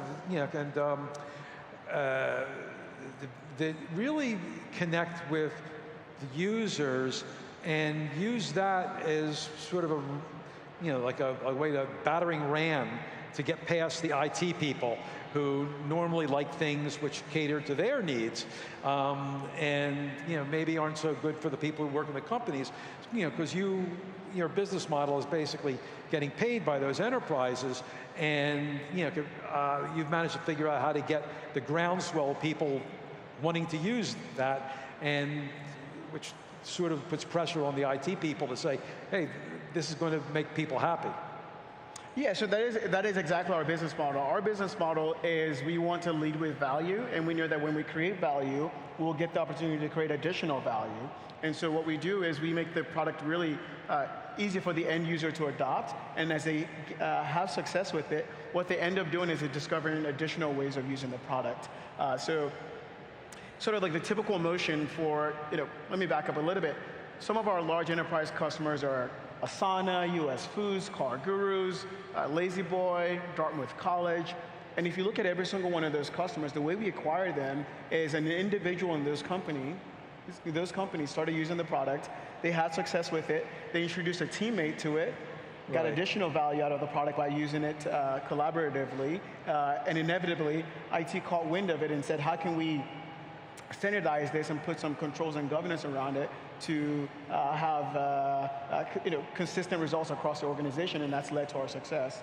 But when we build products, we definitely want to make sure that it's, we sort of think of 4 key constituents when we build products. We think about the end user, we think about IT, we think about the business leader, right, whether that's a department head, and then lastly, we think about our customers, the people that's scheduling with those customers. Right. And that's been really powerful for us. So I have to say, I have somewhat of a mixed feeling about your product, because on one hand, it makes it very easy, but I wonder if it makes it almost too easy to schedule meetings. If sometimes some friction might be good, especially if you don't love meetings. So maybe you could, defend that. I'm just kind of curious here. How many people here love meetings? Shall raise hands? There's some hands. How many people maybe don't love meetings? What do you think of that? Yeah. I think they don't love. So I think I saw 75% in favor of meetings is what I saw. I don't know what you saw. On a serious note, so I am incredibly bullish about meetings. And the reason is, if you look at some of the most important moments in your life, it still starts with meetings, right? When you get that dream job that you worked very hard for your life to get, it usually starts with a meeting in the form of an interview. When you acquire and implement technology that ends up helping you serve your customers better, it typically starts with a meeting with a salesperson. So for all those reasons, I feel incredibly bullish about meetings because meetings just create so much value for so many people. That said, we do believe that we are in the time economy. And what do I mean by the time economy? It is the fact that time is our most precious resource. It's the scarcest resource we all have. And it's those companies that really help their customers maximize that time that will win, delight, and retain customers. A cool stat to back that up is 50% of sales go to the vendor that responds first, right? Likewise, it's those same companies that equip their employees with tools that allow them to maximize and optimize their time and really do meaningful work. Those are the ones that will win the talent war. Yet another sort of supporting stat on that is more than 50% of employees will quit if they're not equipped with the right products that make them productive. So we think meetings are really important, but they have to be effective and efficient. Like Slack is like made it their motto to say, boy, you could use Slack and and eliminate meetings and but of course now they built meetings into their product, right? Yeah. So I don't know. What do you think of that? Listen, I think it's. I sort of look at meetings the same way, sort of like doctors look at treatment options. And that a doctor, if you go to the doctor and and they diagnose you with something, they are obligated to treat you with the simplest, most effective treatment before they escalate to other options. And I think the same way about communication and collaboration, right? We should always start with the most efficient and effective way of collaborating and communicating. But when we need deeper collaboration, when we need rich conversations, meetings are unmatched. And that's where Calendly and tools like Zoom come in very, very handy. And how do you do meetings at your company? How do I do meetings in my company? Well, a couple of things. So, maybe I can tell you a little bit about sort of how I sort of like manage my my meetings. So, I start by prioritization, right? So every quarter I sit down and I figure out what my top 2 to 3 priorities are, and then I align my schedule. I have Calendly links that then align to that. So what I set out to do, so this past quarter, for example, my goal was to hire a CFO. I wanted to have X number of customer conversations, and I wanted to be able to support our executive team in building up our senior leadership team and participating in interviews. Once I have those priorities, I then set aside my schedule to make it very easy when meetings related to those priorities come up. I can just up my availability. The second thing I do is I have some structure around how I take meetings. So for me, I really think deep thinking is important, right? So I set aside 9 to noon on Mondays and Fridays for no meetings. Additionally, in our company, we have this concept of core meeting hours. And what that is we are a fully distributed team all across the US, and we even have team members outside of the country as well. And we reserve 12 to 5 p.m. Eastern time as core meeting hours. And so we don't want to take meetings outside of that time. And what that allows us to do is collaborate during that time, but still have a good portion of the day to do deep thinking and do deep work. And then I think finally, the thing that I do regularly, we all do regularly, is audit our meetings, right? So, and for me, that cadence is quarterly. I look at my meetings and say which of these meetings could have been emails or Slack messages. I also reassess my priorities and iterate and go. So you mentioned to me that it could be useful when people don't show up for meetings. Sorry, repeat that? When people don't show up for meetings, is that something that, Calendly can help them with that? It is. So sadly, meetings are just as, no-shows are a real thing in business. Candidates don't show up sometimes, sales prospects don't show up sometimes. What we allow our customers to do is track that and trigger automations when a meeting participant doesn't show up. So it could be something like send out a reminder to reschedule if that person doesn't show up. Do you ever think of maybe making it so if someone missed a certain amount of meetings, they would be blocked? They couldn't be on Calendly anymore. That is a popular feature request, actually. We don't do exactly that, but I will tell you what we do that is equally powerful. Is a month ago we launched a feature that was very that our customer base received very enthusiastically. And what that feature does is just really allow our customers to gather some information up front about the purpose of the meeting, and then sort of match that request to the right resource within the company. Or sometimes that resource is a meeting. Other times that resource is an article or web page, right? So we are providing more ways for our customers to be really, really effective with their time and sort of screen meetings, if you will.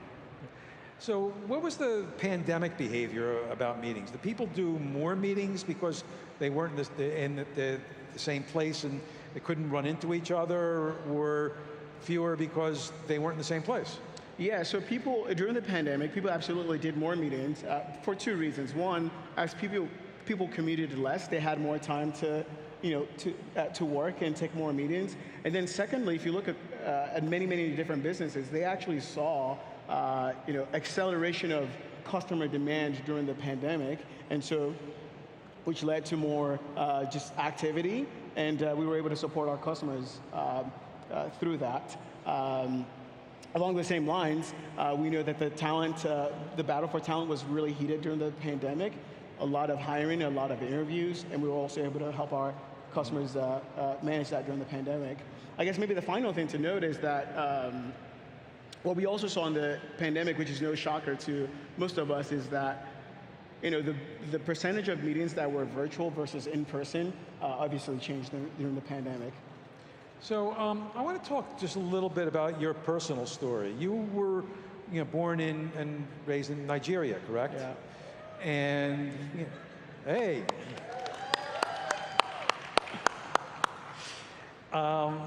And I know I visited there once, and was sort of blown away by the startup energy. But you came to the U.S. to study, and then started your company here.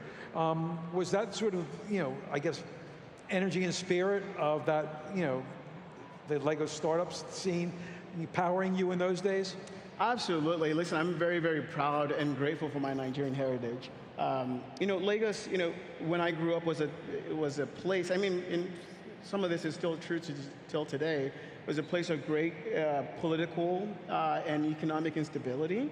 And I think the way the Nigerian people responded to that is through just a lot of resourcefulness. And if you look at the Calendly story, resourcefulness has been a huge sort of theme that it ran through our, from our founding journey to where we are now. So yes, it's been definitely a huge asset.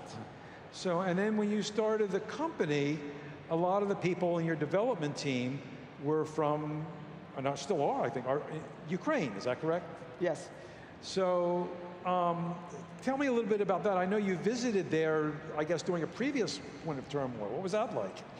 Yes, so just to provide a little bit of a background, when I started Calendly in 2013, it was just me initially, but then I hired a team of engineers in Ukraine, and they ended up building the first version of Calendly. Till today, we've grown that team, but we've also grown our team in the US, and so we have a mix of Ukrainian engineers. They have incredible engineering talent in Ukraine, and we also have many US engineers till now. But anyway, in the founding days of Calendly, I did go to Kiev around the time of the Crimean invasion, and I left 20 hours before the presidential palace was stormed. It was a time of great chaos.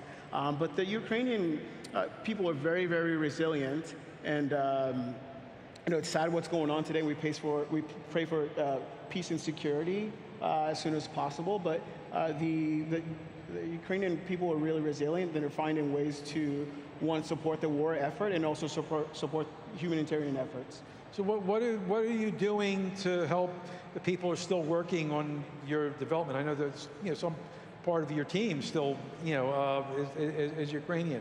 How have you managed to help them through that situation? Yeah, a couple of things. So I think first and foremost, flexibility and just really understanding, the very, messy situation that's sort of going on right now. So flexibility and empathy.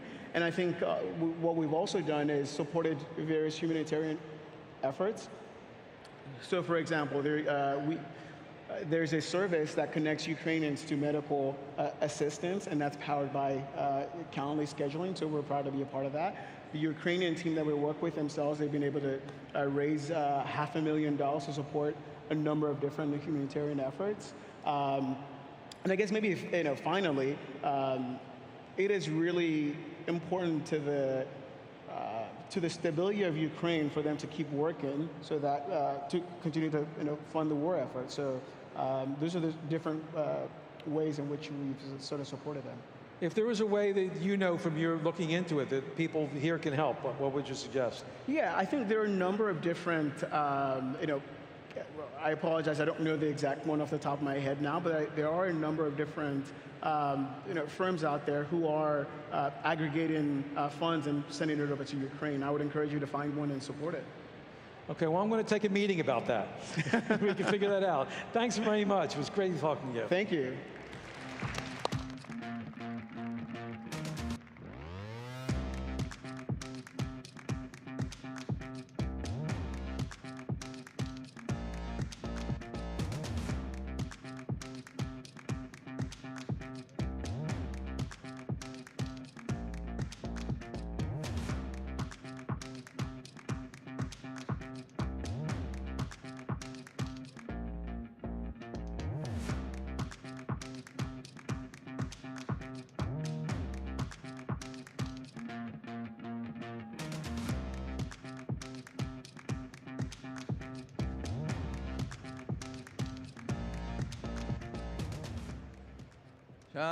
I'm thinking about opening the Stocks app on my iPhone, but maybe I won't do that.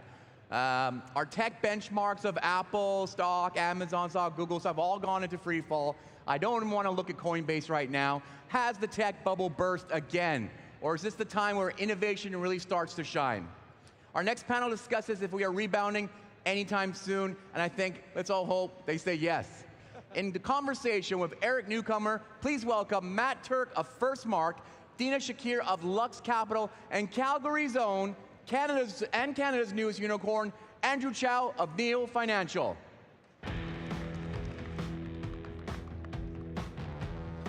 Thank you.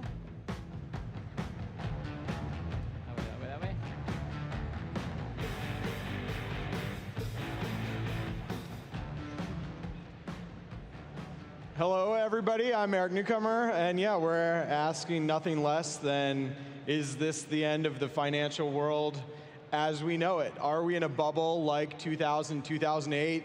You know, the stock market has been imploding, but the startup world is much slower to react. And I wanted to start, this won't tell us everything, but I wanted to start with a simple question. Is the bubble bursting in your life? Are there ways in your job right now where you feel the bubble is bursting? Matt, do you want to sort of start off? Like, are you doing fewer deals right now? How much has the world changed?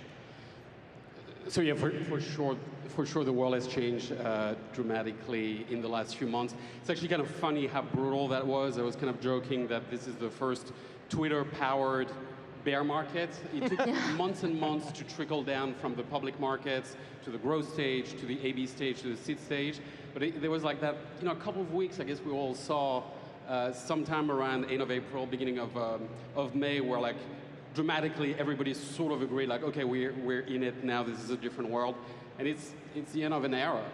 You know, the era of the crossover funds and the huge secondaries and the back-to-back rounds and the YOLO and all the things. So now we are entering a different world, and we're all collectively learning to navigate it together.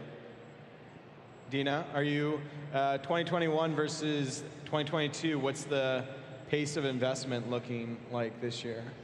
Yeah, I mean, things are definitely different, markedly different than 2020 and 2021, that's for sure. There's still a lot of deals getting done, especially early stage deals. There's been a clear market slowdown on the growth side, for sure, and companies that were out trying to raise are taking a lot longer than they expected or hoped. And certainly valuations are starting to, you know, also come down across all the stages, but still a lot of activity happening at the early stage. Andrew, I mean, you have the experience, you know, as a repeat startup founder, and you're also dealing this world of credit cards. Like, I don't know, for Neo itself, I mean, you're in such the early stage of growth. Can you feel sort of a macro trend right now, or is it just like hard to separate that from the troubles and joys of startup life? Yeah, I mean, I think when you're in a fast-growing startup, you sort of want to continue growing from that standpoint, and I think from a day-to-day standpoint, you generally don't. I think the macro and the headlines are definitely, you know, the sky is falling. From a day-to-day standpoint, I think we're always in this flux of uncertainty. So it's really a matter of changing assumptions and continuing to do this. We do this on a day-to-day basis, a monthly basis anyway, and now the assumptions have just changed a little bit. Is there fear in your founder friends' eyes? Like, do you, like, I mean, I think there, you know, there's a certain sensibility that like investors, venture capitalists are the ones loudest about this because they benefit the most from prices falling. Like, what's the like founder sentiment? I think there's a cautious, you know, optimism from that stance. Obviously, you know, we can't be in a euphoria all of the time, but having been through it before, there's these ups and downs and ebbs and flows, and I think ultimately it comes down to the why in terms of what you're building. And even when we think about building, you know, Neo or other companies, it's really around, well, the end consumer, well, how does it actually impact the end customer that we're dealing with? And how do we ensure we can actually take advantage of it and make sure we're building products that suit them? Matt, I mean, you've written about, like, is this a valuation cut? Is this a recession? Or what is like the driving force behind the downturn? I know it's too soon to tell, so maybe you don't have a prediction, but today, like, what is your thesis statement for like what's going on, what's driving the fear that it's a bubble at this moment? Yeah, look, it's all of the things. It's both a valuation reset and you know, a much broader thing at play. I mean, you know, as much as we tend to be sort of like egocentric in our little world of like techs and startups and VCs, ultimately venture capital is like a trickle in a much broader economy. And look, I'm sure other people have said this here before, but a lot of what happened was just a direct consequence of interest rates being historically low, which basically means that a lot of money, instead of going into debt and obligation and all the things, went into equity market, which artificially pumped up the market towards speculation. So that's basically what's been happening, and now the market is swinging the other way. And again, we're just a little trickle, a trickle that we happen to all love and cherish, but like ultimately we caught into this whole thing. So now, yes, there is a tremendous amount of reset that needs to happen in valuations. The fact that the median multiples in cloud companies has dropped so dramatically, now to like an average of like 5.5 next 12 months revenue is super scary when you think about it and you put it in perspective, because that means that to be a unicorn company, to now deserve your $1 billion valuation, you would need to project to do next year about 180 million in revenue. Right. How many unicorns are there that actually are projecting to do? I remember at the peak of the bubble in November, I did a list of, in my newsletter, Newcomer, 7 unicorns that had raised with less than 10 million in ARR. And that really felt like, that was the peak, like literally of the NASDAQ, and it was sort of also the peak of startups, and a lot of those companies are gonna be in a really, really tough spot. I mean, Dina, Lux is known for investing. I mean, you do a lot of healthcare investing, but the firm overall invests in really sort of futuristic, ambitious companies. So on the one hand, I think, okay, maybe you're outside of like the software multiple sort of concerns. On the other hand, those businesses are very dependent on follow-on capital. How is Lux and how are you thinking about sort of the bubble worry, given your very sort of specific approach to investing? Yeah, and by the way, those software multiples look a lot better than the health tech ones. So we won't even go there on that. I was like, oh, that's not too bad. At Lux, we invest across stages and sectors. So we do everything from pre-seed to pre-IPO. We do a lot of deep tech and health tech and software and all sorts of things. So, but a lot of them are quite capital intensive, and like any company, usually does require additional funding. Some of them may have been looking at potential public exits, and now might be waiting a little longer for that.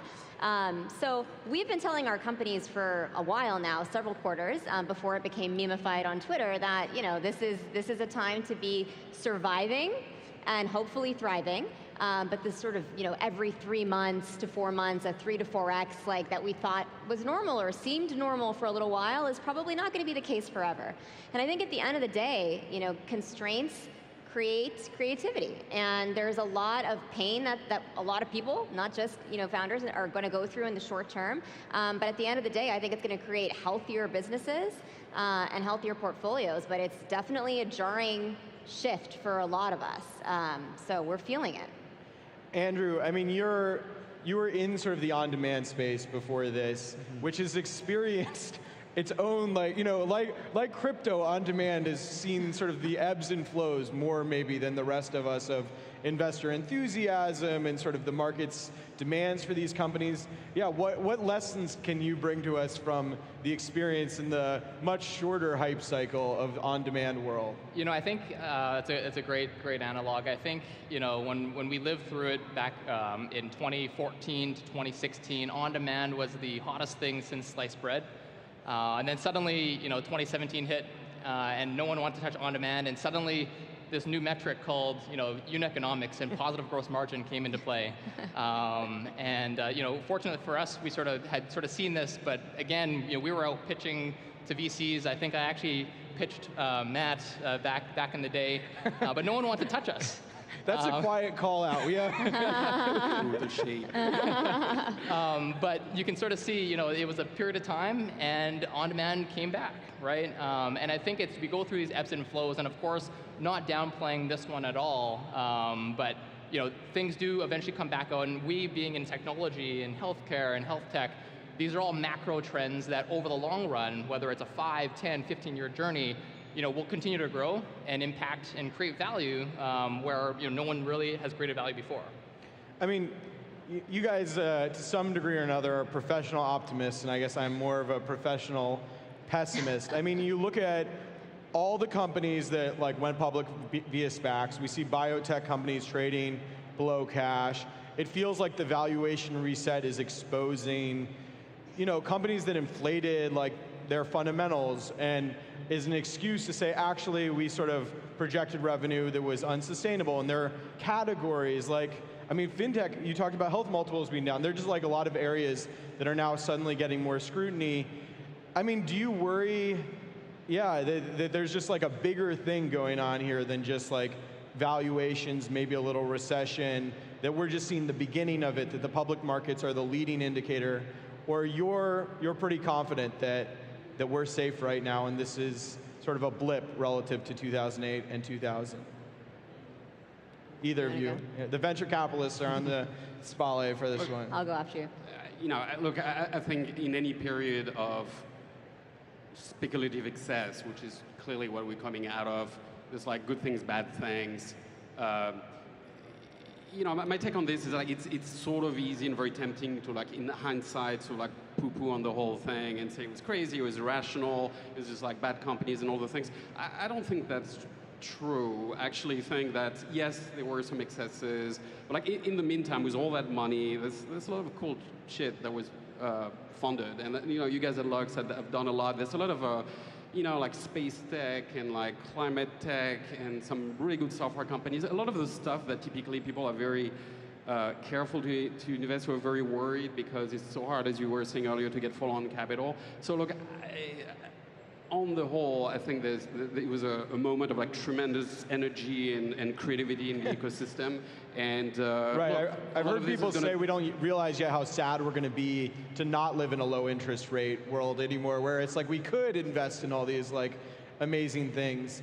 Yeah, can you give us like the healthcare sort of specific take right now? Or I'm curious, I'm sure some people in the audience are in that space. What's sort of the mood there, sort of relative to the rest of the startup world? Yeah, health tech is an interesting one because, it's obviously been around for a long time, but there were a lot of tailwinds, I always get those two mixed up. Tailwinds related to the pandemic that, created some hype, some exuberance, and I think some of the big public exits now, if you look at where those are sitting, it's not a very pretty sight. Well, like telemedicine looked great during the pandemic, and now it's sort of still exciting, but yeah, and biotech was great for a while too. So at the end of the day, humans, unless there's a real apocalypse, we're not going anywhere. We're going to continue to have babies and die and get sick, and healthcare it's not going anywhere either. And I think what's changed is that health tech has transcended all the major stakeholders. Tech is no longer just a separate sector, it's part of everything we do, and it's especially now ingrained within healthcare.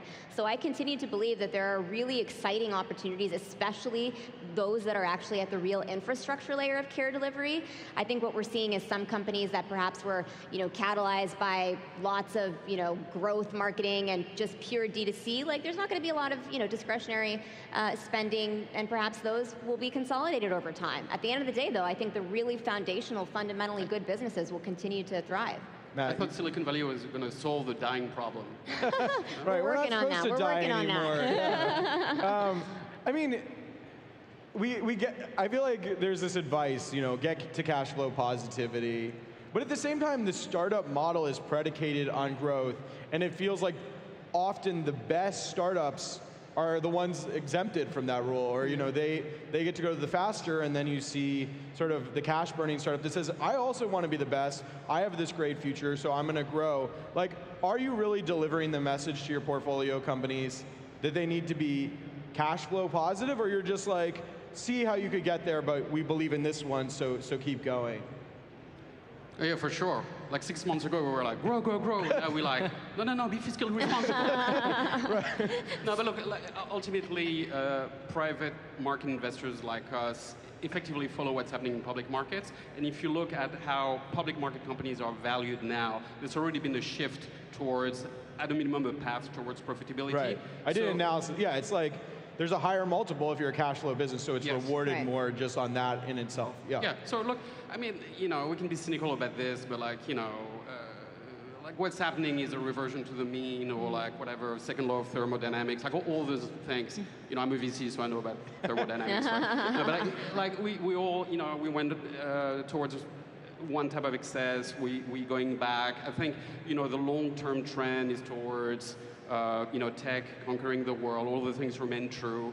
And yes, he was a little crazy. Now we need to be careful. But like on the whole, I think things are moving in the right direction in a way that's rational. Yeah, I mean, I think at the end of the day, we are investing in longer-term horizons. We're not picking stocks that are like necessarily, changing with the volatility of the markets. But it's not just, the public potential exits. Even the M&A. If you're going to be seeing, if public companies are going to be acquiring businesses, they're also going to not, they don't want to inherit a ton of burn. They also want to see that path to profitability. Right. I mean, talk about the on-demand space. There are lots of companies right now where it looks like, consolidation would be great.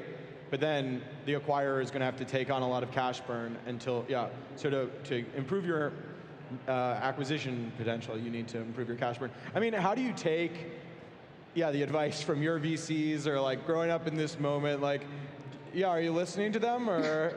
Yeah, of course we're listening to them. Hopefully they're not in the audience. Yeah, no, I think, I mean, in the day-to-day, right? I mean, from literally, I mean, to Matt's point, 6 months ago, it was grow, grow, grow, and then suddenly, it's like, actually, let's grow at a more reasonable cost. But from a day-to-day basis, from our perspective, we are still serving the same customer.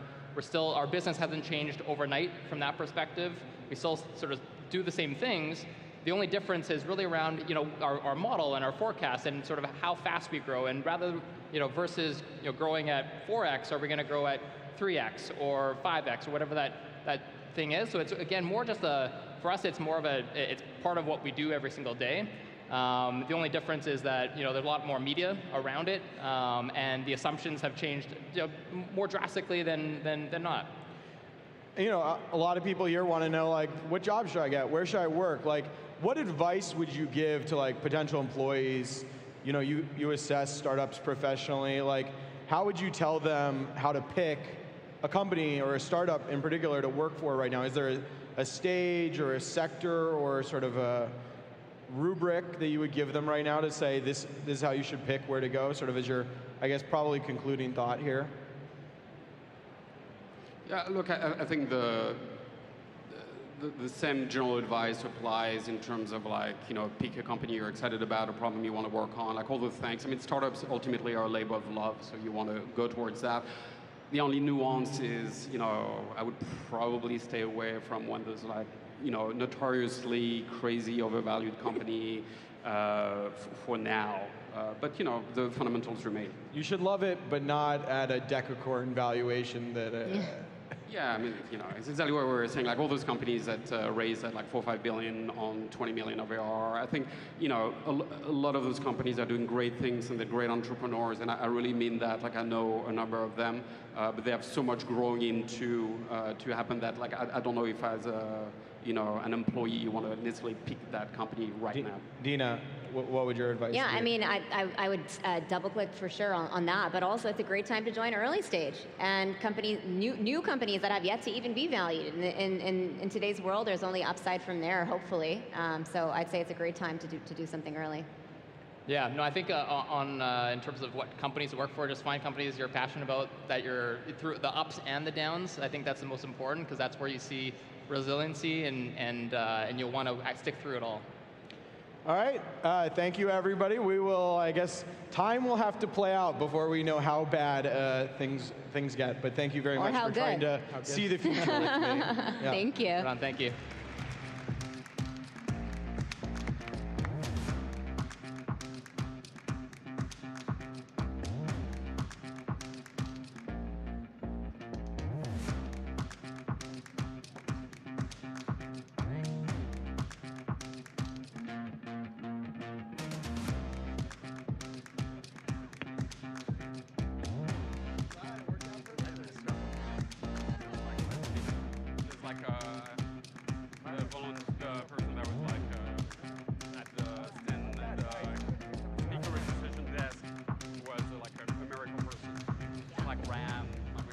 I opened our first crypto stage here at Collision this morning, and the vibe was nervously optimistic.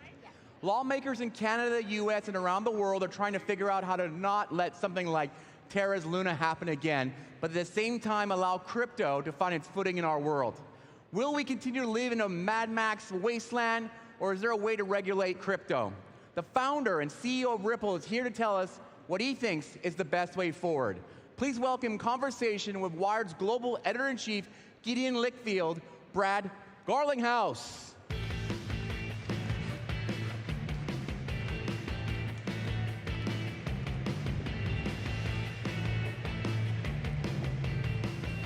All right, here we are to talk about regulating cryptocurrency, and I want to start by acknowledging that me asking the head of a cryptocurrency how to regulate cryptocurrency is a little bit like me asking a fox how high the chicken wire should be around the hen house. But we don't have a farmer here, so we're going to have to talk to the fox. So with that, tell me, Brad, what is it about cryptocurrency right now that you think should be more tightly regulated than it is? I think the first thing I think about that maybe should be more clearly regulated, I think about consistency. So I think one of the challenges for every crypto company right now is it's not clear where the rules of the road are. And you have some examples where regulators are going after companies, and then you look at another company doing almost the exact same thing and they're not saying anything. And so the first thing I think about really is just consistency. So everyone has a firm set of rules to follow. As you and I kind of were discussing backstage, I think the vast majority of people in the crypto industry want to play by the rules. Let's just be clear about what the rules are. So the first thing I think of is just like, let's be super clear about what we're trying to regulate. Yeah. I mean, obviously, the point of regulation is to make an industry safer so that more people can use it. So that should be good for the players in the industry, right? So let's talk about a couple of things specific things that make people unsafe, let's say, or that cause problems. And I'm kind of interested in your views on them. So, you know, how should consumers be protected from, like, basically scams, rug pulls? Somebody creates a currency and then runs off with the money. Yeah. What's a good way to protect against that? Well, first of all, I'm completely supportive of that. You know, those are things that actually we don't need new regulations for. I mean, there are all kinds of existing regulatory frameworks that if someone's committing fraud, you know, to sue them, whether it's, you know, you're individually suing or there's a regulator looking out for consumer best interest suing them, the Consumer Financial Protection Board would be one example. So I think a lot of those things, those regulations exist. Are they getting enforced though? People are getting scammed all the time. Well, people are getting scammed all the time, whether you're in crypto or not. And are they getting enforced enough? I would say we could do better. And clearly we've seen that with some recent examples.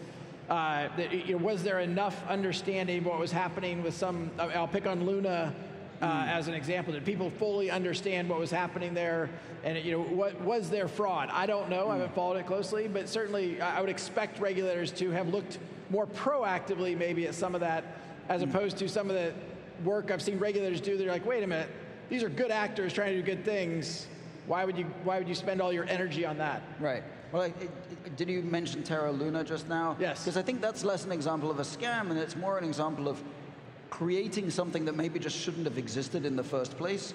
So, all right, so, you know, there are payment stable coins where they're backed by a currency, and there's a new proposal from the Biden administration that, you know, those should be regulated like banks, and they should have deposit insurance, which, okay, I don't know what you think of that.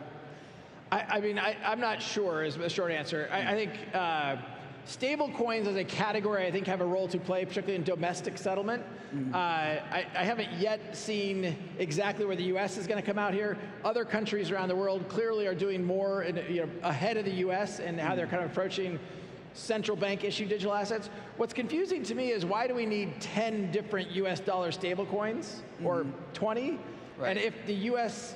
If the U.S. is going to do a central bank issued digital currency, why do we need private dollar stable coins also? Right. That gets a little confusing for me. So maybe we should just have a central bank one. But then Terra Luna is an algorithmic stable coin where basically you generate the notion that this thing is worth $1 because an algorithm says so, but it's set up, it seems, to fail. It's set up to go into a death spiral. So should that kind of thing just be outlawed? You know, again, I'm not as close to Terra Luna. I did follow the story after it kind of unwound, if you will. And look, it's clear to me that that may not have been a fraud because they actually said, here's what we're doing. They're very transparent. Here's what we're going to do. It's just, it didn't work. Right. But I think we need to be a little bit careful. You know, as we look at the meltdown of crypto in the last 30, 45 days, you have to remember that pets.com didn't work at a certain time too. Right. Webvan didn't work at a certain time also. Yet Instacart and fill in blank for your delivery mechanism has been hugely successful. Right. So Terra Luna as a algorithmic stablecoin didn't work right now with this formula, and does that mean no formulaic stablecoin will ever work? Right. I don't know. I think it would be premature to reach that conclusion. Okay, I mean, so there's clearly the trade-off here, right? There's, on the one hand, you want to, how much do you need to protect people against their own dumb decisions as investors versus the risk of stifling innovation? I mean, are you worried about innovation being stifled? Oh, I think I'm not worried about it. It's happening. The first piece of advice I give entrepreneurs that are starting companies in the crypto space, to the extent they are US-based, the first piece of advice I give them is don't incorporate in the United States.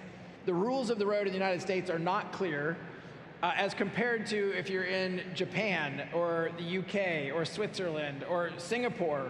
These are all countries where the governments have done the work to publish rules of the road that either are codified in law or certainly by published regulation that allow an entrepreneur to build a company, allow investors to come in. When we think back, again, back to the pets.com era, one of the reasons why so much innovation around the internet happened in the United States is because in the mid-90s, the US government published and codified through law clear regulatory frameworks that allowed investors to flow in and entrepreneurs to know how to build within a rule. You don't really have that in blockchain and crypto in the United States, and so I think you're seeing a lot of leadership outside of the United States, and I think that'll continue. Right, but so you think even just the sheer lack of clear rules right now is already stifling innovation here? So if we have rules, and will that stifle it even more? Well, sorry, maybe I answered the question by saying that stifling innovation in the US. Yes. I mean, there's clearly immense innovation. Some of it maybe shouldn't ever have existed innovation, as you described. But I think there's clearly innovation happening globally. That's going to happen anytime you have a new technology framework. I think you have this kind of pre-Cambrian era of formative, almost, the foundation, that the building blocks are being laid, and people are trying new things. And not everything has worked. That's okay. And as the market resets, I think that's actually a really healthy time to step back and say, is what we're building solving a real problem for a customer, a business, a consumer? Or is it just about speculation? And if it's just about speculation, I don't think it's sustainable. Right. Just another example then, what about crypto exchanges? Do you think they should be able to trade just whatever they want, or let people trade whatever they want on those exchanges, or should they be taking steps to protect their customers against things that might just be dodgy? It's a good question. I mean, there is a careful management there, because on one hand, the customer's always right. If customers want to trade X, I mean, Dogecoin. Let's pick on Dogecoin for a minute. Sure. Why not pick on Dogecoin? Everybody picks on Dogecoin. I mean, look, Dogecoin was built as a joke. Some of the founding engineers on it have abandoned the project. It has a very high inflation rate. Should a reputable exchange restrict people from trading Doge because it really, I mean, it primarily seems to trade based upon Elon Musk's tweets. Right. Okay, so should an exchange say we're not going to allow people to do that? I look at, well, if the customer wants to trade that, if I were an exchange, I'd probably say, look, we want to provide liquidity around currencies and currency pairs that people want to trade. I don't think most businesses are in the business of telling their customers, is this right or wrong? So again, I guess that then comes back to the question is, do people need to be protected against something as dumb as Dogecoin, or is it really on, you decided to buy that thing because of Elon Musk tweets, it's all on you? I mean, another way to think about this is, should the NASDAQ allow, NASDAQ New York Stock Exchange or Toronto Stock Exchange here locally allow a company that maybe has no viable future business model? If that were true, Tesla would never would have gotten public. Of course, it has a future business model today, but for a long time it lost a lot of money, and now it's worth over $1 trillion or something. So right. I don't know. I just think we should be very careful as a set of regulators to think we know best.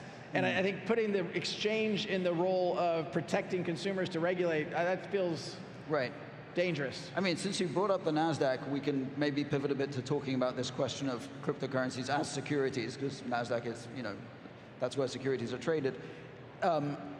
What the SEC does is it doesn't say you can't trade this. It basically says you have to disclose this much information about your security before you will be allowed to trade it. But if you want to disclose that your security is built on a complete fiction of a business model, go ahead and put that out there and see if anybody buys it. So one of the things... The SEC would also enforce truthfulness, right? If you disclose false statements, they would prosecute you for false statements. Yes, but if you truthfully say that your business model is crazy and people still want to buy it, then you can go ahead. But so this comes back to the question that is currently in the debate in the US about securities, about cryptocurrencies being securities versus commodities. Obviously, Ripple is being sued by the SEC over this very question, and I don't want to litigate the lawsuit here on stage with you. But can you talk a little bit about how you see that debate that is playing out now? Which coins should be securities? Which should be commodities? Why does it matter? Yeah. Well, first, let's back. I agree. I don't want to relitigate it here. It's well documented. But let's back up for a moment and just, when Coinbase went public, which really wasn't that long ago, Coinbase was trading XRP. They enabled consumers and businesses, whatever, to trade XRP. The SEC had to approve their S1 such that Coinbase could go public. The SEC now seems to take the position when they sued us that, hey, XRP is a security and always has been, but they approved Coinbase going public even though Coinbase is not a registered broker-dealer. So there's some contradictions here of the SEC almost not within its own organization knowing left hand, right hand. For me, it's always been pretty clear in my mind, a security as defined by the Howey test gives you right, title, and interest in governance rights. So when Ripple does have shareholders, right? We did a Series A financing, we did a Series B financing, we did a Series C financing. Those people have right, title, and interest, they have governance rights. People who buy XRP don't participate in that framework. And so, I think it's very clear that the SEC, instead of doing the hard work to define a new set of clear rules, a new set of clear regulations, both from the SEC and really the US government in general, they've instead decided, hey, we're going to do we're doing regulation through enforcement, which is not efficient and really has, I think, stifled innovation in the United States. But wouldn't you say it's reasonable? They see things that are going, things that are exploding. Some people are being scammed. I mean, of course, they're going to try and enforce when they can. Well, as we talked about earlier, there's other regulators. I mean, Gary Gensler, the chair of the SEC, has been prone to say the crypto is the Wild West. I mean, I don't know what he means by that. I mean, Ripple as a company is regulated both in the United States and other global regulators in a whole bunch of different ways. So I don't think it's the Wild West at all. I think crypto certainly is a volatile asset class, but it's also worth noting that from the NASDAQ composite hit a peak right before COVID and then was down 55% after COVID. And by comparison, crypto's down maybe 65%. All asset classes have a certain volatility. I don't think it's a regulator's job to determine how that volatility should be accessed by consumers, by businesses, what have you. Right. It seems as if, tell me what you think of this.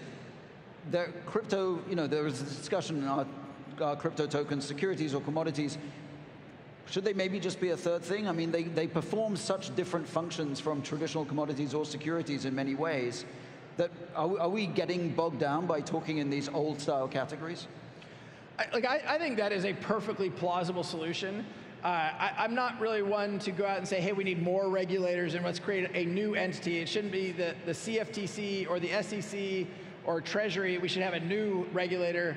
But I willingly admit, to me, it clearly doesn't fit in the securities bucket.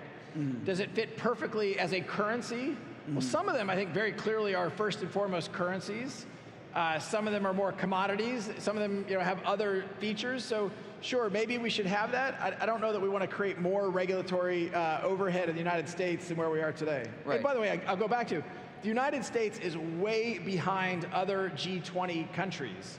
So in other countries have figured out how to make this work in a way that they feel is protecting consumers, making sure that there are orderly markets, making sure they're not fraudulent activity. It's not actually as hard as I think the United States has made it seem. So why do you think the US is behind? What's holding it up? Well, I think first and foremost, you have in the SEC, when you're a hammer, everything looks like a nail. The SEC is like, hey, there's a gray area here. We want to empire build. We want to, build up our responsibility.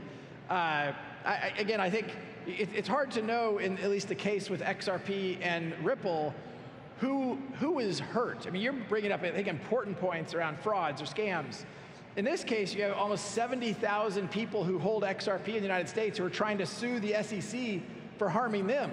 Right. So, you know, it's a little confusing why the SEC would spend a lot of time and energy on that when we do actually have some things happening in the market that maybe do deserve more scrutiny. Right. Well, it's a shame Gary Gensler isn't here to defend himself. But let me ask a little bit more then on this. So you are obviously someone who's been in this industry for a long time. You know how to talk to the regulators. You wear a suit. You know, you do everything in that way. But how well do you think the rest of the crypto industry is engaging with regulators and with this problem? Because it feels to me like for a lot of it, as for a lot of parts of the tech industry, they'd just rather regulators went away. Look, I actually came to Toronto yesterday from Zurich. I was at a central bankers conference in Zurich, and I was thrilled by the reception, in part because they're inviting Ripple to attend. I was on stage with the CEO of Crypto.com.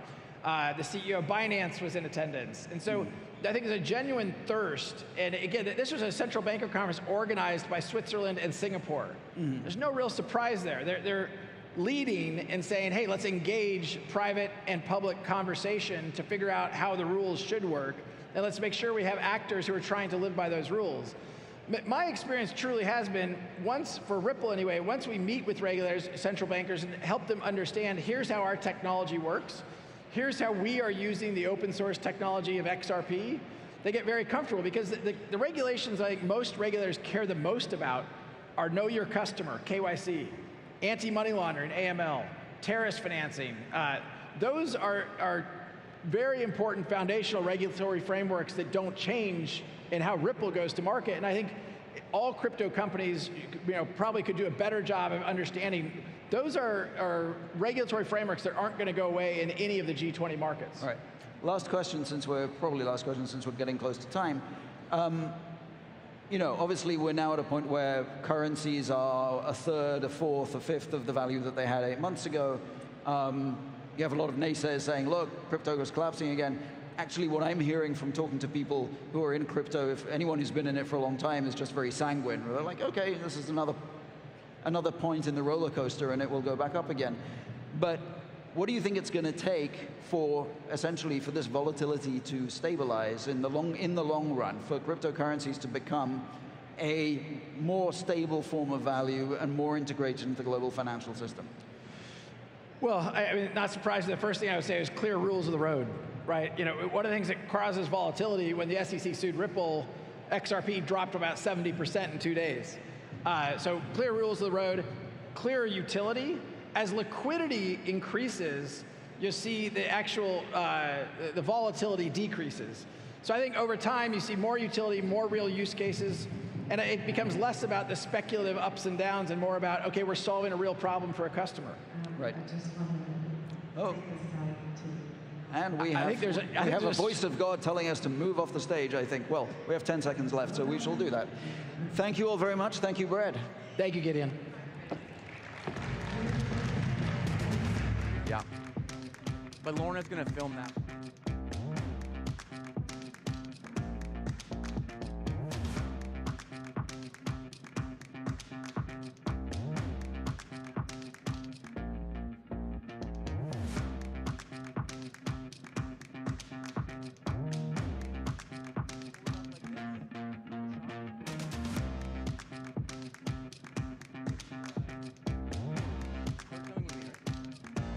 Yep.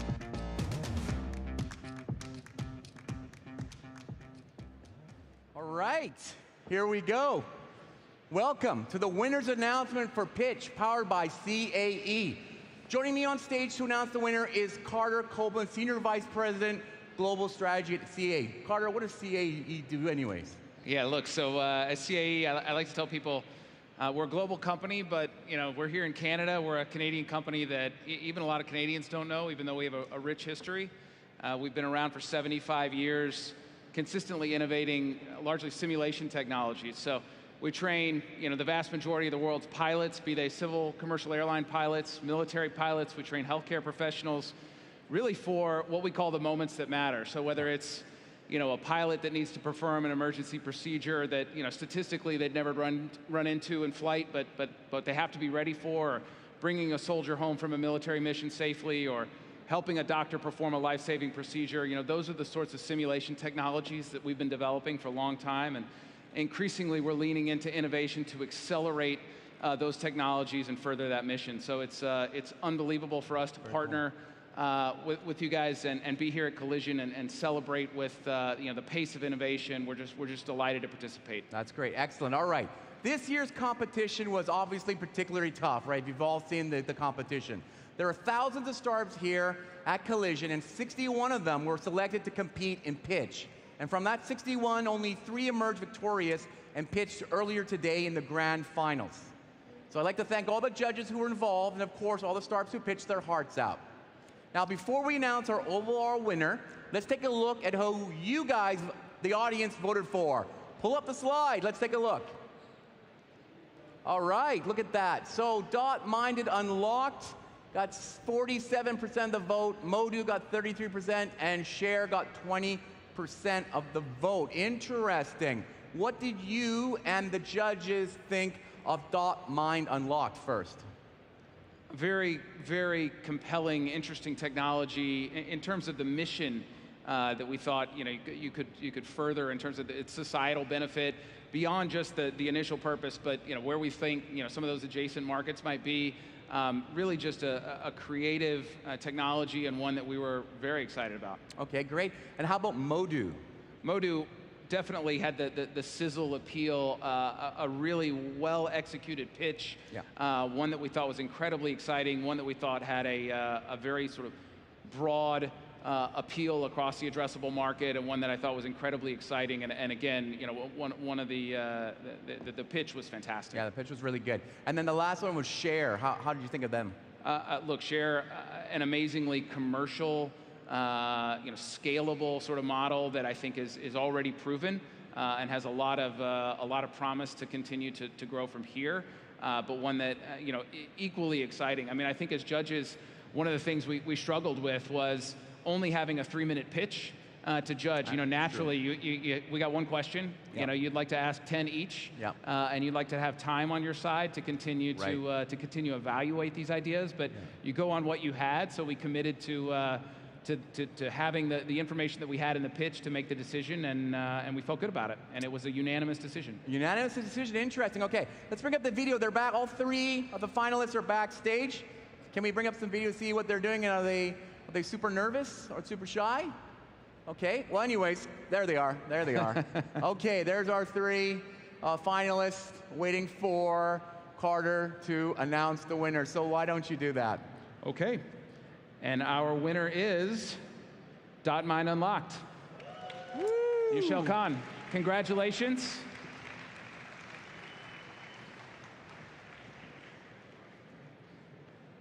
And here she comes. Here she comes. So I think we agreed with you all. Keep it going, come on, here she comes. Congratulations. Congratulations. Thank you. I think I'm supposed to hold it like There you go. this. There you go, just like that. Come up closer here. Perfect. Yeah. There you go.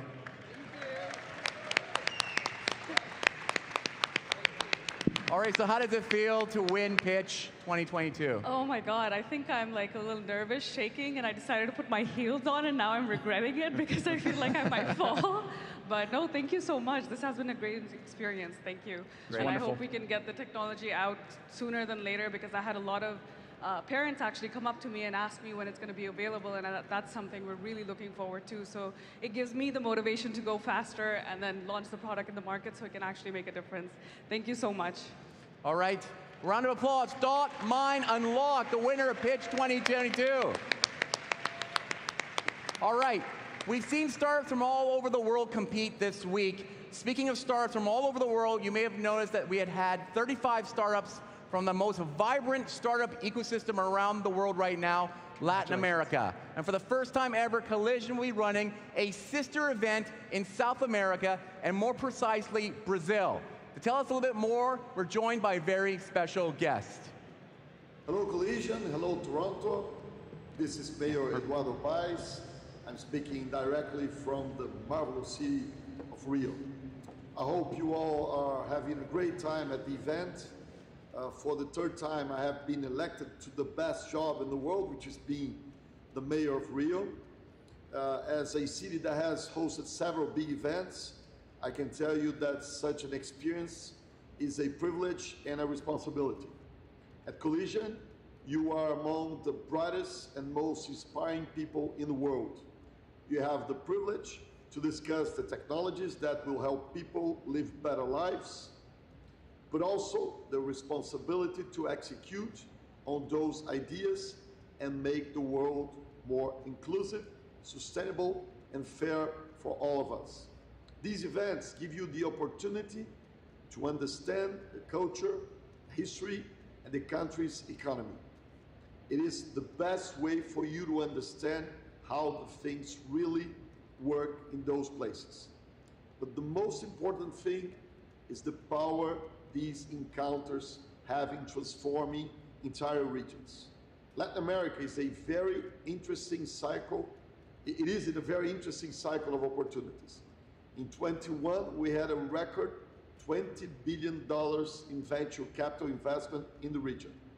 We are now home to 21 unicorn companies and growing exponentially by the year. I have no doubt that we are the new tech frontier. This is why I'm proud to announce our partnership with Connected Intelligence and say that in 2023, our city will host Web Summit Rio. Starting May 1st, we will bring the best names in tech from around the world to tell you what, how, and why they are building their companies and solutions in Latin America. It will be an exciting event full of great experiences in the most beautiful city in the world. You will have the opportunity to attend the event, but also visit our incredible beaches, the biggest urban forest in the world, Christ the Redeemer, the Sugar Loaf, and all the great culture and food that only Rio has to offer. We are committed to building together with you a better city, a better country, a better world for all of us. Like we say down here, we'll welcome you with arms wide open. Thank you and see you in Web Summit Rio.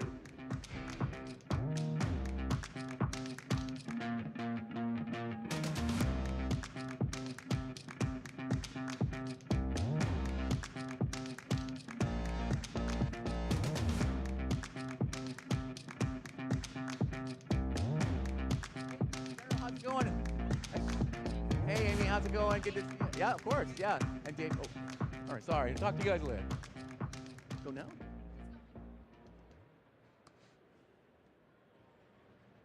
Okay, here we go. Who's into VR? Out there, yes?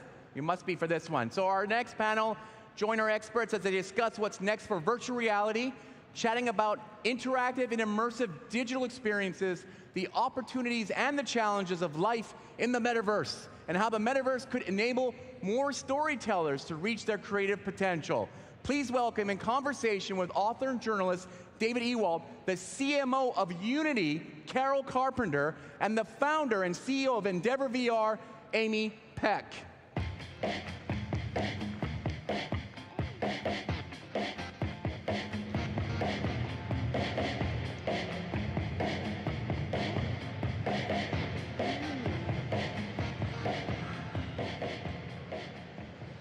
So with an introduction like that, we hear big buzzwords. We're talking about innovative virtual realities and alternate universes and the metaverse, but I think what we're really here to talk about right now is storytelling, right? Something very common to everyone. Maybe we could start by giving some examples. How are people telling stories in virtual reality and in augmented reality? Is this actually happening now? I'll start. Well, for sure. In fact, I am an avatar. No, I'm kidding. I am sitting here in real life, in the flesh. There's a great quote by Joan Didion, who's a political commentator who's passed, and she says, "We tell ourselves stories in order to live." And the human existence is all about storytelling. We want to be absorbed. We want to be engaged. And We have so many more ways to do that today, whether it's in flat 2D and 3D or here in person. And so I'm just super excited to be here and to be alive during this time period where we can tell stories in so many different ways. And I'll give you more examples as we go on. Yeah, I think that some of the things that I'm very excited about is sort of this idea around moving from traditional linear storytelling to this world-building kind of shift that follows, in some ways, a game engine construct, right, with these branching narratives. But instead of just watching a story beginning, middle, end in the way that the director is telling the story, that there are things going on in real time. It's almost like, you know, every single world, there's a constant Rosencrantz and Guildenstern are dead element somewhere. And you just get to explore the storyline. Right, I think that's really important, because I think some people hear, oh, storytelling in VR, storytelling in the metaverse. They're imagining being in a virtual theater, that they've got an avatar here in front of a stage, and it's just, we're in the virtual world watching a movie. But that's not what it is, right? Like, this is really an immersive and different kind of storytelling. Yeah, that's right. And Amy, you hit it on the head, which is the reason why a lot of great storytelling started in games is because you can choose your own adventure. It is not linear, and we are going to see more and more mediums adopt this. Today you go see a movie and the ending is preordained. The idea that you and I can press the X, press the O, and we can change the outcome, that you can write your own story. And that's really different when you start to wrap your mind around it, that you can interact in real time with a concert, with a singer, and you can change the outcome, that persistence and that connection. That, I mean, look, great storytelling from the early days, the caveman, the cave painter, was all about absorbing and really engaging. And so now, choosing your own adventure, this is unheard of. And I think if you just look around, it's happening primarily in 3D and primarily in gaming. Yeah, but I think it will sort of trend into, I like that you brought up going to see a musical artist, for example, because artists are storytellers as well. And you can imagine that you could actually drop into a concert and be with thousands of different people. I mean, you look at what Fortnite's been doing with Ariana Grande and Travis Scott, 12 million concurrent users. Think about that for a moment and the reach. But you could also, as an individual, choose to have everybody else go away and you are just there with the artist one-on-one. I mean, the opportunity to engage with artists and storytellers, I think, is shifting in a really exciting way. I want to come back to that thought of interacting with the community and the artists in a minute, but I think it's worth spending a little bit more time on this idea that because we're in this virtual world, it is, I'm going to use a big word, it's atavistic, right? That, like, this is a really powerful form of storytelling because the people in the virtual world, like, you get lost in it. It's not like watching a movie that there's a barrier between you and the story. If I go into these stories, I'm part of the story. I forget I'm in a story, right? That's right. And all of this is what we would call at Unity just being contextually aware. The fact is, and the technology, the cameras, the microphones, the headsets, the mobile devices that we carry around like an appendage gives us this ability to be contextually aware. And you see it today with driving cars, with these 3D and XR type interactive experiences that we couldn't do this before. And so the technology has gotten us to a place that we can be contextually aware. Now, I just want to state, it's not just for entertainment, and I just have to put that out there. Yeah. There are so many practical applications, from architecture to construction to supply chain. We obviously have a lot of supply chain issues right now. And if you can apply a digital twin and you can build these virtual worlds where you can predict, you can interact, and you can figure out problems in advance, that's super powerful. And that's a different form of storytelling too. Right. Yeah. That's like problem solving. I would expand on that too as well, because we do think of that as sort of the metaverse for business, right? This digital twin. But what it is going to enable us to do is, we can't have smart cities without smart buildings, and it all sort of hangs on digital twin, and then we don't get to the AR cloud without smart buildings and smart cities and this interconnectivity and this two-way pipe of data. But then once we have this infrastructure, we can hang stories and games and experiences anywhere in space, and we can actually anchor them. Carol just mentioned persistence. Like, I could have an experience with Carol at a restaurant, and we could leave a 3D experience that we shared for any one of our friends that came into that area, and it would just pop up and say, hey, would you like to see what Carol and Amy recommend at this restaurant, right? And so you think about storytelling in much broader terms, in just terms of life happening in real time. Right. Thank you for, just to point, I just want to reiterate that point. It's real-time, 3D, persistence. And that is something that, MMOs really helped drive, the idea that you and we can all interact, and what happens is persistent. And that's super powerful because that allows you to carry the story forward as a community. Right, so I could do one story, maybe I'm in a murder mystery and the murder turns out one way, and my role in that story, when I go off to something totally different, pieces of that could continue. The choices I make will persist to the next stories I'm telling. And also to your point about this not just being about entertainment, that could also be true for training or education. So that maybe if I'm a student and I learned certain things in one experience, I could come back to a different experience later and the system would know what stories I've already explored, right? Yeah, yeah. Or even learning, sort of in the path of work, so that, you're in an environment, you need to learn something. I mean, what's the first thing we do when we need to know how to do something? We put it up, we pull up YouTube and we learn it on a video. But we'll be able to actually project how to do things, in situ, which is something that we haven't been able to do before. Right. You touched a little bit on this idea of there being lots of different entry points and persistence from one area to another. And I think that's something worth talking about because there's a big buzzword flying around, especially at this conference, but everywhere right now. Everybody's like, metaverse, metaverse. And a certain company, which used to be about social media, is now kind of co-opting metaverse. So when we talk about the metaverse, are we talking about like a single place where you go there and that's where the environment is and that's where the story comes from? Or are we talking about lots of different stories and lots of different entrance points? I mean, I think of it as in the singular. I think there will be communities within this sort of global metaverse, if you will. I think it's a wildly overused term. And I've seen everything from XR, Web3, cheese, the color blue referred to as the metaverse. So I think it's an overused term. We're not going to call it that in the future. It is just going to be a digital landscape and a digital twin of the entire planet, sometimes referred to as the AR cloud.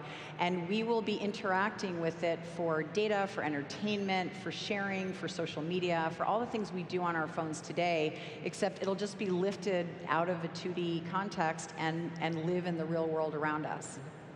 And I want to talk a little bit more about the community aspect, which is part of that, but also what you were saying before about meeting people or an area of interest or even interacting with the audience. How do these experiences build communities? Yeah, if I could just add to the metaverse piece, I like to talk about it, the real verse, which is here today. Some of it's augmented reality, some of it is extended, and some of the things we said, like what constitutes a metaverse-like experience, a real verse? It's the persistence, it's the real time, it's the 3D, it's the social, so we'll come back to the community. It's this idea that there is presence, right? And all those things are here today. And obviously a lot of it's in gaming, some of it's in these educational applications, some of it's in the XR applications, and a lot of those are for training, healthcare, simulation, digital twins, but that's happening today. So I just want to be really clear, when we talk about the metaverse, it is not it is a trend like the information superhighway. We talk about it, but it will be here. It's a major step change in computing, just like going from, punch cards to the mainframe or personal computers to a mobile device. So I think it's more of a phase, is what I like to call it. And Here's the part about that I think is super interesting that you're asking about, the social and community aspect. Is it going to bring us closer together? And how do we take advantage of these metaverse experiences to bring people closer? And that is where the real-time presence, communication, being able to have a shared experience. You mentioned concerts earlier. So Unity, we have a relationship with Insomniac. They do EDC, any EDC fans out there? It's Electronic Daisy Carnival. And we just did a beta with them where, yes, they had the physical event in Las Vegas, thousands of people, sweaty bodies, dancing, moving, and there was a virtual experience that was in parallel for people who can't travel or who can't afford it. It's quite expensive. And what we discovered is, to your point, there are people who really enjoyed the social experience in the virtual world because they could choose. They could choose whether they were part of the horde and, you know, intermixing, or if they were a little overwhelmed, they could pull back. And when we talk about writing your own story, telling your own story, that kind of choice of experience and how you want to show up. Right. I could show up as a giraffe at the event. I could show up as myself, or I could show up as somebody much younger and, you know, cuter, right?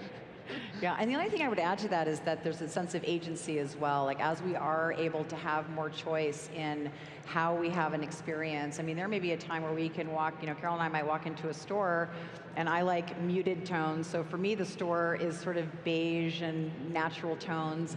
And Carol prefers blue, so it has this sort of cerulean feel to it. And you know, this individual yet shared experience, it starts to get really interesting. Right. And a lot of this is here today. But you know, to Carol's point, it's like this is an evolution, right? I don't even look at the metaverse as a place or a thing. It's a journey. It is the evolution of spatial computing. It is how we're going to interact with each other and with data and experience in the future. So Near I think future. that kind of leads into one aspect of this where, you know, we see communities, people often worry about, okay, if we're going to have the metaverse, if people are going to be plugged into these alternate realities, are they going to get lost in it? Are they going to disappear and never come out to the real world? So I want to address that, but I think we also need to talk about, this isn't just about virtual reality, this is about augmented reality or XR, which are real world experiences. So doesn't that make the picture whole different of like, yeah, no, you're not going to get lost because you're going to be interacting with people in the real world too. The realverse. The realverse, yeah, thank you. So I believe that there will be different use cases. And yes, there may be the situations where my son, instead of playing Fortnite all night or all day, ends up putting on the headset and disappears for a while. It's unlikely in the sense that there are still so many use cases for real world, augmented, these mixed modes of reality. So for example, we work with a lot of architecture and construction companies as well. Now you ask, why is a game engine working with architecture and construction? They're using it for augmented reality, which is they build their models, they ingest all the data and design, and in the field, they're using their iPads to overlay the actual design to ensure, are things actually level? Are they in plane? Is this what we imagined? And do we want more, you know, landscaping here or not? So the Brooklyn Tower, which is, when it's finished, will be the tallest building in Brooklyn, was built this way. It's being built this way. And so that's a very different use case than disappearing all day into your headset. And certainly the technology is going to need to evolve. I mean, I'd love to hear what we all think about the tech itself. It's going to have to evolve a lot more for this idea of disappearing for days being comfortable or real. Right. Yeah, we're not going to be we're going to laugh at pictures of ourselves with bricks on our faces in 10, 20 years. You know, we can't believe that was the size. Just like we look back now at some of the early, you know, VR devices. But you know, I do think that, like, start with physical space and augment physical space. And I think the bigger question is too, like, we need to ask our questions. It's very tech forward conversations around the metaverse. It's like, what do we want from this digital landscape. And you know, when you go to a place, you go with the purpose. It's going to be the same in this metaverse or whatever it is we end up calling it. We're just now broadening the spectrum of what reality is. And we're not going to be saying, oh, you don't say like, oh, I'm going to call you on my cell phone, right? It's just I'm going to call you, right? And you're not going to say, oh, I'm in the metaverse. You will just be in a virtual environment, and then you'll be in a mixed reality environment, and then you'll be in real life, and it will just continue.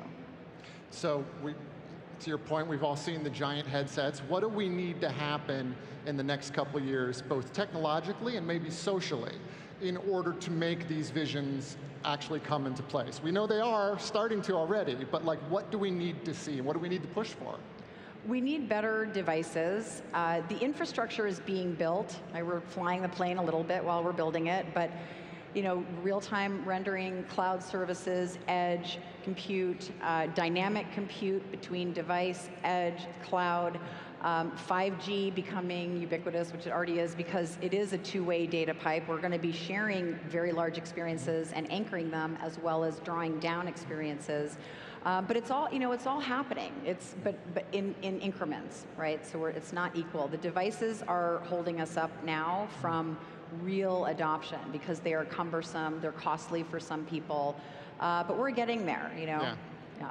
That's right. Amy, so I think as Amy just pointed out, there's the hardware, there's the software layer, which we participate in, there's a social construct around this that's going to evolve with time. And again, I think it comes back to those use cases, like I'm going shopping. I'm not going to say I'm going shopping in the metaverse, I'm going shopping. The other piece, which we're just getting started on, are some of the standards. Right. So, you know, there won't be one place. There are going to be all these different experiences.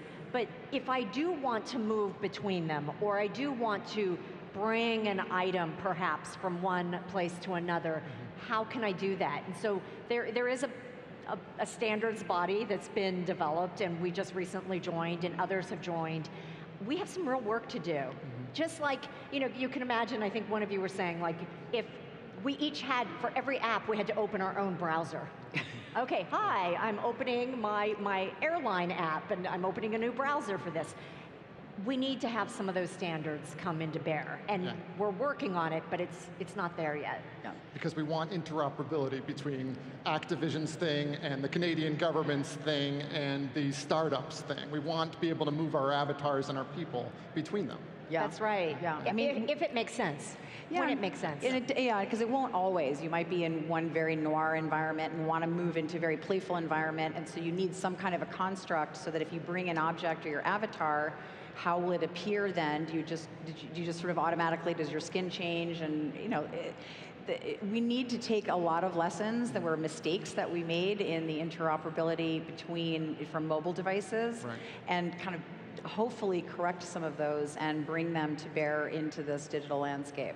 Well, before we run out of time, I know there's a lot of potential storytellers here in the audience. So what's your advice for storytellers, whether maybe they want to create fiction or a game, or maybe they have a startup or a company and they want to tell the story of their company, their marketing message. What's your advice for storytellers who want to explore this world and maybe start making their own stories? Well, I promise Carol did not put me up to this, but learn Unity. I mean, it is going to be one of the ways that we build these experiences, and it already has the mechanisms in place to tell the new kinds of stories, and we actually want to hear from you. So, yeah.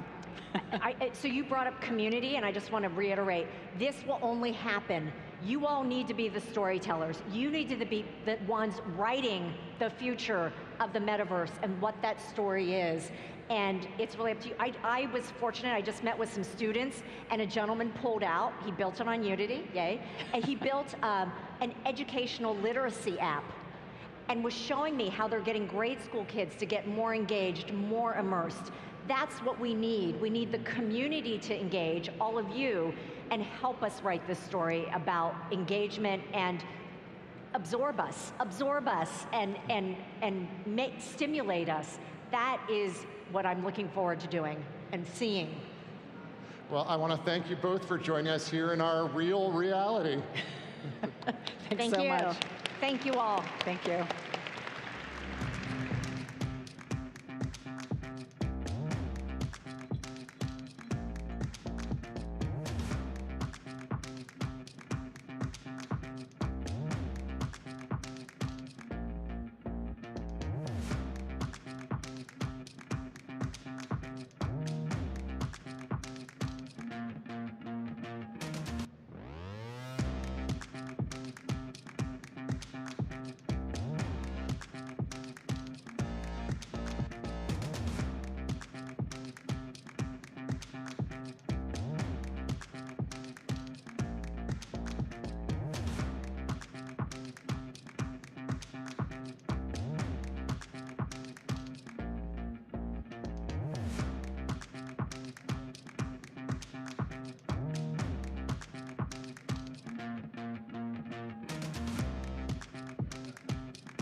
please welcome to the stage founder and CEO of Collision and Web Summit, Paddy Cosgrave.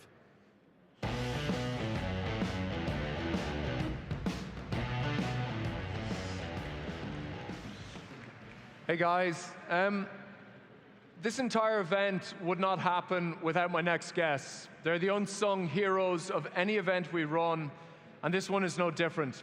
I'd like to invite all the wonderful volunteers to join me on stage.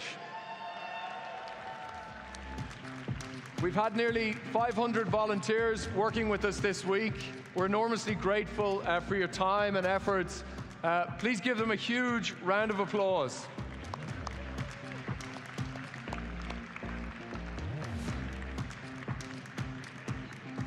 Our volunteers are mostly students. They come from countries all over the world.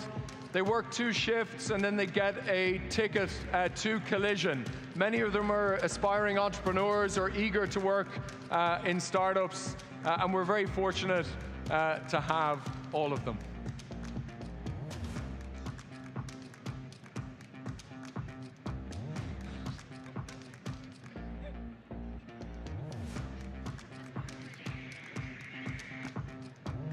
Are you all from Toronto?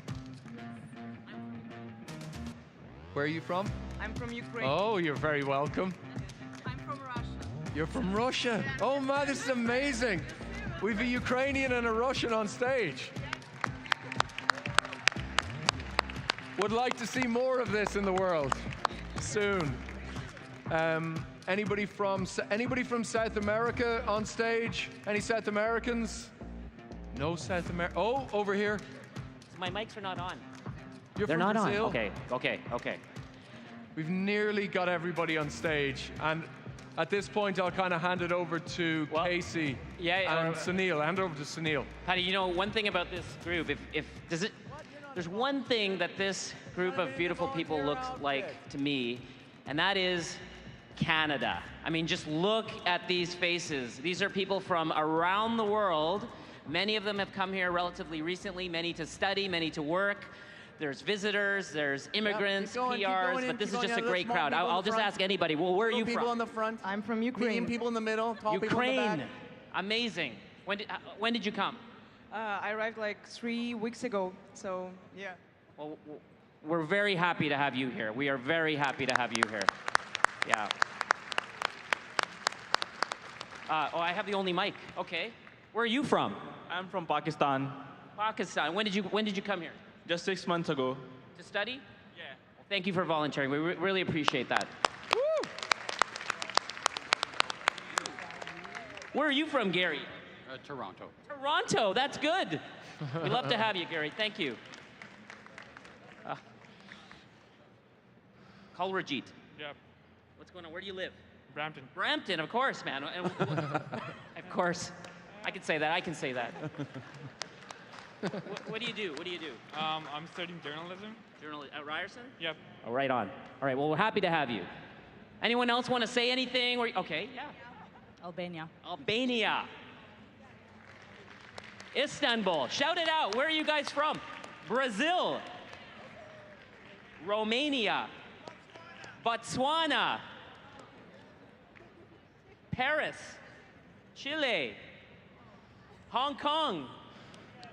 India, El Salvador, Mississauga. All right. Woo! Yeah, man. Myanmar. Indonesia. I mean, it doesn't get any better. This is Collision, and this is Toronto, and this is Canada. Okay, we'd just like to ask you to put your hands together for one. Just give them one huge last final round of applause. Thanks so much to all of you. Well done. Well done.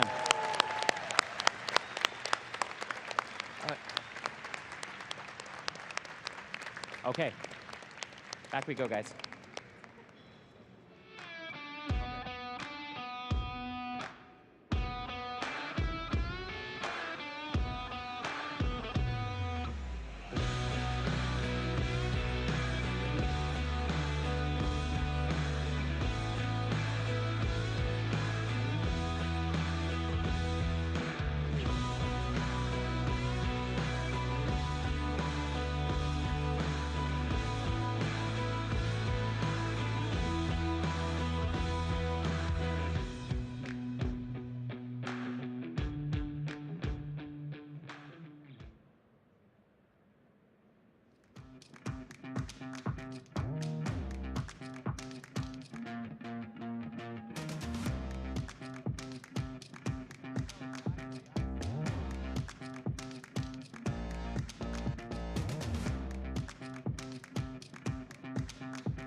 go.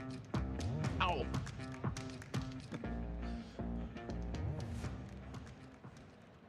All right, show of hands out here now. How many people have found love via a dating app? All right. Have you heard the term slow dating? It's when you swipe right, but instead of Netflix and chilling right away, you just Netflix and go home afterwards. Is Gen Z entering the anti-Sex in the City world, or is this something new? To explore the anti-ghosting landscape in dating, please welcome Tinder CEO Renata Nyborg and Refinery 29's Simone Taylor.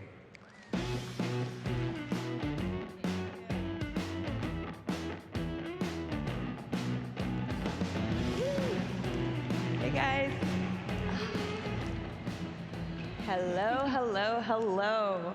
Welcome everyone. I am thrilled to talk to the lovely Renata, the CEO of Tinder. I'm sure you've heard of it. I would like to start off, I'm going to just jump right in here. Tinder is going to be 10 years old. Congratulations. Thank you. I can't, when you think about dating apps, Tinder started out as a website, not even an app, and so that's wildly exciting. I'm going to kick off with a big question. What is the changing face of dating apps? Great question. So we are turning 10 this summer. We have a huge birthday celebration planned, so look out for that. So our goal with Tinder is to be relevant and to stay relevant for every single person turning 18 every day.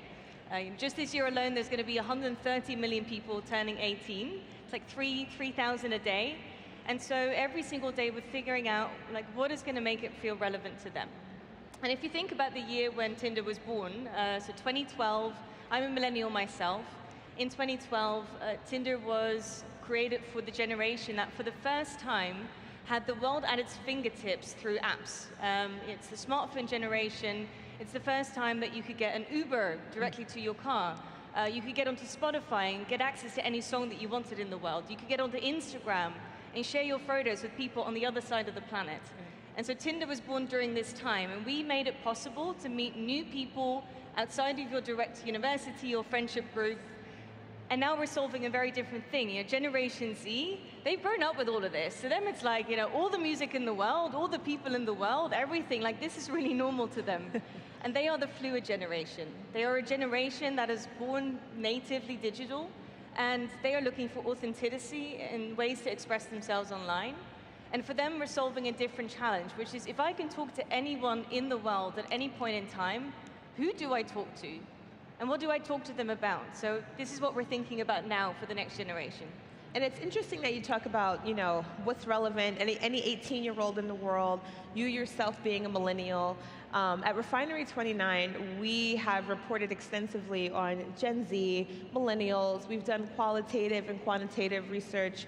And one thing that we've noticed is Gen Z in particular, they are even more choosy about who and where they spend their time, right? When you think about what's the future of dating in this space, what are some of the big trends that you're seeing, particularly among the younger audiences and consumers? So we obviously spend a lot of time thinking about what young people need and look for as well. And it's an interesting generation because not only are they a digital generation, but they also are coming of age after a pandemic. Yep.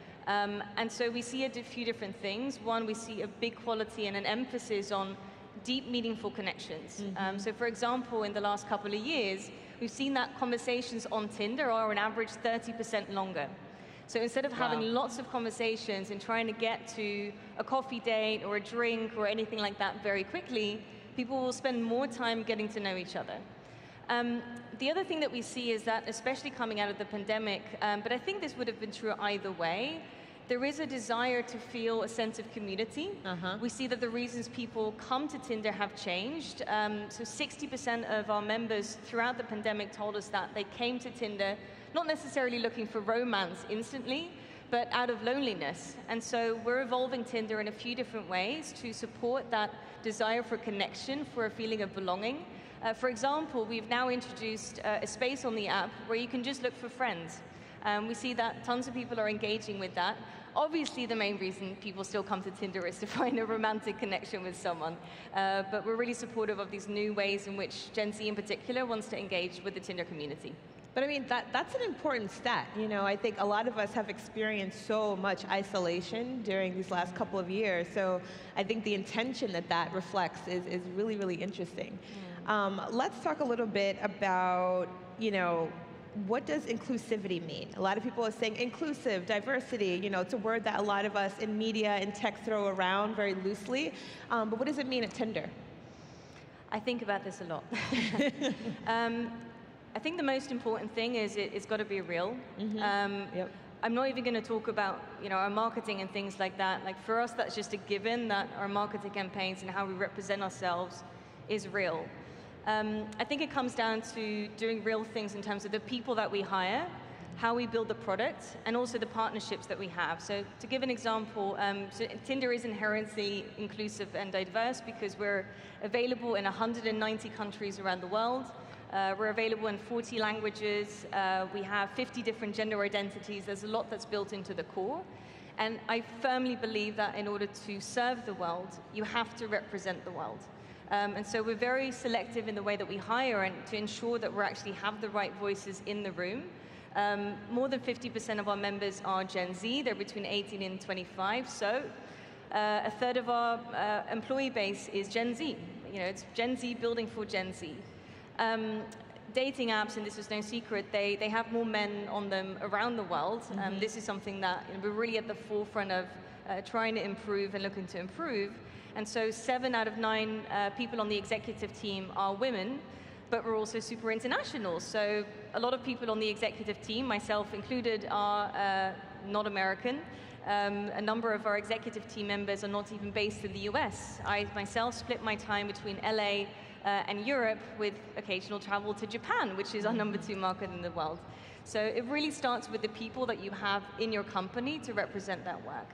But secondly, the product in itself. So we have, I think, made a number of changes over time to allow people on the app to feel safe. For example, Tinder is the largest community of single people on the planet, but that also means the largest LGBTQIA+ community. And unfortunately today it is still not safe or to express yourself authentically all around the world. And so we created a feature called Traveler Alert. And that means that if you are a member of the LGBTQ+ community and you travel to a country where it's not legal or safe to express yourself, we'll actually flag to you, maybe this is the right time for you to hide your Tinder profile until you leave the country again. And lastly, I think it's really important to understand that, one, you've always got to be listening, you need to be constantly evolving, and you can't do this work by yourself. We have a policy in place that prevents people from soliciting people for money and so on Tinder for obvious reasons. However, during the Black Lives Matter movement, we saw that there were a lot of people that wanted to connect with others by expressing their support for this movement. And so instead of just banning people from doing this, we felt this was a moment in time to reflect on our own policies. So we actually changed that policy to allow people to petition simply for that movement. And we also created a feature so that you could add a tag or a badge to your profile to express your support. And in fact, we've now extended the same feature for mental health awareness, disability awareness, and a number of other areas like that.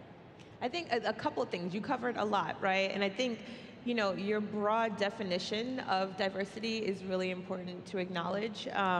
I think also this feature where, you know, you could be traveling anywhere and you might not feel safe. I think sort of feeling like, okay, this app has my back in a way. What are some of the conversations that you have, and do you work with other organizations or other people to understand the scope of that and then implement that into the technology? Absolutely. Again, it's got to be real and you can't do it alone. Yeah. So we work with over 20 different NGOs and organizations around the world, ranging from the Human Rights Campaign to GLAAD, RAIN, which is an organization that helps and supports victims of sexual violence. And again, they help us understand what are the things that will actually mean something.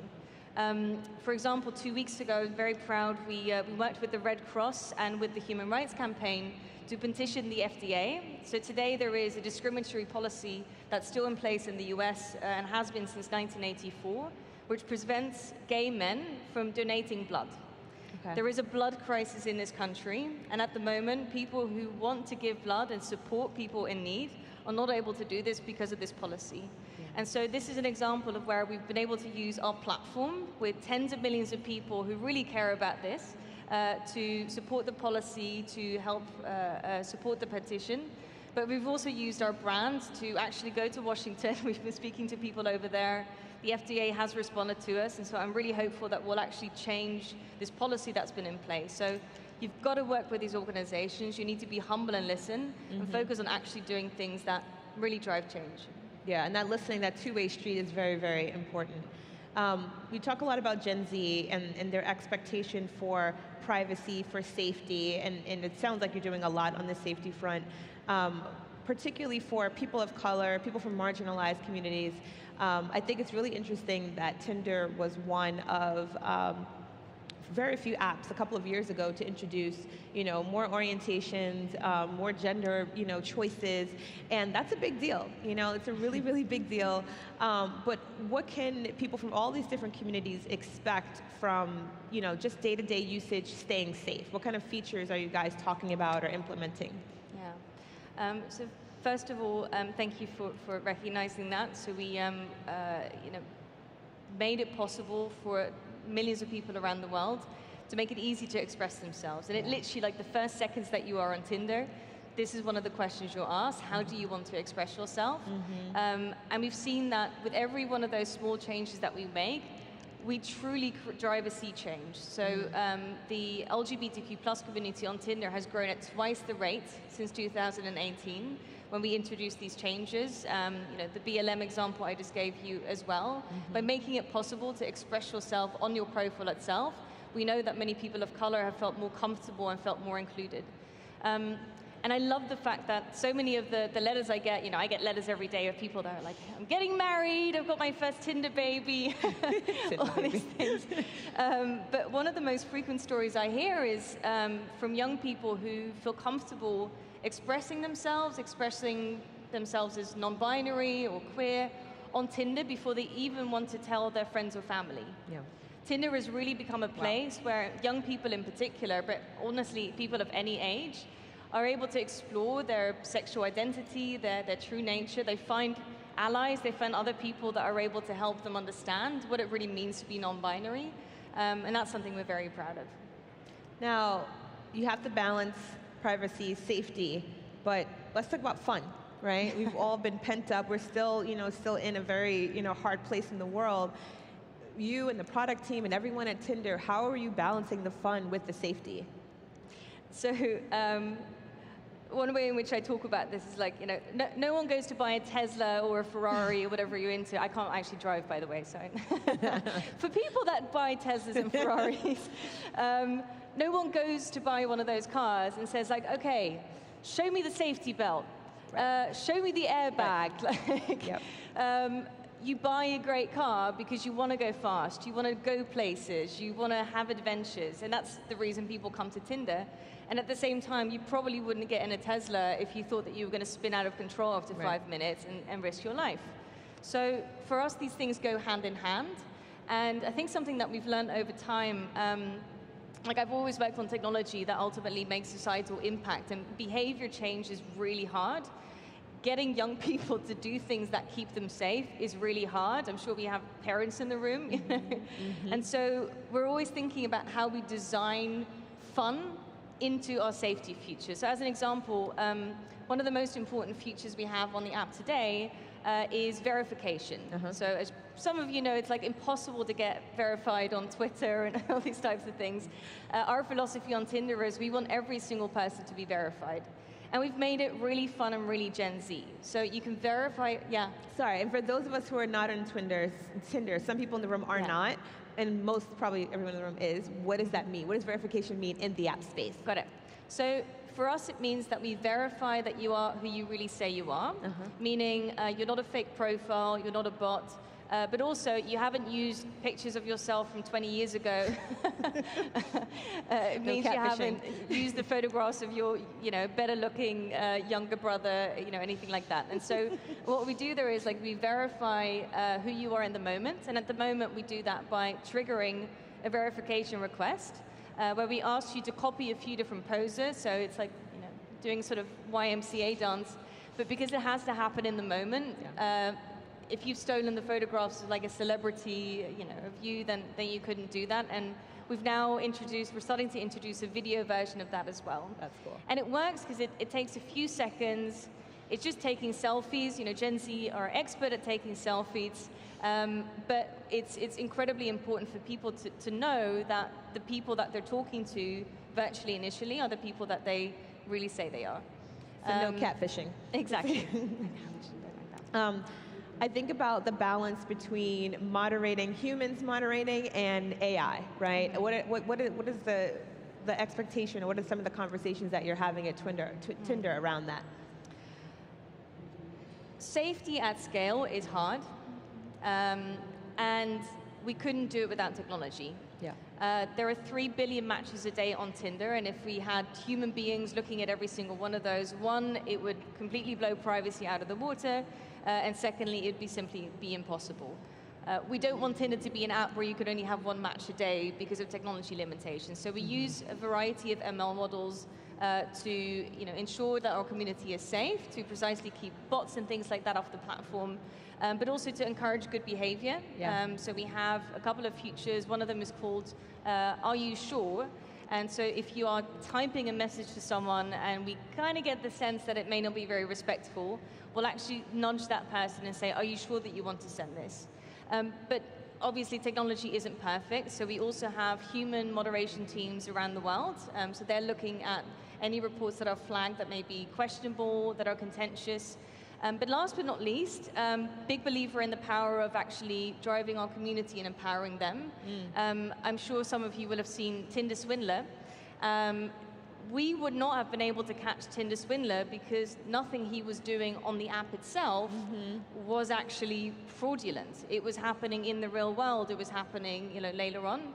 And if he had been reported through our reporting tools, which, by the way, are available directly on the profile. You just need to tap a button. Again, it takes 2 seconds.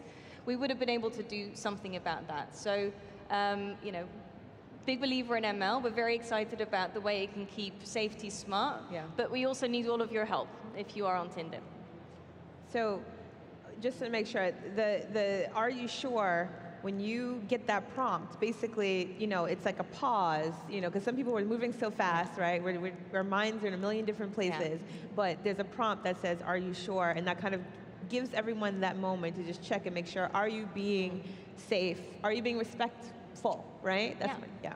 And are there trigger words, or is there, just to make sure I understand, are there trigger words that the AI recognizes or guidance for users? So it's a combination of the two. So it is triggered by specific keywords. And by the way, it's available in tens of languages, so we've really done the work to figure out what those are. You can be safe in French, here in Canada. And I think the most powerful thing there is we really see behavior change. We've had this live now for almost a year, and we see that once people have received a message like that a couple of times, they actually check themselves and they start behaving differently. That's great. And again, think of it like a wingmate. If you're 18 and you've sat at home for the last 2 years, you've never gone out there and kind of figured out what are the things to say or not say to someone when you're first messaging with someone, you may not even know that you're not saying something that, you may be trying to be funny and the other person doesn't think that at all. So, we're really there to kind of be by someone's side, like an older, cooler, younger brother. No, that's a really good point, especially because in text communication, DMs, WhatsApp, so many things can be misinterpreted. It's so easy, and if we haven't been interacting for a long time, it's good that you kind of had that buck stop. Yeah. Last question for you.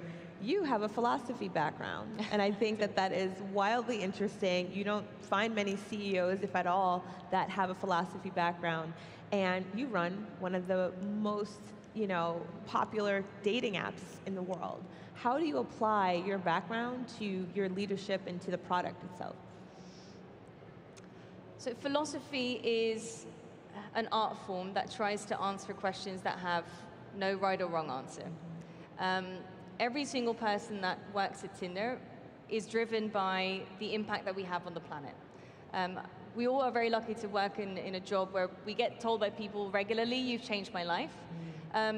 but we're also asking people, giving people the chance to be vulnerable, to meet strangers at the end of the day. And so I think my philosophy degree helps me build a culture where we think about ethics, where we are comfortable trying to answer questions that don't have a right or wrong answer, and most importantly, where we really try and make a difference. That's excellent. Well, I thank you for your time. I will say the woman who did my makeup backstage, she met her husband on a dating app, so that's wildly So did I, by the encouraging. This has been a great conversation. Thank you so much. and thank you, everyone.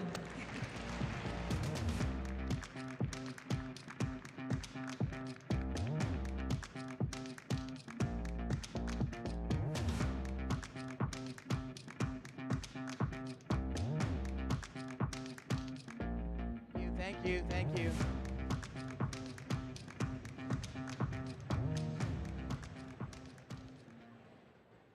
Okay, everyone remembers that freighter getting stuck in the Suez Canal, right? When there were no Nintendo Switches or toilet paper rolls on the shelves, we all thought, oh yeah, it's on that boat stuck in the canal, or it's at a Los Angeles dock that saw hundreds of ships just waiting to be unloaded, right? Well, let's get some of those answers from the co-founder and CEO of one of the biggest logistic companies in the world, now valued at $8 billion. Please welcome to center stage for one last time, talking with Forbes' Steve Bertoni, Flexport's Ryan Peterson. All right.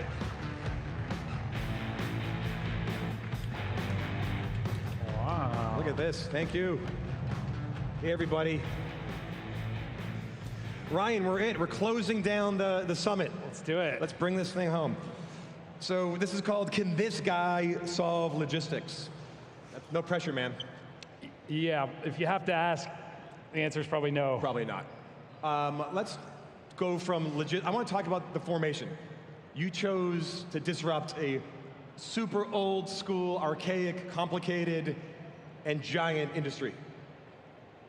Tell me that first step. Take me on that journey. So I've been an entrepreneur most of my life. When I was after college, so I'm 42, so this is 20 years ago. My brother and I had a business importing motorcycles from Asia, from Taiwan, from China, selling them in the United States. Yeah. And we really struggled with getting these things shipped. It's hard enough to make a motorcycle. Are you a big motorcycle rider? Are you a big motorcycle rider? I'm not, but... Not in like a gang? I don't like to ride motorcycles, very dangerous, but I could sell them. And so we had this business, but it was like a real nightmare to get the stuff shipped.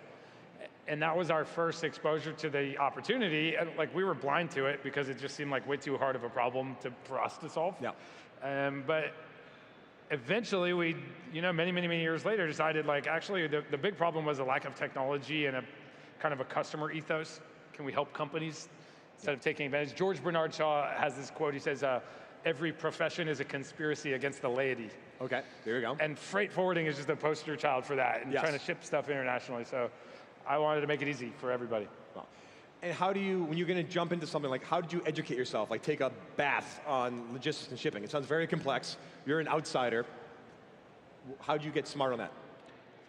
I'm still trying to learn. I don't think there's anyone who understands global freight forwarding and international shipping. Like, who's in shipping out here? Anyone? Anybody? Oh, there we go. Maybe they know it. The reality is it's a really complex world with a lot of layers and secrets, and everybody's got their way to make money and their own relationships and connections and stuff. And so nobody really understands it all end-to-end, how everything works. Yeah. So you start with, and my view was start with the customer. What does that customer experience need to look like? I want software that shows me where my stuff is, when is it going to arrive, what documents and information do I need to clear customs, show me some data, reporting and analytics about what I've shipped and what it's cost me, give me good quotes, give me good rates, give me options. Like I knew what the customer experience should look like. By the way, I want to be able to call and have someone who knows my name and cares about me, not some like anonymous call center. So like I started from that, and then I started the business basically only knowing that. Wow, okay. And then had to go figure out like, wait, how do I actually ship this stuff? Like get ocean carriers to accept our freight, trucking companies to come on board. We're now 10 years into that journey. Insane. What was in that journey? What was the scariest day? Do you have like a scary moment or one time you're like, this is not going to work, or just like so overwhelmed with being a founder, starting something new? I think every time I've had to fundraise, like Flexport has raised $2.3 billion in venture capital. Wow. Like we're probably raised as much venture capital as almost any company in the world. So it looks from the outside like, oh, it must be really good at raising venture capital. The reality is almost every one of those rounds was a total disaster, barely got it done. A lot of people passed. Hundreds of investors have passed on Flexport. So every time you do a pitch, most of the time people rejected it, and every time you felt like no one's ever going to fund this business, feel dejected. Even when you're really successful, that never goes away. So yeah, probably after some pitch where it didn't go that well, and nobody ever likes you as much as you like yourself, and fundraising is a great way to learn that. Great way to find out, right? Yeah. Well, you're obviously good at it. How much are you at? $2.3 billion. All right, so give me some. Most of which is still in the bank, thankfully. That is great. Tell me give me some tips, or people out here want to raise money. You've done it with the biggest investors, the most venerable VCs. Give me some pitch tips, or like what is your strategy going in? Well, first off, you have to know that investors, their job is really, really great. They make a lot of money and no one can judge their performance except on like a 10-year cycle. Yeah. So like, that's a pretty good gig. And there's not really a day-to-day. They don't want to screw this up. Yeah. You can do it while living in south of France half the year, no boss watching what you do, you take whatever meetings you want, you can be rude to people. So it's an awesome job. The only way you can get fired as an investor is if everybody around you agrees that you're doing stupid things. Gotcha. Because they don't know if you're doing stupid things because it takes 10 years to find out. But if everybody agrees, then you lose your job. So how do you avoid that? Well, you have to talk to everyone else and get their opinion on their deals. Okay. So it's a rumor mill, it's gossip. So you as a founder got to know, like, hey, the more people you meet, the more gossip you'll have, the more you'll get regression to the mean. And what you're looking for as a founder is outlier, someone who pay more than other people. Gotcha. So it's counterintuitive, but the fewer people you talk to, the more likely you are to get a good term sheet. The tighter your process is, the more likely you are, the less timeline you have. Okay. The more likely you are to get a good term sheet. So those would be, no, it's nothing personal, but that's just the nature of the game, is that it's a rumor mill and regression to the mean is the norm and not a lot of risk taking. So you got to basically almost warm up the market first. You have to go out there and network and schmooze, kind of set the table before you officially pitch, right? Or by the way, there's no generic formula, like every business is different, I'm cautious, but in general, just know that everybody's talking to each other, so you can't act like, one, you got to say the same stats to everybody, but have a tight list of people who don't waste time with people who have never funded a business like yours. Yeah, we're talking before backstage about, it's a tough time to be to start a company right now, between shipping, fundraising, recession, you name it. Like, what is your take on the current market, the environment, and do you have any advice for people out there, looking to get to that next level?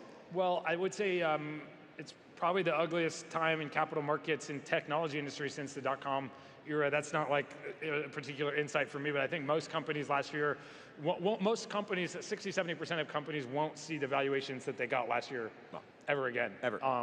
And the sooner that a founder can acknowledge that, the better. Like Flexport raised at the end of last year at an $8 billion valuation. I think we should just accept that, hey, like if we had to go public right now, I'm not sure we'd have that valuation. Yeah. Public markets are down 50% in the technology industry since then. I think we're much better than that. But the sooner you can get realistic about where you are. If you need to raise money right now, you're probably in a pretty desperate time, and so you should expect investors to take advantage of that.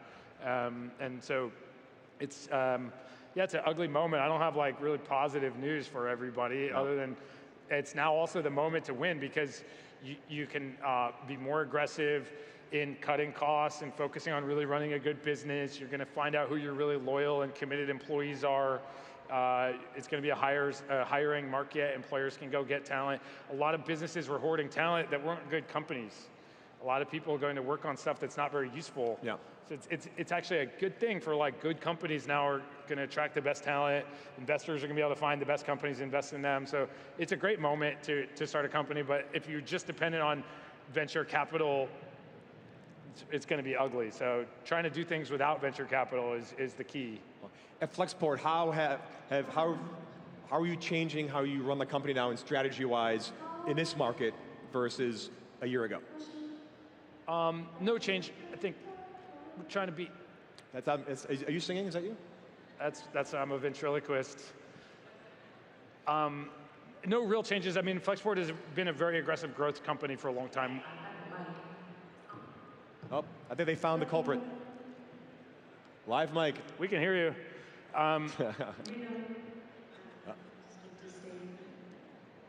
We went from $2 million in revenue in 2014 to we'll do $5 billion this year. It's like one of the fastest growing companies ever. Wow. We got to keep growth going. That's number one. But changes in that time, we got kind of lazy. I mean, one, capital markets were really booming. I think I think your competitors are spying us right now. I got spies all over the place. Capital markets, money came pretty easy. So we got some bad habits around like not managing our expenses. Okay. We got to get dialed in. Like we spend so much money on software that nobody's using. This is the remix. We're doing the remix of, hey guys, we're getting some Yo, sound road engineers, sound. Can you cut that lady off? Yeah, so we have a lot of fat, let's call it, around how do we eliminate software expense, consultants. So we're finally like taking a hard look at everything and saying, wait, we shouldn't have been doing this in the first place. So you have to balance the cost, but also you got to keep your focus on risk and develop. You got to stay aggressive at the same time, right? We want to be able to grow like crazy. So if you want to grow, you have to have the lowest cost. In global freight and logistics, you got to have the lowest cost. Well, we don't because we spend so much money on random BS. Yeah. As a fast-growing tech company that was fine, we're really well backed, but now all of a sudden you're like, wait, that's probably the last money we're ever going to raise. Yeah. Well, let's act like it, and we can't spend venture money on random stuff. We got to go after growth. Yeah. No more swag. No more. Swag is probably a good investment. You want people to be loyal to the brand. And talking about also companies. So you recently announced you're changing roles. You're going to eventually move to executive chairman role. Tell me about that decision and kind of what made you decide that and how that's going to change your life.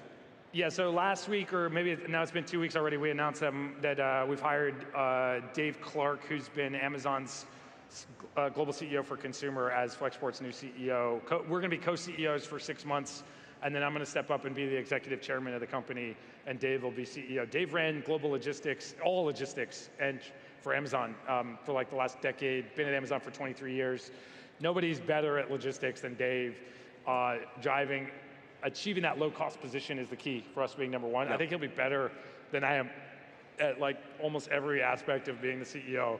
I'm going to be the exec chairman, so I'm going to focus more on, our longer-term vision, our strategy, being able to be here public-facing. Like, reality is right now I got over 100 containers stuck at the port of Newark in New Jersey. Newark happens every time in Newark. I shouldn't be on stage right now. I should be freaking calling people, how do I get these containers out of here?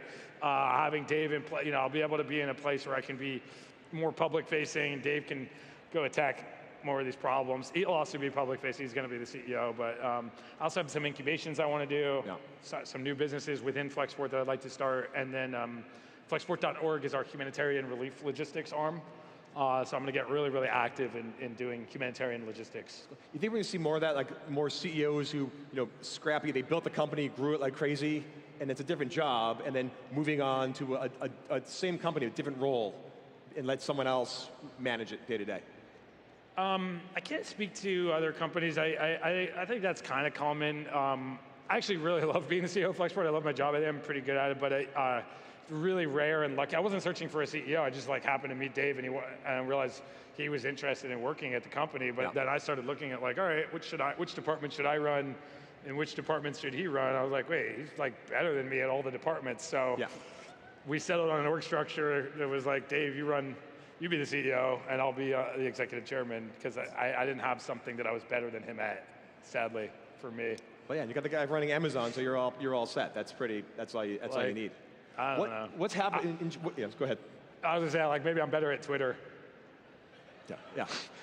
Let's talk about Twitter. How are we using it, and what role do publicly traded, someone as publicly facing companies, building your personality, but also then your company and hype? What role how do you see that as a tool? I don't know. I've used Twitter quite effectively, but I don't have any formula for it. It's just like whatever thought comes to my brain, I can just post it there. That won't work for most people. It's a bad idea. It's been successful for us. I think it's I think most successful accounts are some combination of comedy and competency. Yeah. If you can put those together. It's not everybody's able to pull. Both of those are hard to do. So most people aren't funny or smart, so it's hard. There we go. But if you can do that successfully, then have at it. I don't think any committee should ever be involved. You'll make a very boring Twitter. I did get to meet. I understand like Wendy's Twitter account, which is like a pretty hilarious one, is like run by some like former college kids who just go nuts. It's a dream job. Not a bad job. No. You think Elon's going to buy the company? No idea. Probably not. Yeah. There we go. That's here first. In terms of like the world of shipping, obviously it's all-time highs, globalization, you name it. Like, what is in the next 10 years is it going to change in terms besides Flexport? Like, how what's your big bold vision and prediction for the shipping world, logistics world going forward? I think we're at a super interesting crossroads for global logistics and global shipping, global trade, globalization in general. We're sort of it's fraying at the edges, and we're going to find out, like, will the world, since World War II, we've basically had this US-led order where the bet is, or the deal is the United States Navy will provide freedom of navigation. Anybody can sail anywhere, buy goods in any country, sell goods in any country. You don't need to have a Navy. Yeah. You can just ship stuff, and everybody can do business with everybody else. We're now seeing that start to unwind a little bit and go into more regional frameworks where people trade more with their close neighbors. We're going to see, I mean, that system has brought over 1 billion people out of poverty. It's created enormous economic opportunity. It doesn't make the news because it's not newsworthy, but every day for the last 40 years, 130,000 people have been lifted out of poverty. Every single day. You could have read that headline, but it wasn't written once. And so it's been actually a great period for humanity, but it's starting to unwind. The United States is less interested in being global police and providing that security. The world's less interested in having the United States provide that role. Trade is less popular than it ever has been. You have populist movements, you have more tariffs, more barriers. You've got war for the first time in Europe. And so I think we're now seeing whether or not that global order is going to survive, or if you get something that's different and probably worse, in my opinion. I think we've been very fortunate to live in this time period, and it's unclear if the future will be as good. If you can't do business globally, I'm lucky that I traveled to 50 countries in the last 20 years. I don't know if that's going to be as safe as it has been. And the thing that I'm most concerned about right now is the food crisis. Ukraine and Russia combined to provide 30% of the world's wheat exports, and Belarus is the second largest producer of fertilizer after Canada, number one. And if that fertilizer and that wheat doesn't reach global markets, you're going to have food insecurity, and it would be very, very ugly in developing worlds that's net importers of food. Yeah. And these are things that we haven't had to think about that much, And even more inflation. It's going to be crazy. Yeah, inflation and worse. I mean, it's not just that food's expensive. If there's not enough food, you got kind of anarchy. Oh, and you mentioned too, you want to start incubating some companies. I know we have a few minutes here. I love that you built this giant company. You want to again start new ones. What would you like to focus on? Like, inside of Flexport. Inside, but I'm saying what sort of things you want to incubate? Well, the one I just discussed, Flexport does containerized freight. We don't ship bulk freight, so like where the entire ship is full of one product. We don't do that today. That's how all the grain in the world is shipped, or substantially all the world is grain. I would like to work on that problem of how do we get grain shipped around the world. I don't know. I haven't been close enough to that industry, so maybe it's super well run and there's no opportunity there, but my exposure to every other industry is that like most of them aren't that well run, and there's a lot of opportunity for entrepreneurs to come in and do things differently, but I haven't studied the problem enough. But I know it's a big problem. I'm very concerned about it for a developing world. Can we get enough food out there? Can food get delivered from where it's grown to where people need it? So I'd be very interested in working on that problem, but I have nothing to announce. I don't know how it's going to work. Gotcha. We talked about all the challenges of war, shipping, inflation, you name it. in like for the next year or two, what is your big hopes for, like what's the big problem you want to tackle at Flexport? Like what are you most excited about? What's going to be the biggest thing you're looking Well, forward so to? Flexport has a lot of problems. We've got to really dial in our operations. Like we scaled to hyperscale. I don't know if any company's grown as fast as we have, and certainly no shipping company ever has. A lot to fix in terms of tech, debt, really delivering on some of our tech promises of internally to our operators, to the way that we operate, make things efficient, improve our quality. Like we shouldn't have over 100 containers stuck at the port of New York, New Jersey like we do right now. These things, you know, we've got a lot to improve internally. This is where Dave is really going to help us to be much better run. I hope to be able to free me up to work on bigger problems on a global basis, but we're not ready right now. I got to focus internally. I can't go launch things like that and tackle new problems. We got to fix the problems that we're currently focused on. That's a really good, honest answer. I appreciate it. Yeah. Great place to end it. Well, I think, unfortunately, we're out of time. I want to thank Ryan Peterson. Great talk. Really appreciate it. Thank you, Thank Steve. you, everyone. Congrats to the Web Summit team. You guys are done. Thank you, Closing it Canada. down. This will be awesome. Who's going out drinking tonight? Anyone? That's not enough hands. But that was wonderful. Thank you, guys.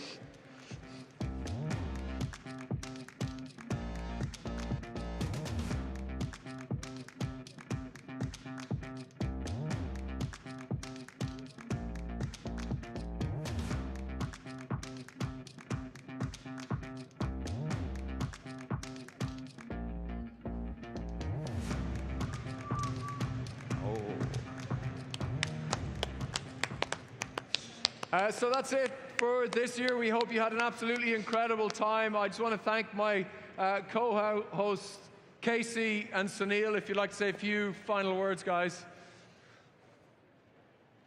Thank you, everybody. It's been a blast. I enjoyed it. It was fantastic to be back together after all this time. Yeah, Toronto, you made us all proud. The city looks fantastic. It's alive. It's buzzing. We're on the map. And we can't wait to see you again next year. If you want to see us sooner, come to Web Summit in Rio, in Lisbon, then Rio, and then back here. Yeah. Thanks a million, guys. See you next year.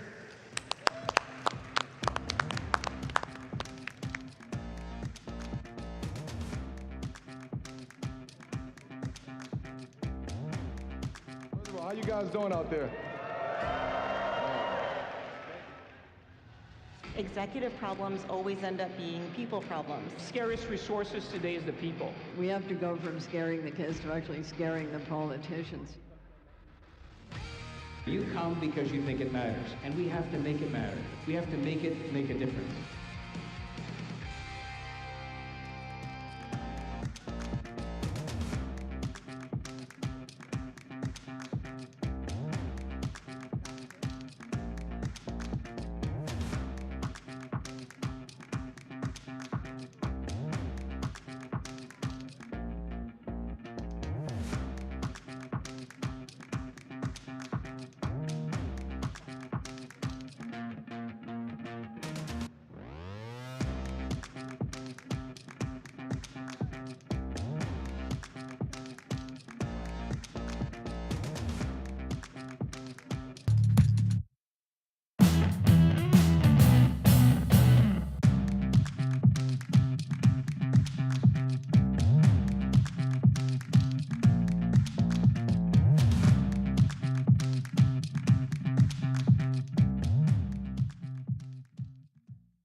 Toronto had firmly arrived on the world's tech scene. The fourth largest tech market in all of North America.